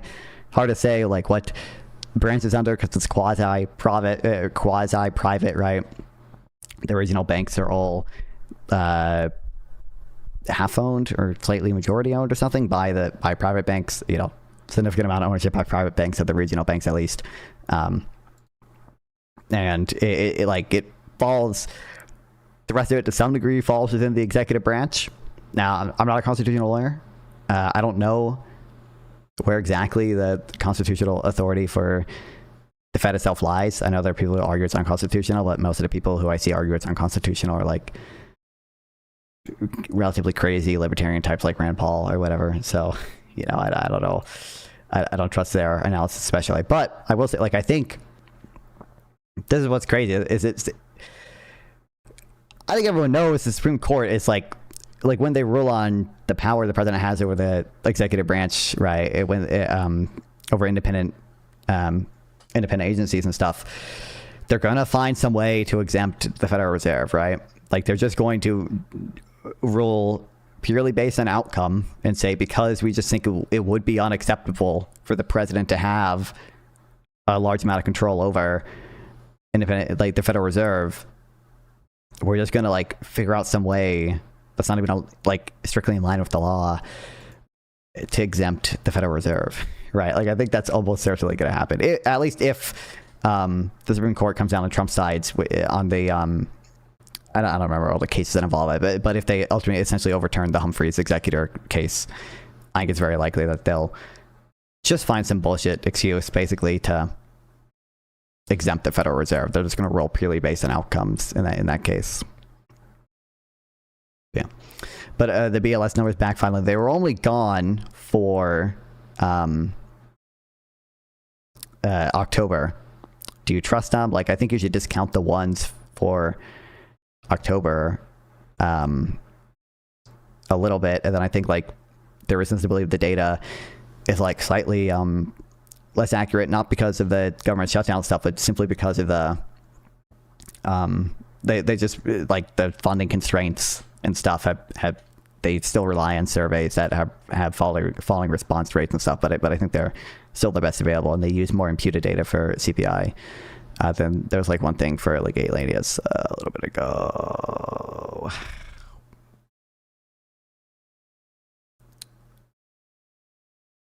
Somewhere. When are you going to debate a Rob Noor / counterpoints type dude? I mean, I've spoken to Rob Noor twice or 3 times before. Not on a 1v1 debate really or anything, and not for that long. I've never spoken to counterpoints, but like we're friends on Discord. We follow each other on Twitter. You know, we're in the same sphere. I don't know what I would debate counterpoints on exactly. I feel like most of the areas I disagree with him would be like relatively they've been like nuanced things that I think are just kind of outside of like what he talks about. Like, am I going to talk to counterpoints about like how justified expansionary fiscal policy can be and a downturn? Like, that's probably an area where like we disagree, but like I don't know how far we're going to get in that conversation. Should also talk to who? I'm assuming you just mean this. I don't recognize him. Oh, he writes no, I recognize his Substack. Not fun to play Clash Royale.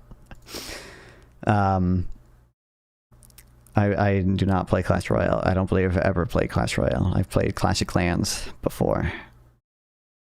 Yeah, I should talk to this dude. I'm gonna add him to the list. It'd be nice, it'd be fun.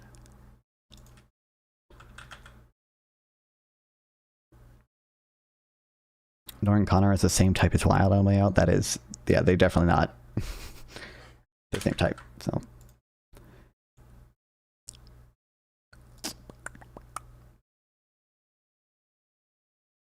Oh, you're trying to type goat. Once again, proving his fear of woman. True.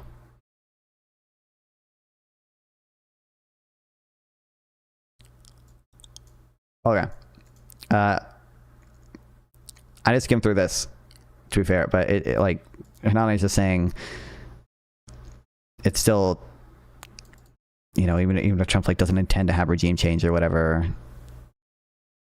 you know, we can see how new leaders might do some type of reforms, might be more moderate. And he gives the example like after Mao died, and we had Xi Jinping. Jeffrey Collins found that leaders who were personally involved in revolutionary activities early in their lives are more likely to find themselves in militarized disputes with other nations. Stalin's been its youth, blah, blah, blah, blah. So Mao and Deng both joined the CCP. Decades before it seized power, Deng became a member while studying abroad in France, whereas Mao was radicalized at home. Gorbachev did not set out to end the Soviet system, but he was taken in a direction as incremental reforms caused pressure for even more change. Therefore, it would be a mistake to assume that because Rodriguez has the same official ideology as Maduro, she cannot take Venezuela in a different direction. She's been credited with stabilizing the Venezuelan economy over the last several years, and the Trump administration apparently believes she has a pragmatic streak. Not being as strongly associated as Maduro with the policies that have devastated Venezuela, she may feel that she has more room to change now. Another reason to believe in a more optimistic scenario is that the Trump administration has now shown a willingness to actively start to act decisively in Venezuela. Trump has warned that Rodriguez will pay a very big price, probably bigger than Maduro, if she continues policies of her predecessor. Though foreign policy threats like this are often treated as bluffs, this one is unusually credible. It's worth noting here After the first striking, defined tone, right after Maduro seized, Rodriguez was much more conciliatory towards the United States the very next day. In Iraq, the United States removed the government and attempted to rebuild institutions from scratch. This is now widely considered a mistake. Trump administration reportedly came to the decision to deal with Rodriguez after considering how difficult it would be for the internationally recognized opposition to the regime to exercise power. What's the evidence of that? What's the motivation? I think we have more evidence to believe that it was because she didn't refuse the Nobel Peace Prize, and say she wants to go to Trump instead. Moving the current leader of Venezuela and then letting a better system gradually emerge might be the right decision. Avoiding both the unacceptable cost of keeping Maduro in power and a potential disaster demanding a complete and immediate revolution after he's gone. Yeah, okay, blah, blah, blah, blah, blah, blah, blah, blah.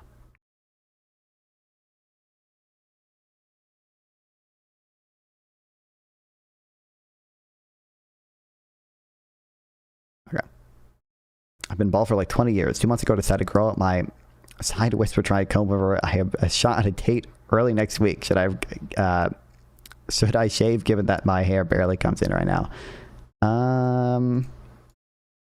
I mean, not that I'm the person to go to on advice on that, but I mean, I would think,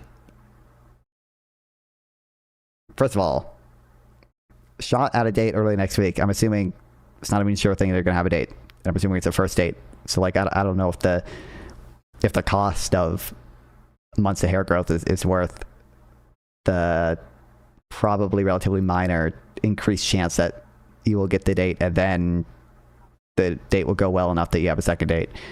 I would be skeptical of that. That would not be my intuition. But then secondly, I would not. Can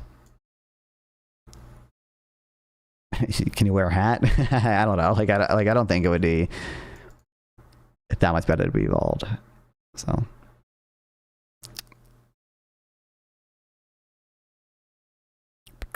Okay, I don't even know. Where were we for fucking this? Can't see advice to experts. Kept Fannie Mae, Freddie Mac. They're now worth $200 billion in cash, and we're buying mortgage backed securities. And Connor be a much more reasonable debate. Looking back at the messages, Rob's too bad faith. Yeah, what I said, like, because Connor is reasonable and because Connor and I, like, there's definitely stuff we disagree on, but, you know, what I said is I think a lot of the stuff we disagree on is going to be just areas where, like, I have a more of a specialty. Is that the right term?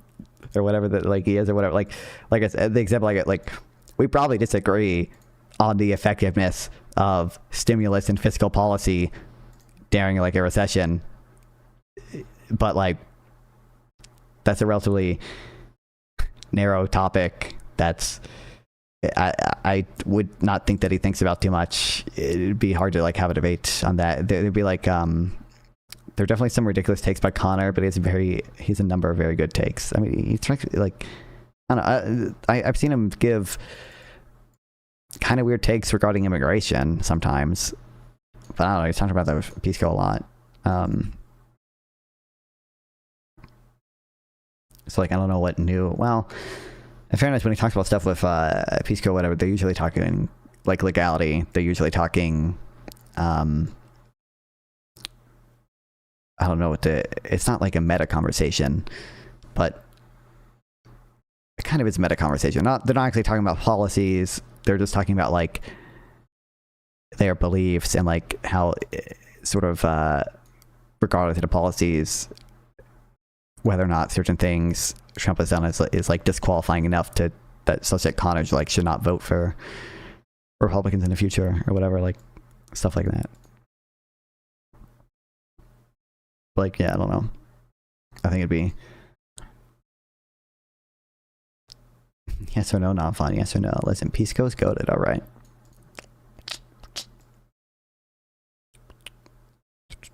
But minus, I think I don't even think they can technically comply with all of what Trump ordered his representatives to do, because I think they have like a $450 billion cap or whatever. Using it on the number of mortgage max securities it can hold, authorities granted by a 2008 conservatorship of Fannie Mae and Freddie Mac that allows companies to increase by around $200 billion their holdings in mortgage bonds. Treasury could, in theory, modify a preferred stock purchase agreement with the companies to raise existing caps on firms' investment portfolios to accommodate even larger purchases. Before 2008, Fannie and Freddie could and often did buy investments when it saw attractive opportunities, which could offer tighter spreads. Since then, the Fed became a large buyer of MBS during QE programs between 2009 and 2014 and 2020 to 2022, though they didn't do this with a profit motive in mind, and in fact have run up large losses in the post-COVID era purchases. What's notable about this intervention is that it's being done during a period of relatively solid economic activity and with no meaningful stress in credit markets. I think there was... Oh, what's up, Toxic Plasmosis? Welcome. Obviously save the Wisp. True.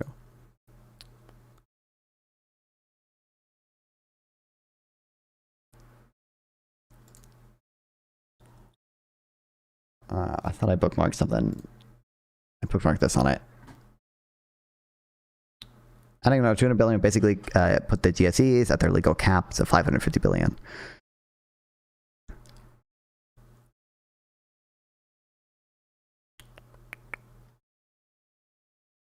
So who knows how much of it will actually happen, and then even if it does happen, I don't even think. It seems like a very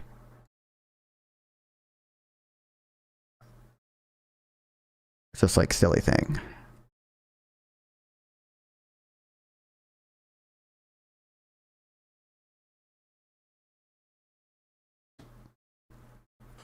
And I would know. I don't even know who would fucking notice. I don't know how to. I don't even know how to evaluate this. Maybe someone out there has written an article about this, but like this seems like such a minor issue compared to the shit Trump does. I kind of doubt anyone has done like a legal analysis of it. I would guess technically as a like government sponsored enterprise, which is supposed to be partly private, like it's a publicly traded, like Fannie Mae and Freddie Mac are both like publicly traded. I'd imagine they're supposed to be basically independent. I would imagine a president's not supposed to be able to like just direct them to do stuff like this, but I could be I could be mistaken. I don't know who are GSEs.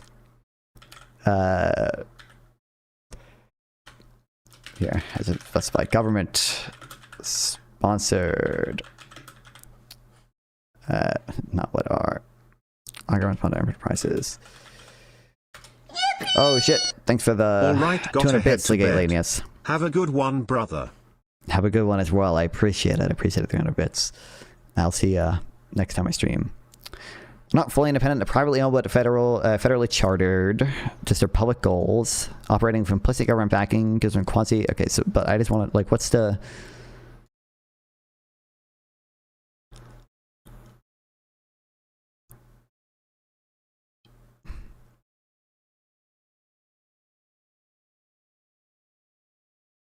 Like that, I don't even know like what the fuck I would.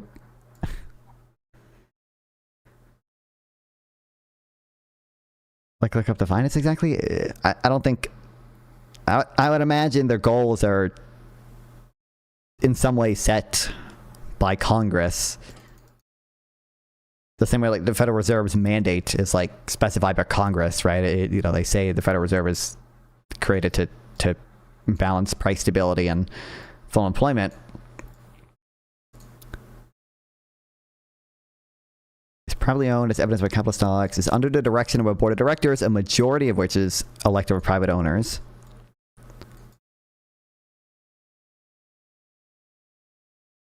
Does not exercise powers that are reserved to government as sovereign. Does not have the power to commit the government financially. Has employees whose salaries and expenses are paid by enterprise and are not federal employees subject to Title V.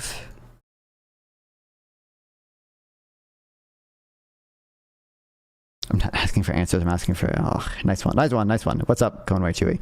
That's just not how housing works. He's throwing the bond market a bone. I'm not even sure what the goal. The goal is just to depress mortgage rates, which will, in theory, make mortgages more affordable. I'm not actually sure it'll even depress mortgage rates for reasons I'll get into, but even if they did, I don't think in the long run it'll actually make housing more affordable. Hold on. Hold on. Pull this up real quick. GSEs are instrumentalities, not agencies. This distinction is both legally and administratively important. The federal government's control over an institution differs significantly depending upon what institution, agency, or instrumentality. An agency managed directly through the federal management hierarchy. General rule, blah, blah, blah. Okay, that's an agency subject to federal appointment, senior officers. Instrumentality government, on the other hand, is a privately owned institution, not subject to any of the general management laws and regulations, unless so indicated in its enabling legislation.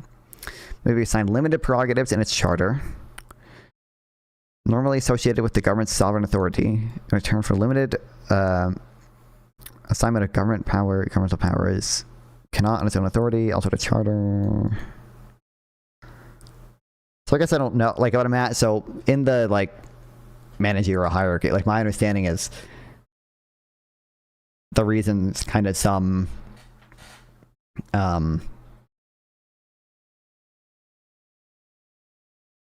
agencies are like independent is because like in their, like when Congress established the agency, like they set out how the agency is managed, and they said these people have this amount of protection from the president himself, or you know, there's just like general like what's it, there's a gotta be a word I'm looking for, but like workers are like assigned to like some general category. And yo, Gibbs, thanks for the sub. Hey, soon I'm a DM you about an econ debate. Someone wants a taste of the non-fun. I guess I look forward to that. Okay, let's go. I appreciate it, Gibbs. Thanks for the resub as well. Yeah, you can DM me. I should be basically free almost any time. I start school in a few days, but that's Monday and Wednesday night, but not that late, so I'll let you know when I iron out the details. So yeah, reach out. But I would assume like I said, like some workers are just like there's different categories of workers, and like they are granted different protections. Is my understanding, irrespective of what agency they're in as well. I guess I don't know.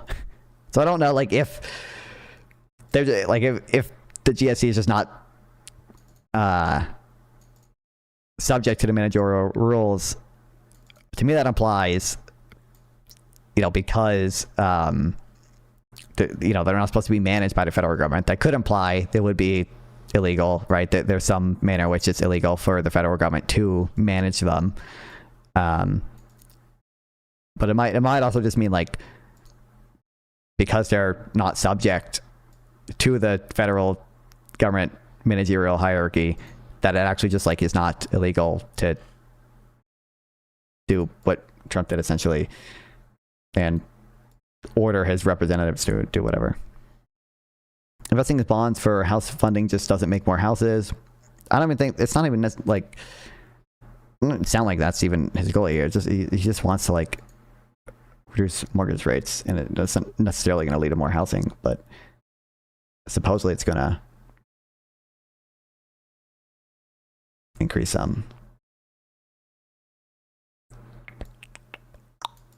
affordability. It's going to make people's like monthly payments lower. All I do is win-win-win no matter what. Got money on my mind, don't even give a. I appreciate the $5.03 super chat, Bingo. This is true. I appreciate it. This is just this is the 30-year, and this is securities held by, I think, the Federal Reserve, right?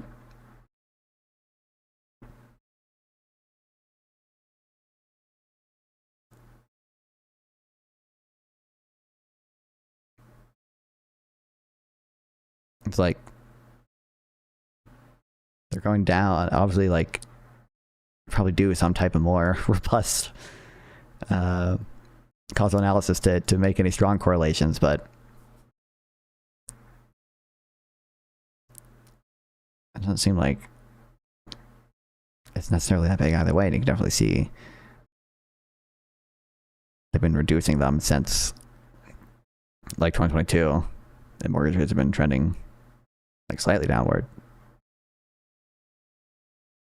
which supposedly, again, the goal of buying them is to make them go down, but they're going down while we're still continuously selling them. I know it was Kevin Erdman who linked me that, and he's like he talks a lot about housing, he talks a lot about his stuff. It's funny, because I asked him like what to, well, I can just show the thread or whatever.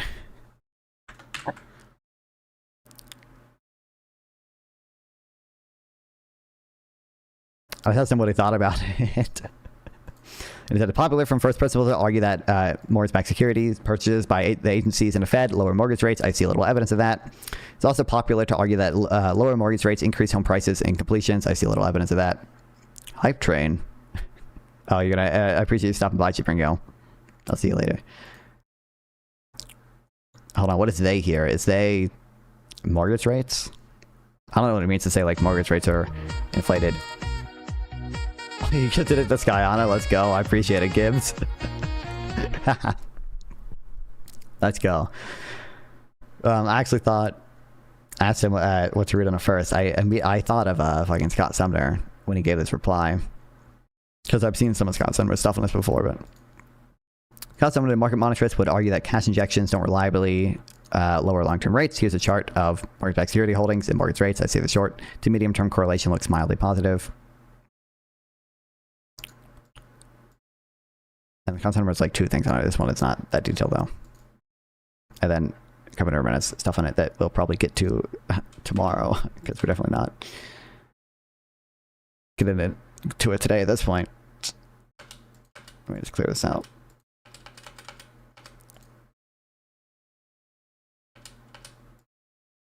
I don't know if we'll read it on stream, but we'll see. That's up on stream.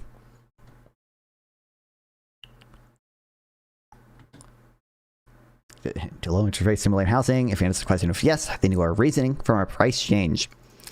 Thought is when reading abstract from a paper, you don't need to know, it is an abstract, you don't need to know the whole details. People tend to refinance mortgages when long-term interest rates fall. So what type of monetary policy generally causes long-term interest rates to decline? I say the answer is contractionary. Actually a complex question. My reading of the evidence is that long-term rates will usually increase when monetary policy is made more expansionary. Of course, it partially depends on how you define expansionary. Consider the Fed announcements of January 2001 and September 2007. In both cases, the Fed cut rates for the first time in years. In both cases, the policy rate was cut by 0.5 and not the usual 0.25. In both cases, stocks soared on the unexpectedly expansionary policy news. In both cases, long-term bond yields increased on the news dramatically in January 2001, and even short-term rates declined, even as short-term rates declined. On the other hand, you can find lots of examples where long-term interest rates moved, short-term and long-term interest rates moved in the same direction. But the 2 cases cited are important because they're so easily identifiable. The dramatic market responses at 2:15 seem clearly linked to the Fed announcement. The identification of policy shocks is easier in that case. If I'm right that falling long-term bond yields generally reflect contractionary monetary policy, then I think it's a mistake to rely too much on the mortgage refinance channel when the Fed is trying to stimulate the economy. This is more about the Fed and monetary policy in general. This is not, it's not just about housing. They talk about the paper here, so they go over. We argue the presence of substantial household debt in fixed rate prepayable mortgages means that the question cannot be answered by looking at how far current rates are from zero using household model mortgage payments with endogenous mortgage pricing, wealth distribution, and consumption. Match the detailed loan level evidence on the relationship between prepayment and rate incentives. We argue that the ability to stimulate the economy by cutting rates depends not just on a level of current interest rates, but also on their previous paths.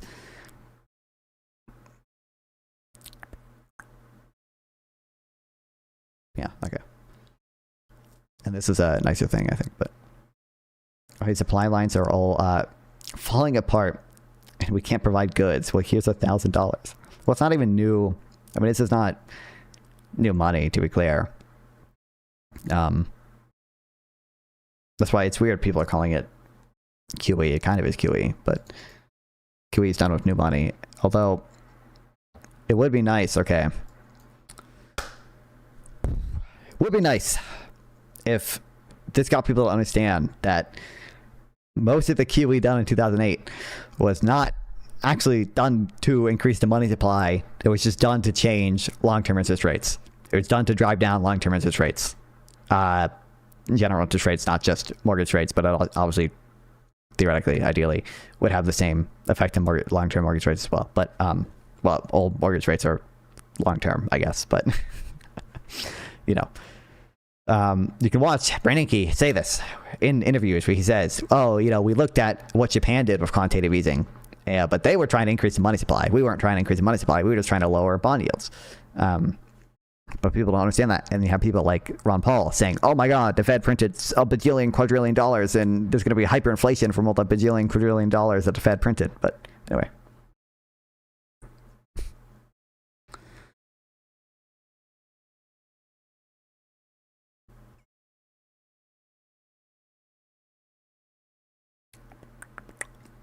Round and round the convo goes, true. Anyway, this is a nice little conceptual thing. Supply of land is fixed, and hence the price is 100% demand determined. If consumer preferences do not shift, and affordability is not, I guess that's probably a tweet for it. Is around houses are perpetuaries. So if R halves, the price of houses double.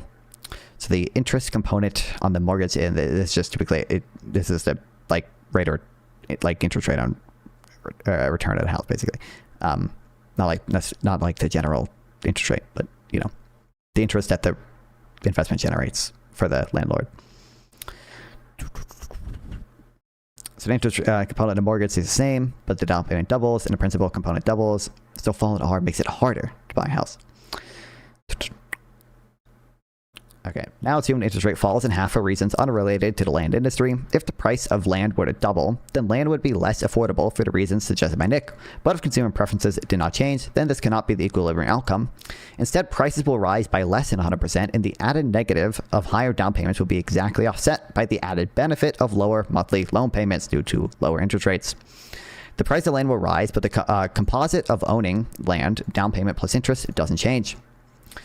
Now let's think about how low interest rates affect the price of mobile homes. You assume that in the long run, supply is perfectly elastic, meaning it responds, it's on a supply and demand graph, perfectly horizontal, infinitely elastic, or perfectly elastic. In that case, cutting the interest rate in half has no long run effect on mobile home prices, but it reduces the total cost of owning a mobile home, and thus demand shifts right, which in the long run means higher quantity sold at the same price per unit. Some are smart, some are not, true. But that high energy just isn't fun for me. Is it real? Oh, you're talking about Gibbs, so okay. Now think about housing as a house/land hybrid. When interest rates fall in half, there is some net decline in the total cost of housing, down payment plus interest, and some net rise in housing prices and housing output. In Texas, the effect of lower interest rates may mostly show up as higher quantity. In California, the main impact of lower rates is to increase houses, i.e. mostly land prices. This just depends on how elastic the supply is at the local level. Anyway, okay. It's 3:30 a.m. where I am. I've got places to be. So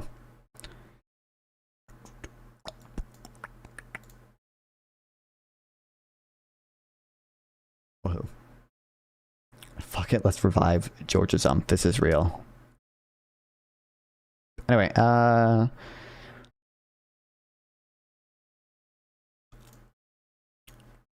okay. I don't know if I'll stream tomorrow. We'll see. I don't have hardcore plans. Apparently, Gibbs has an econ debate for me at some point. I don't know when that will be. And then later this next week, what's up, Skyana? My favorite bisexual streamer. I don't even know the bisexual lighting on. Okay, you cannot claim I'm bisexual. Head over to Food Shops on YouTube. Also, funny, nice to see you, Skyana. I'm ending stream now, but yeah. And then sometime after the 12th that week, I don't know what day that week, I don't know. Okay, fine, he turned it off. See, I'm no longer bisexual. That's how it works. I'm talking to Ryan Malay about utilitarianism. So, good night, not fine. Good night, Skyana. I'll see y'all whenever I stream next. Don't know if it'll be tomorrow or not. Yep, love you guys. Love streaming. Cool day, guys. I'll watch me stream.